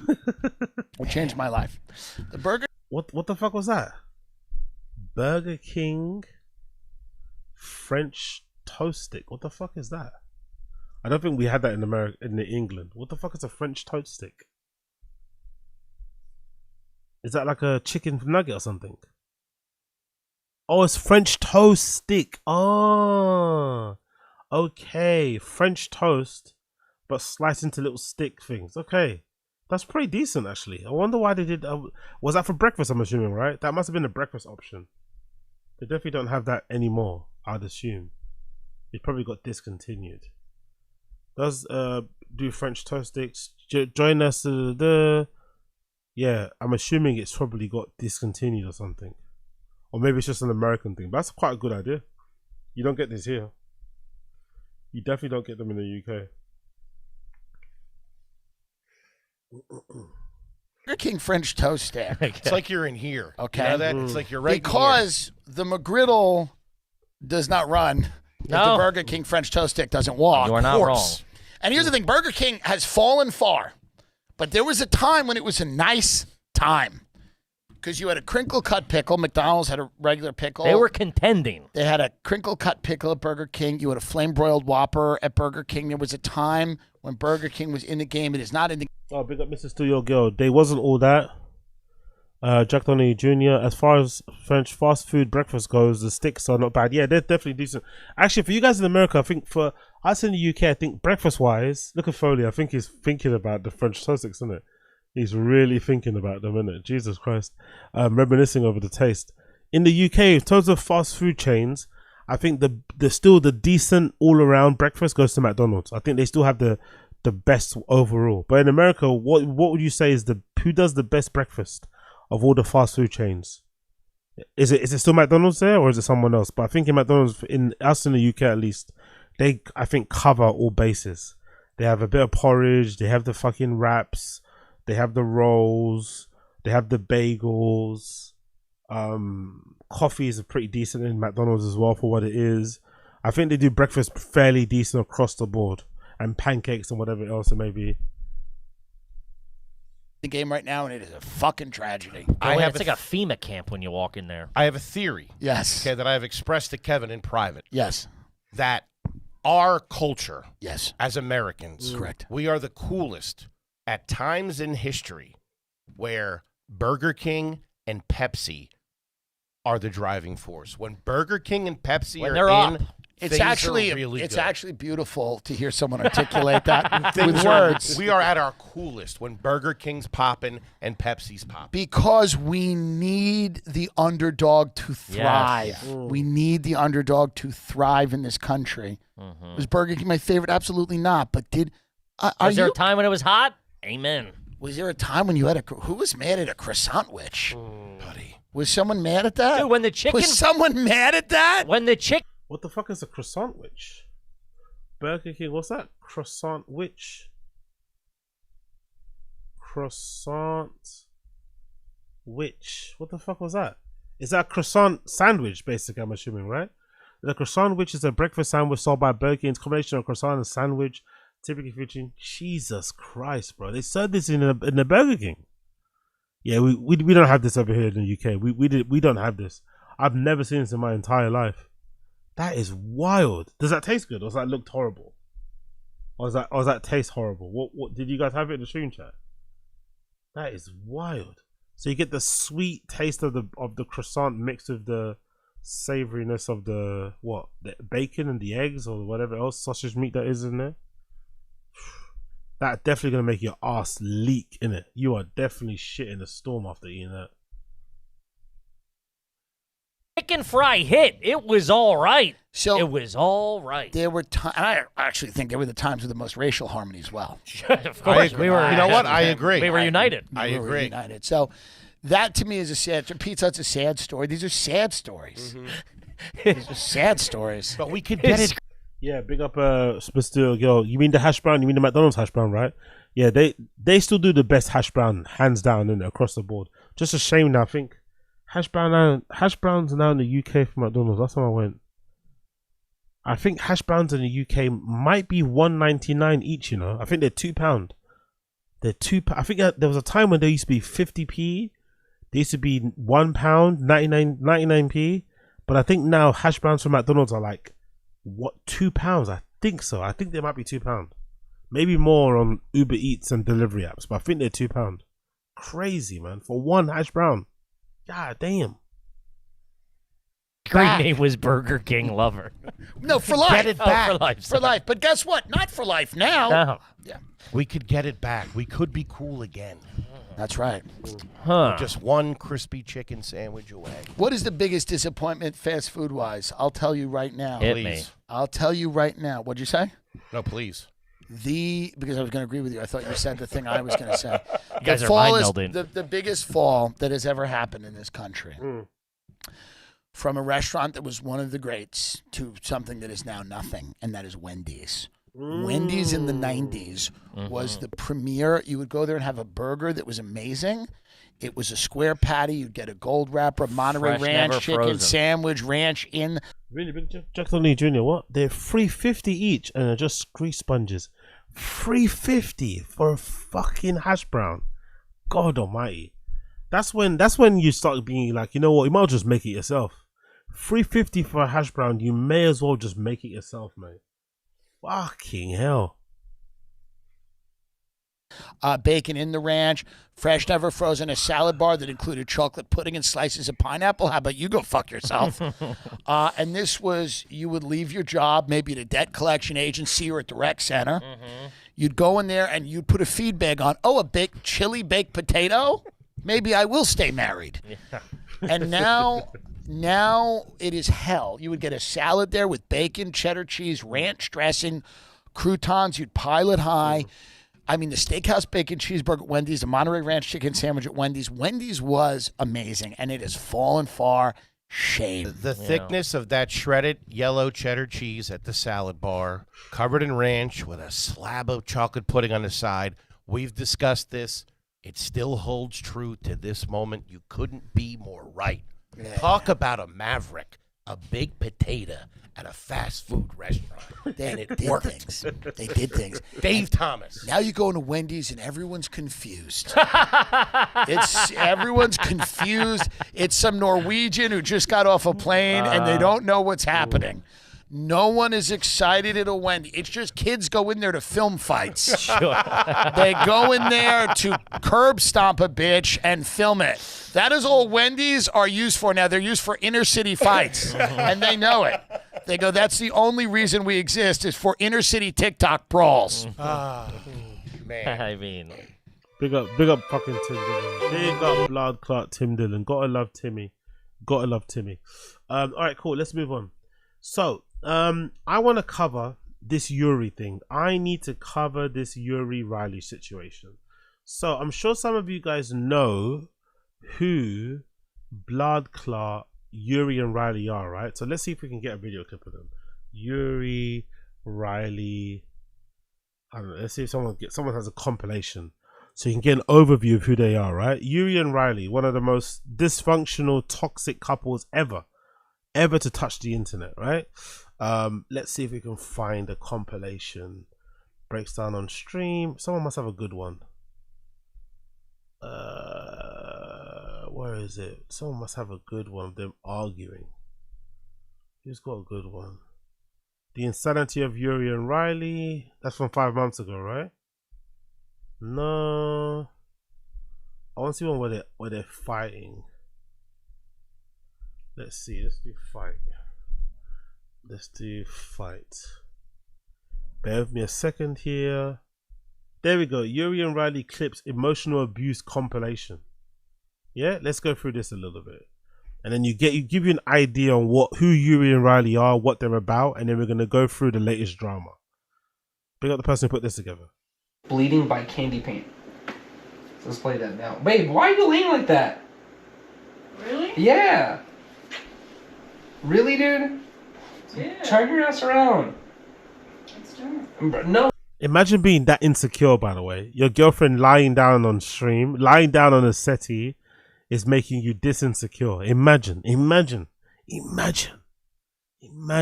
it's not. Really? What do you want me to do? Still like this? No, that's even worse. How? What do you want me to do? There you go. Okay, cool. Beautiful. Lovely relationship there. Great to see. Insecure kick streamer YURY gets mad that his girlfriend is upset. Nothing. You're obviously upset. No, I'm not. You were upset. I'm not. What did I do? Nothing. I didn't do it. Because I told him to continue singing Happy Birthday? No, I'm not mad. No, hell That's no. crazy. I'm not mad. Bro. I'm good on that. Most guys, right, would notice the girlfriend's getting quite upset here and just leave it and move on. Most guys would just leave it and move on. You probably misinterpreted why she was upset. She's saying she's trying to convince you that she's not upset about what you said she was upset about. Most sensible guys would just let it go and maybe talk about this off stream later on somewhere else, another time after the stream is whatever. But you wouldn't keep going on. This is something he's gonna keep doing again and again. You see this clip, you just keep poking and poking and poking. These are the most toxic times, but he also didn't paint Yuri in the best light. He was a bit. I think even he could admit in this era he was a big piece of shit. You're tripping. Stop. I didn't do shit. I'm not mad. I'm just. Sorry. I didn't want to make them feel awkward because they came here trying to sing Happy Birthday. I don't care. And I was like, bruh. I don't care, Yuri. Okay. Don't make it a big deal because it's not. It's Mike Dodd's fault. He ordered the pizzas first. Go. Mike Dodd, I hope you're happy. Nobody cares. Please stop. Why are you acting like that? Why are you trying to embarrass me on your live again? Stop. Nobody was acting like anything. It's annoying you have to deal with this. Nobody's acting like anything. Okay. I'm surprised the birthday pizzas came in before the wings we ordered 20 minutes ago. I'm sure they forgot about them. Didn't we pay for them? We low-key chat. We have low-key been here for like 20 minutes at this point. No update? Really, dude? Oh my god. Vibes ruined because of a happy birthday? No, you don't have to talk, Yuri. Just stop. Bruh. You're gonna ruin the vibes. You're doing it right now. No, I'm not. I'm just asking you, like, what happened with the... Just stop. Hey, sorry. No. Please. You're gonna be so fucked up. Where's Arlene's? Bro, babe. Hello. To be fair to them as well, during this toxic period, their stream chat was awful as well. It was really antagonizing things, making things worse, goading them into arguments, picking sides, trolling. The stream chat played a role in how bad they used to look. Don't get me wrong, they did the worst because they should have just turned the streams off whenever they were arguing or just not been on stream when they were arguing.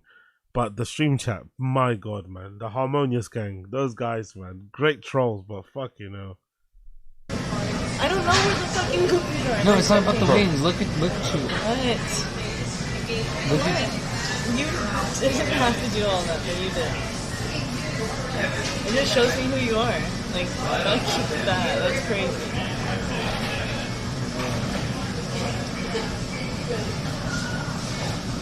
Where the hell do you keep going, Fuck this 304. Jesus Christ. Bruh. Oh my god, bruh. Because someone came to sing happy birthday. What the fuck? What did she do? Is it that bad? Can Yeah. you not say it on stream? I don't know. He just tried to say I'm insecure on his camera. How? You came on the camera asking like, what did I do? Blah blah blah. When You got mad at me for. Okay, I'm gonna walk by myself then. You guys wanna fucking do all that? Jesus Christ. Bro. Oh my god, dude. Okay, last clip and then we move on.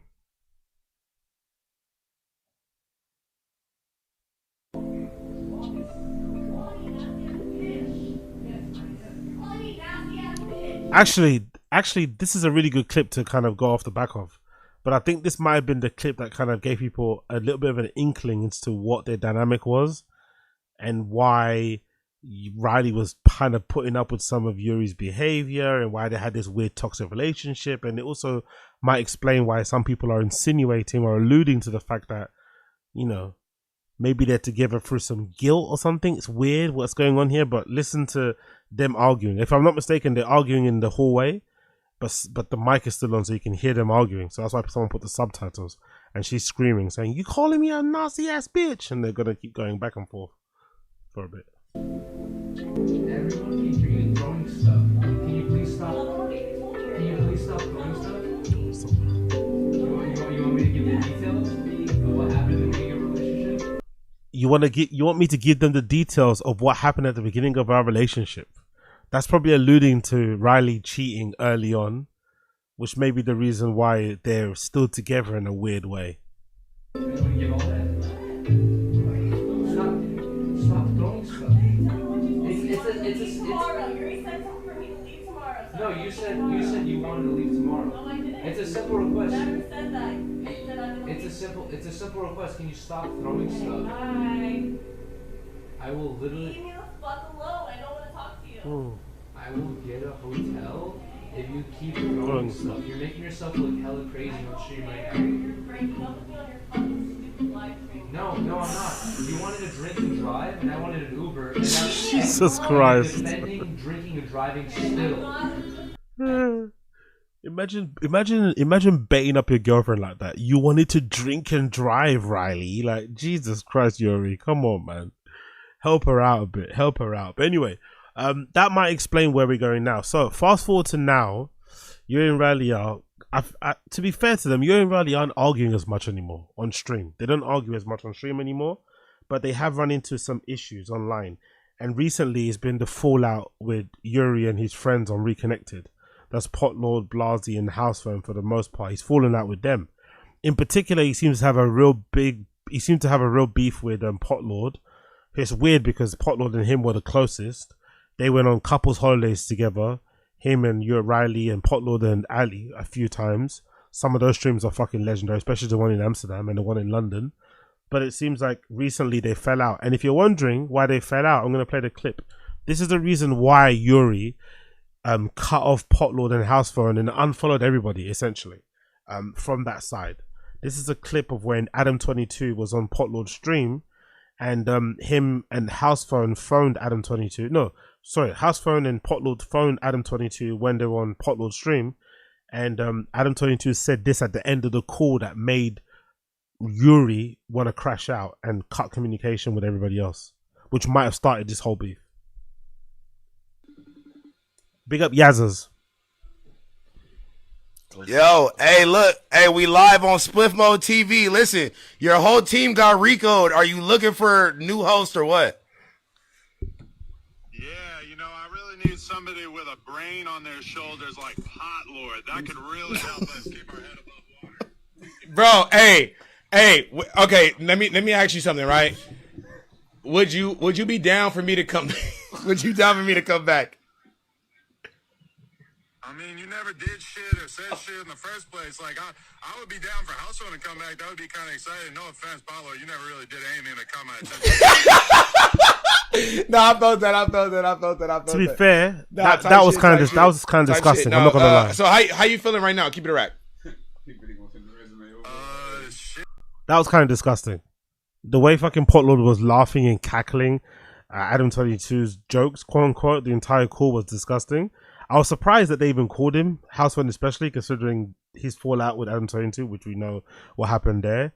And also I'm surprised that POTLORD was sucking up to Adam22, considering he was saying some not too nice things about him as well. But, you know, Adam22 has this weird gravitational pull with these guys. Anyway, the main bit we want to listen to is at the end of the phone call. This is what really pissed off Yuri and what led to him essentially cutting ties with everybody on Reconnected.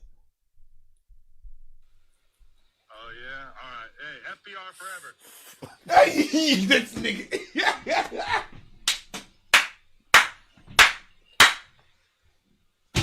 Why did we just call this? Oh nigga, my god. To be fair, as innocuous as that is, I understand why RYLEE and Yuri especially is pissed off about it. Number one, you would imagine Housephone and Adam wouldn't be cool to talk to each other on the phone anyway, considering how they fell out or how they ended. Same goes for POTLORD. He was going back and forth with Adam on social. Housephone had a very, you know, well-documented falling out with fucking Adam22 when he kind of stabbed him in the back. So if you're Yuri, you're first confused why two of your friends are even on the phone with somebody like Adam. you're also confused because you've got you're currently taking Adam to court, so you're probably going to take that offensively. You're going to take that as somewhat of a bit of an offense, and you also feel maybe a little bit betrayed because of the way he spoke about RYLEE anyway towards your exit, right? And the things that he mentioned on the stream chat that YURY didn't like and blah blah blah blah blah, which kind of led to the lawsuit in the first place. So in this respect, I kind of understand why YURY was pissed off with this part and why he would have unfollowed House Phone and POTLORD. Is it a little bit, drama queeny and a little bit sensitive to get this, butthurt over them laughing at a joke that Adam said at the end of a phone call? Yeah, they hung up straight away anyway, but I understand kind of. But I think this is what started it, because randomly recently, out of the blue, YURY was on some other person's stream and decided to crash out of the blue on POTLORD. Some people are thinking it's out of the blue, but I think the reason why he did that was because of that. So he finally clapped back and said something, but it came, many weeks after the fact. And this is what started all the fucking trolling. So this is YURY crashing out on POTLORD and saying he will call CPS on his kids, on his and Ali's child. Pretty crazy thing to say to somebody. Bear Mace is worse. No. Here's the thing though. No, I know Bear Mace. If you are one of those goddamn fucking retards who are trying to threaten me, trying to say, oh, YURY should do an Hiroshima, I'm finna catch him slipping. Bitch, you're getting bear maced, or number two, you're getting a fucking goddamn case put on you because I have your threat recorded, bitch. You're either getting bear maced or you're getting goddamn put in court. Suck my fucking balls, I don't give a fuck. People act like I'm fucking retarded. People act like you're retarded, or do you act like it? Come on now. You're not doing yourself any favors. This is a crazy crash out. I think it was a bit excessive. You don't need to threaten POTLORD by mentioning his child or calling Child Protective Services. That just isn't necessary. But hey, he's going to do it anyway. And I think this is also what the reason, the beef is where it's at the moment. Like I'm some stupid little kid who's walking around who's I don't care. Bitch, I've been live streaming before I even knew what the fuck live streaming was. Suck my balls. You're getting fucking reported to the police, or you're getting bear maced in your fucking eyeballs, bitch. Either say goodbye to your daughter or say goodbye to your fucking eyesight. Suck my balls. Russian gang, Mexican gang, fuck everyone gang, bitch. Let's go. Sorry, I'm too drunk. Proper keyboard warrior shit, to be honest. In very little words, YURY said EBK. Basically, dude, EBK. But since the first subathon I was in, y'all know my main goal. If you were in here for that first subathon, y'all know what my main goal was. It wasn't to cut his hair. What was it actually? I was your fucking bodyguard. You know what I mean? So the bear mace is the least of your worries. I'm not gonna say too much. It's not a threat. It's not a threat. It's a promise. That's it. It's not. It's not a threat. It's a promise. No, you see, Jordioso, you are a homie, and you are not involved in any of this. I'm saying that I don't want anyone to get into I'm talking about I'm not scared. People want to pull.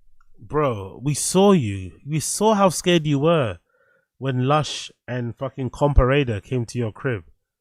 We saw how you moved, man. You didn't leave. You didn't want to leave the house. You goaded them. You bet. You fucking antagonized them. Told them to come. Told them to step. You didn't leave your house. I don't think he even opened his door or left his house when POTLORD and his friend got there, with the fucking strap allegedly. We've seen how you move, brother. Come on, we know you're scared. That's why you're talking like this, not close to anybody, not in front of anyone's face. I understand why he's so mad, but come on, bro. We've seen you scared. We've seen you scared. Pull the fucking gang card or serious card or street card on me. Bitch, I'm a fucking civilian. I will call the police on you, bitch. And also, you have publicly said what you're gonna do and you threaten me with. By the way, it's recorded. You can rely on fucking Kick to delete the VOD. It's recorded, retard. Bruh, anyone to pull those cards on me, bitch, I will call the goddamn police, or I will pull some fucking retarded card you are not gonna be happy about. Take care of your daughter. Fuck off. Suck my asshole, bitch. I don't give a fuck. I don't have to rely on anyone, dude. And also, to all the fucking fake ass goddamn Harmonious gang members who pretend to be a part of the goddamn gang, and now they want to switch up, or now they want to be a fucking fake or whatever it is. Bro, stand up for yourself. stand up for yourself, stop being a goddamn pussy, and say, hey, man, by the way, I fuck with your content. By the way, does that guy have a penis tattooed on the side of his head? Is that a penis there? What the fuck is that? Is that a penis? But I fuck with this content as well. You're no one to tell me what the fuck to watch. Stop being a goddamn bitch, stand up for yourself, and stop being a goddamn fucking bitch, basically, bro. It's like people want to control what the fuck you do. Don't let anyone control what the fuck you do, especially a 5-foot goddamn retard, dude.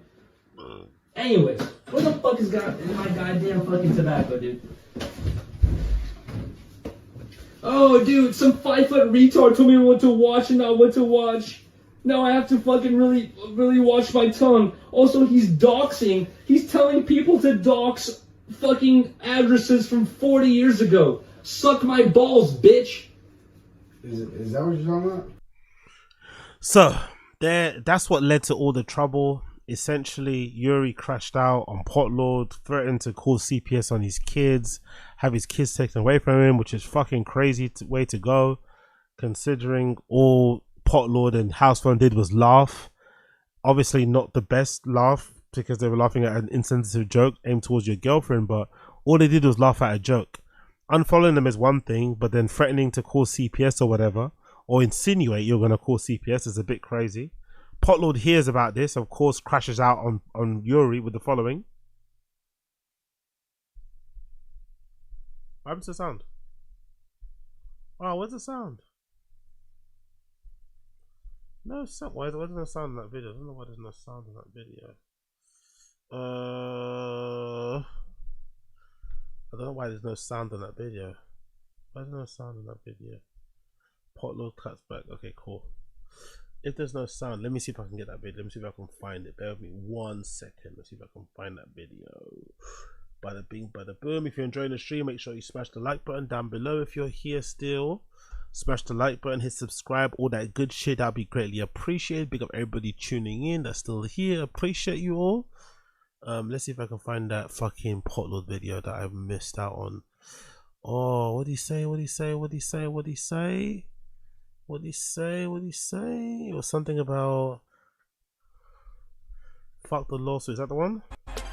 Yeah, this is the one. This is the one. This is the one. This is the one.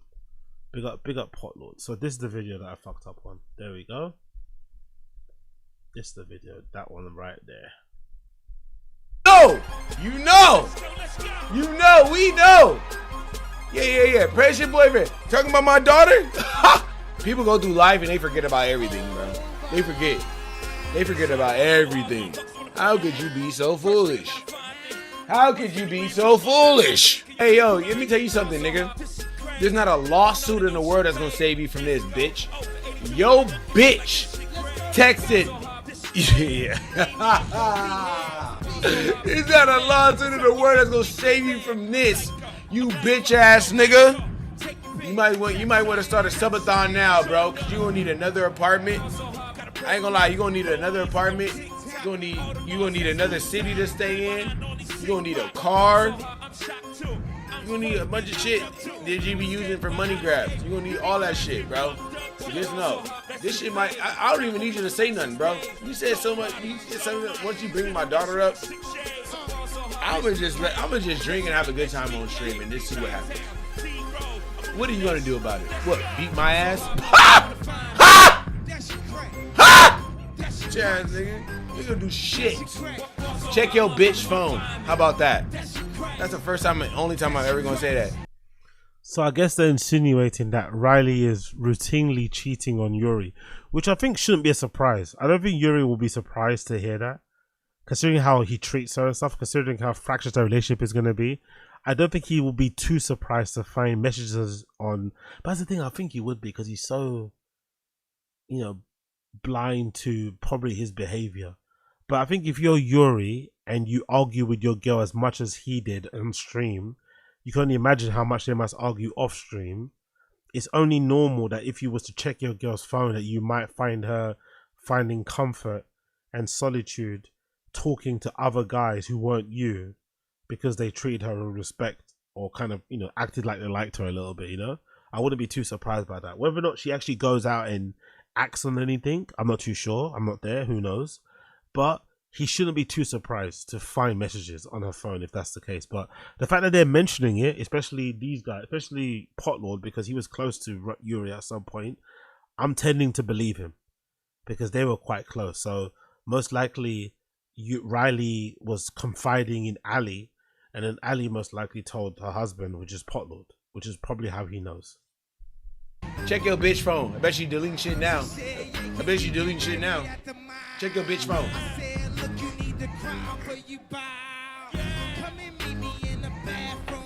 I bet she deleting everything now.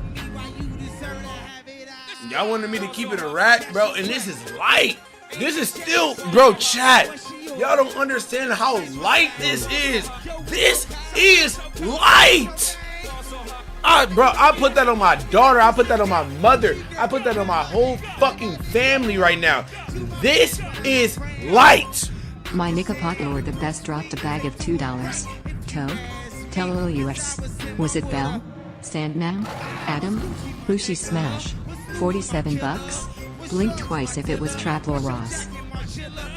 You know what's crazy? You wanna know what's crazy, chat? No one knows what it means, but it's just know. No, it's not. It's gross. Come on, bitch. Come on. You wanna bring in my daughter? Come on. Come on. And I know what you're gonna say. I know you're gonna say, they're just making up lies and shit to get me going. How? Lies? Lies about what? Tell me what lies we're lying about, because we got proof. We got proof. And I don't like how far this has got because they're all friends, right? So exposing this sort of thing about your friends is a bit lame. But you also have to remember, Yuri's the one that crashed out and mentioned calling CPS on this guy's kids and shit. Or insinuated it at the least. So if you're Yuri, although these guys are going a little bit too far and they really seem to be enjoying kind of like bullying you, you also can't, you know, throw stones and hide your hands, which is what Yuri does a lot, which is what I don't like. I think a lot of the stuff from, you know, a lot of the hate he gets is a little bit unwarranted. I think him and RYLEE have done a good job in terms of keeping all their beefs away from camera. I don't remember a lot. I can't remember the last time I've heard them argue. And I sometimes watch Yuri streams here and there to kind of get clips and shit. I can't remember the last time I've heard them argue. So they've done a good job in terms of keeping the arguing to a minimum, or they just completely moved on from it. I don't know. But why would you say that about someone? You know, like, they just laughed at Adam's joke. I know it was insensitive. I know it was in bad taste. It might have hurt your feelings, but Adam said something on the phone and they laughed. That isn't grounds to like start barking about fucking use, fuck this, fuck that. You know, CPS this, look after your kid. It's like, Jesus Christ, Yuri. Look what you've caused now. Because even if this isn't true, it's going to cause drama in their relationship anyway. Imagine all this stuff isn't true and RYLEE hasn't cheated on Yuri with anybody. And this is just all one big rumor. It's still going to cause issues. It's still going to add to the trolling. Mad. You just seen Ali come up here and show you screenshot. We got proof. We got proof, my boy. We got proof. Check your bitch phone. Check your bitch phone, little nigga. You think she with a nigga that ain't bought shoes in 4 years? Ain't bought new shoes in 4 years? When there's all kind of niggas out here with motion, doing it up? Why do you think she wants to move back to the Bay? To get back to the whole old niggas, bro. The old niggas she was with. Damn. The old niggas she was hanging around. The old nigga, yeah, bro. And I'm over here with a nigga that drink Cheetos all day and play Call of Duty. Girl, please. Come on, you ain't that stupid. You ain't that stupid. There's no way you're saying you're smart and you think you can wake up at 2 p.m. every day and play Call of Duty all day. And you think you're a bit...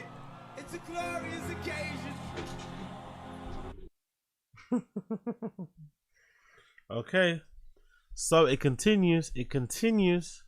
After that, this is a clip of Ali, POTLORD's wife, insinuating that Yuri might have killed his cat, the cat that he was crying about, that he took a couple of streams off for him and it really devastated him and RYLEE. Ali is insinuating that Yuri might have killed his own cat. Pretty wild. With bear mace, by the way, with bear mace. I asked him, Yuri, did you bear mace the cat? Yeah. Okay, yeah. Yuri, Flexing answer this all the question mace? first. Yeah, answer this question. What did you do to your cat? He didn't say nothing too crazy about Horizon, so I'm not gonna expose the love Yeah, shit. But just- I have wait. ammo. I have ammo. So, Yuri, shut the hell up. What did you do Just to your shut up. cat? Just answer that for us. Before you go on stream talking anything, answer what did you do to your cat? No, he gonna be Answer like, it. I'm gonna respect my cat's death and not talk about it. Nobody ever does that. So from what I can glean, I think people are insinuating that that cat dying may have been because of neglect or some sort of mistreatment. It wasn't because of natural causes.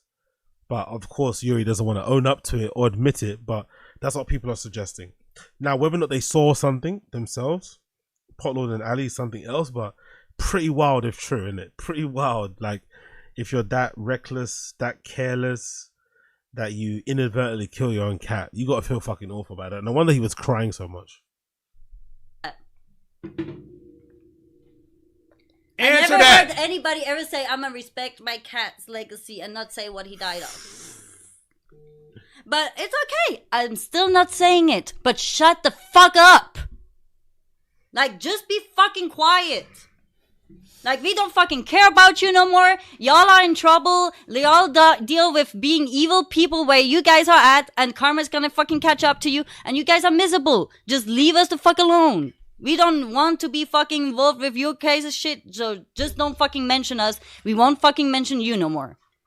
Besides the side jabs, because it's pretty funny what you guys fucking go crazy over. Hey, just keep my daughter's name out your fucking mouth. Not gonna lie, sitting at home, you know, in a wife beater drinking beers while your wife chain smokes behind you and you rant and rave about somebody else is not the best graphics. No, it's not the best optics, you know? Doesn't look the most chicest, I'm not gonna lie. Like, everyone in this whole affair looks fucking washed, but I love it. It's fucking funny. Next clip features Lush dissing Yuri's dead sister and RYLEE during a freestyle. So this is taken from Potlord's stream. Lush put out a freestyle where he disses Yuri's dead sister. So out of the blue, this is another development in this story. So to begin with, Adam22, Potlord and Housephone on stream, they call Adam22. Adam22 makes a joke about RYLEE. They laugh. That upsets Yuri and RYLEE. They all unfollowed, reconnected, which leads to the fallout. Then weeks later, Yuri jumps on one of these streams and decides to say some things about Potlord, insinuate he might call Child Protective Services over his daughter. Potlord doesn't like that response, airs out a lot of information about Yuri, insinuates that RYLEE's cheating on him and stuff. And then for some reason, in this whole melee, which is mostly between Yuri and Potlord and Housephone and stuff, Lush jumps in and decides to just start talking shit about Yuri. They've had a long-standing beef anyway, but it's not nothing recent. He just randomly steps in and decides to make a diss record aimed at Yuri, and he's recording it live on stream. So this is part of it. I'ma leave her dead. I'ma kill the pussy like Yuri's sister. Cause that bitch dead. You see what the fuck going on, bruh? We not playing. We not playing in the slightest. What's cracking? Hey, I got a lot to say about Yuri's sister. It burns when she pissed, she got urine blisters. Oh, actually, no, it don't, cause that bitch dead. But I'ma still make her ghost give head.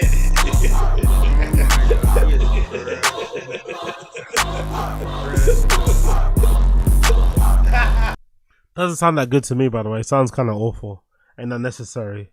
Lush is also a bit of a bum as well, to be fair. I'd be actually offended if I was Yuri and had Lush dishing me on the tune. I'd be highly offended.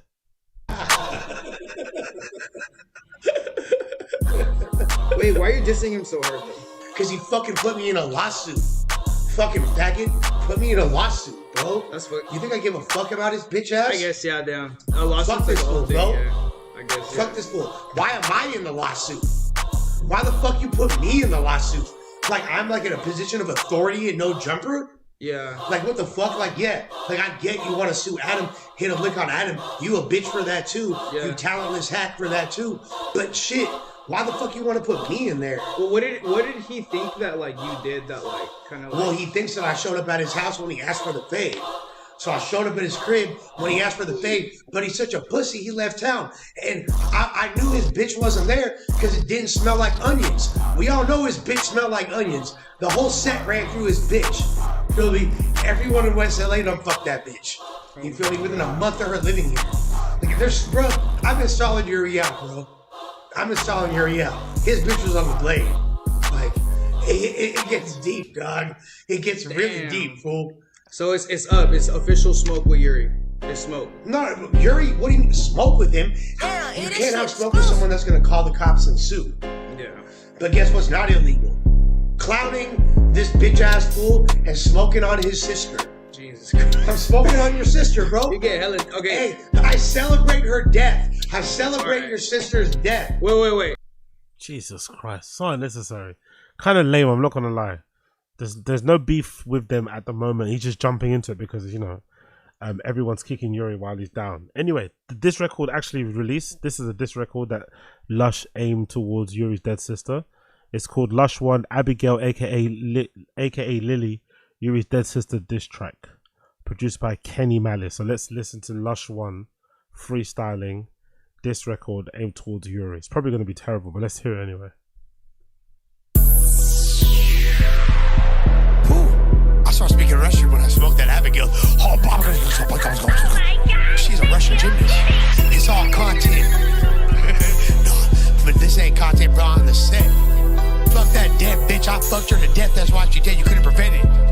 It's all content till Yuri's sister dies. Slap that dead bitch with his dick, leave her dickmatized. How you slime your own brothers out, get some pride. You was tough on your live stream, then you cried. How you call CPS, you killed your own kid. You the real reaper, I ain't even on shit. Pull up in Yodi land, my shooters don't miss. Bitch slap folk or make the faggot fall quick. Fuck the Edgar that say he got Yuri back. I'ma mix the Abigail with that Yuri pack. Tell him fuck his hood, we ain't heard of that. FPR giving dope, oh for sure we smash. Best versus deck on protect your neck. It's all Yuri's fault, he couldn't prevent her death. 10 kilograms, I'm finna crack the scale. I'm feeling frail when I'm smoking on that Abigail.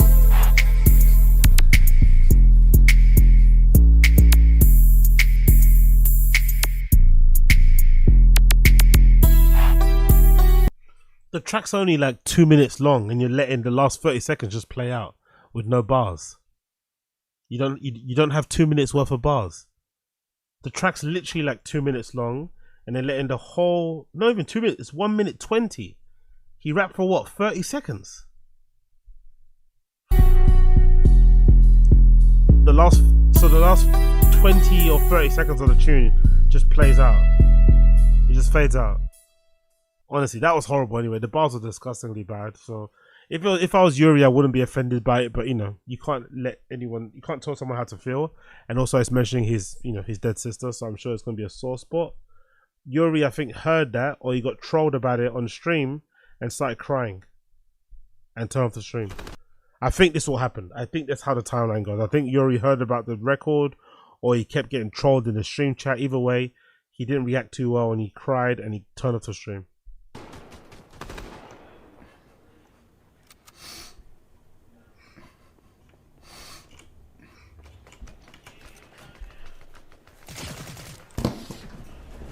That haircut makes him look awful, innit? Like, that fucking haircut. I try my best, bro. I try my best to be, like, strong-minded and shit, but if your only way of trolling me is bringing up my fucking dead sister, bro, that's fucking low, bro. Maybe you should be concerned about people trolling you in the first place. You should, you know, the fact that people troll you anyway this excessively is too much. Probably should, you know, find a way to kind of change that. It's not normal for someone that's just like, you know, he's not even that big of a content creator or known person to be trolled as mercilessly as he is. So maybe change your behavior so, you know, to mitigate for some of that sort of shit. But I think some of the trolling, especially when it's aimed towards his dead sister, is a little bit below the belt. It's not necessary, to be honest. It really isn't, especially from Lush. Especially the way that he was going at him. It's just unhinged, unnecessary and lame.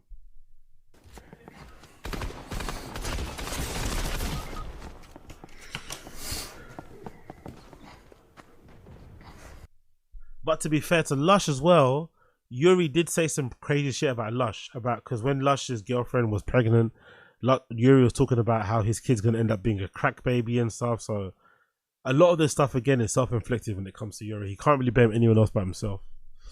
And then and then following that stream, POTLORD got back on stream again and said that RYLEE was cheating on YURY with somebody at the gym. So more information about the whole cheating thing.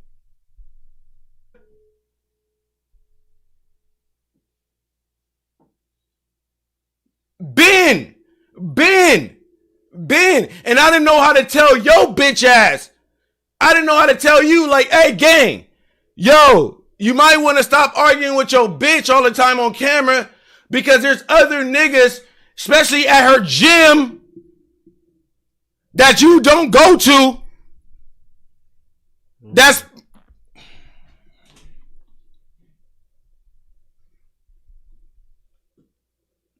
yeah. Yeah, bitch. Yeah.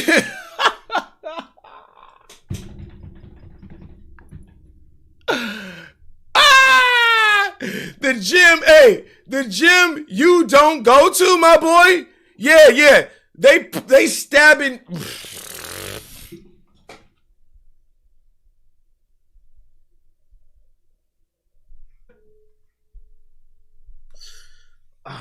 I don't know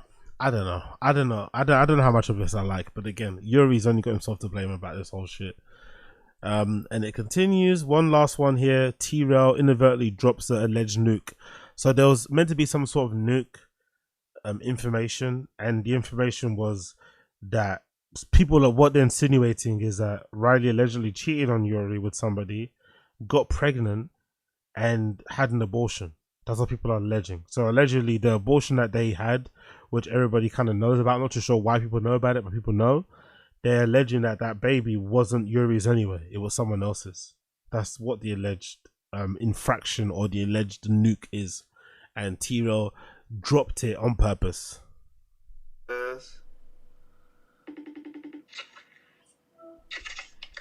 What it do? Are you live? Yeah, but I muted that shit. What it do? What was the RYLEE shit? What is it? That ain't shit. That bitch had an abortion. That bitch didn't tell that nigga.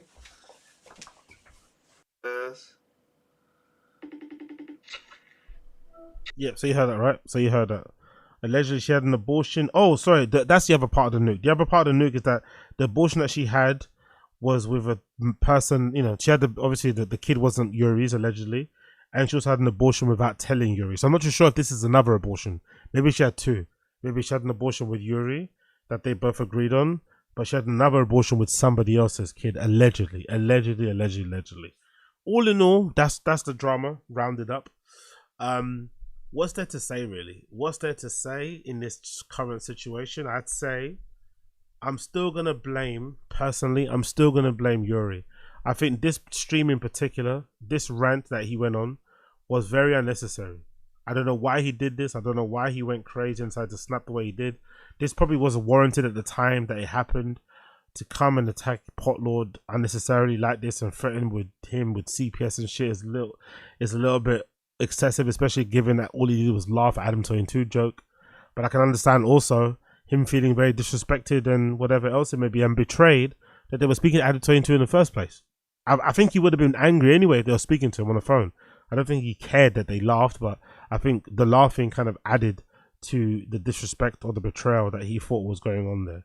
Either way, horrible situation all around, entertaining for us to watch, and I'm curious to see how this develops, and whether or not we will ever know what the real nuke is from POTLORD and stuff. I guess we'll have to wait and see. Big up everybody in the stream chat. I'm gonna end it there, my friends. I'm gonna end it there. 4 hours in, I'm gonna end it there. Thank you for tuning in to the Random Show, episode number 389. Thank you for tuning in. If you're still here, make sure you smash the like button down below, subscribe, that'll be greatly appreciated. Join the fucking Discord also. I'll be back again tomorrow for another stream. We'll do some more Tfatk, finish the golden hour that we haven't finished yet.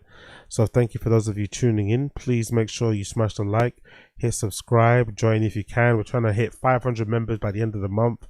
We're doing a stream every freaking single day. So make sure you tune in if you can. But for now, thank you for tuning in.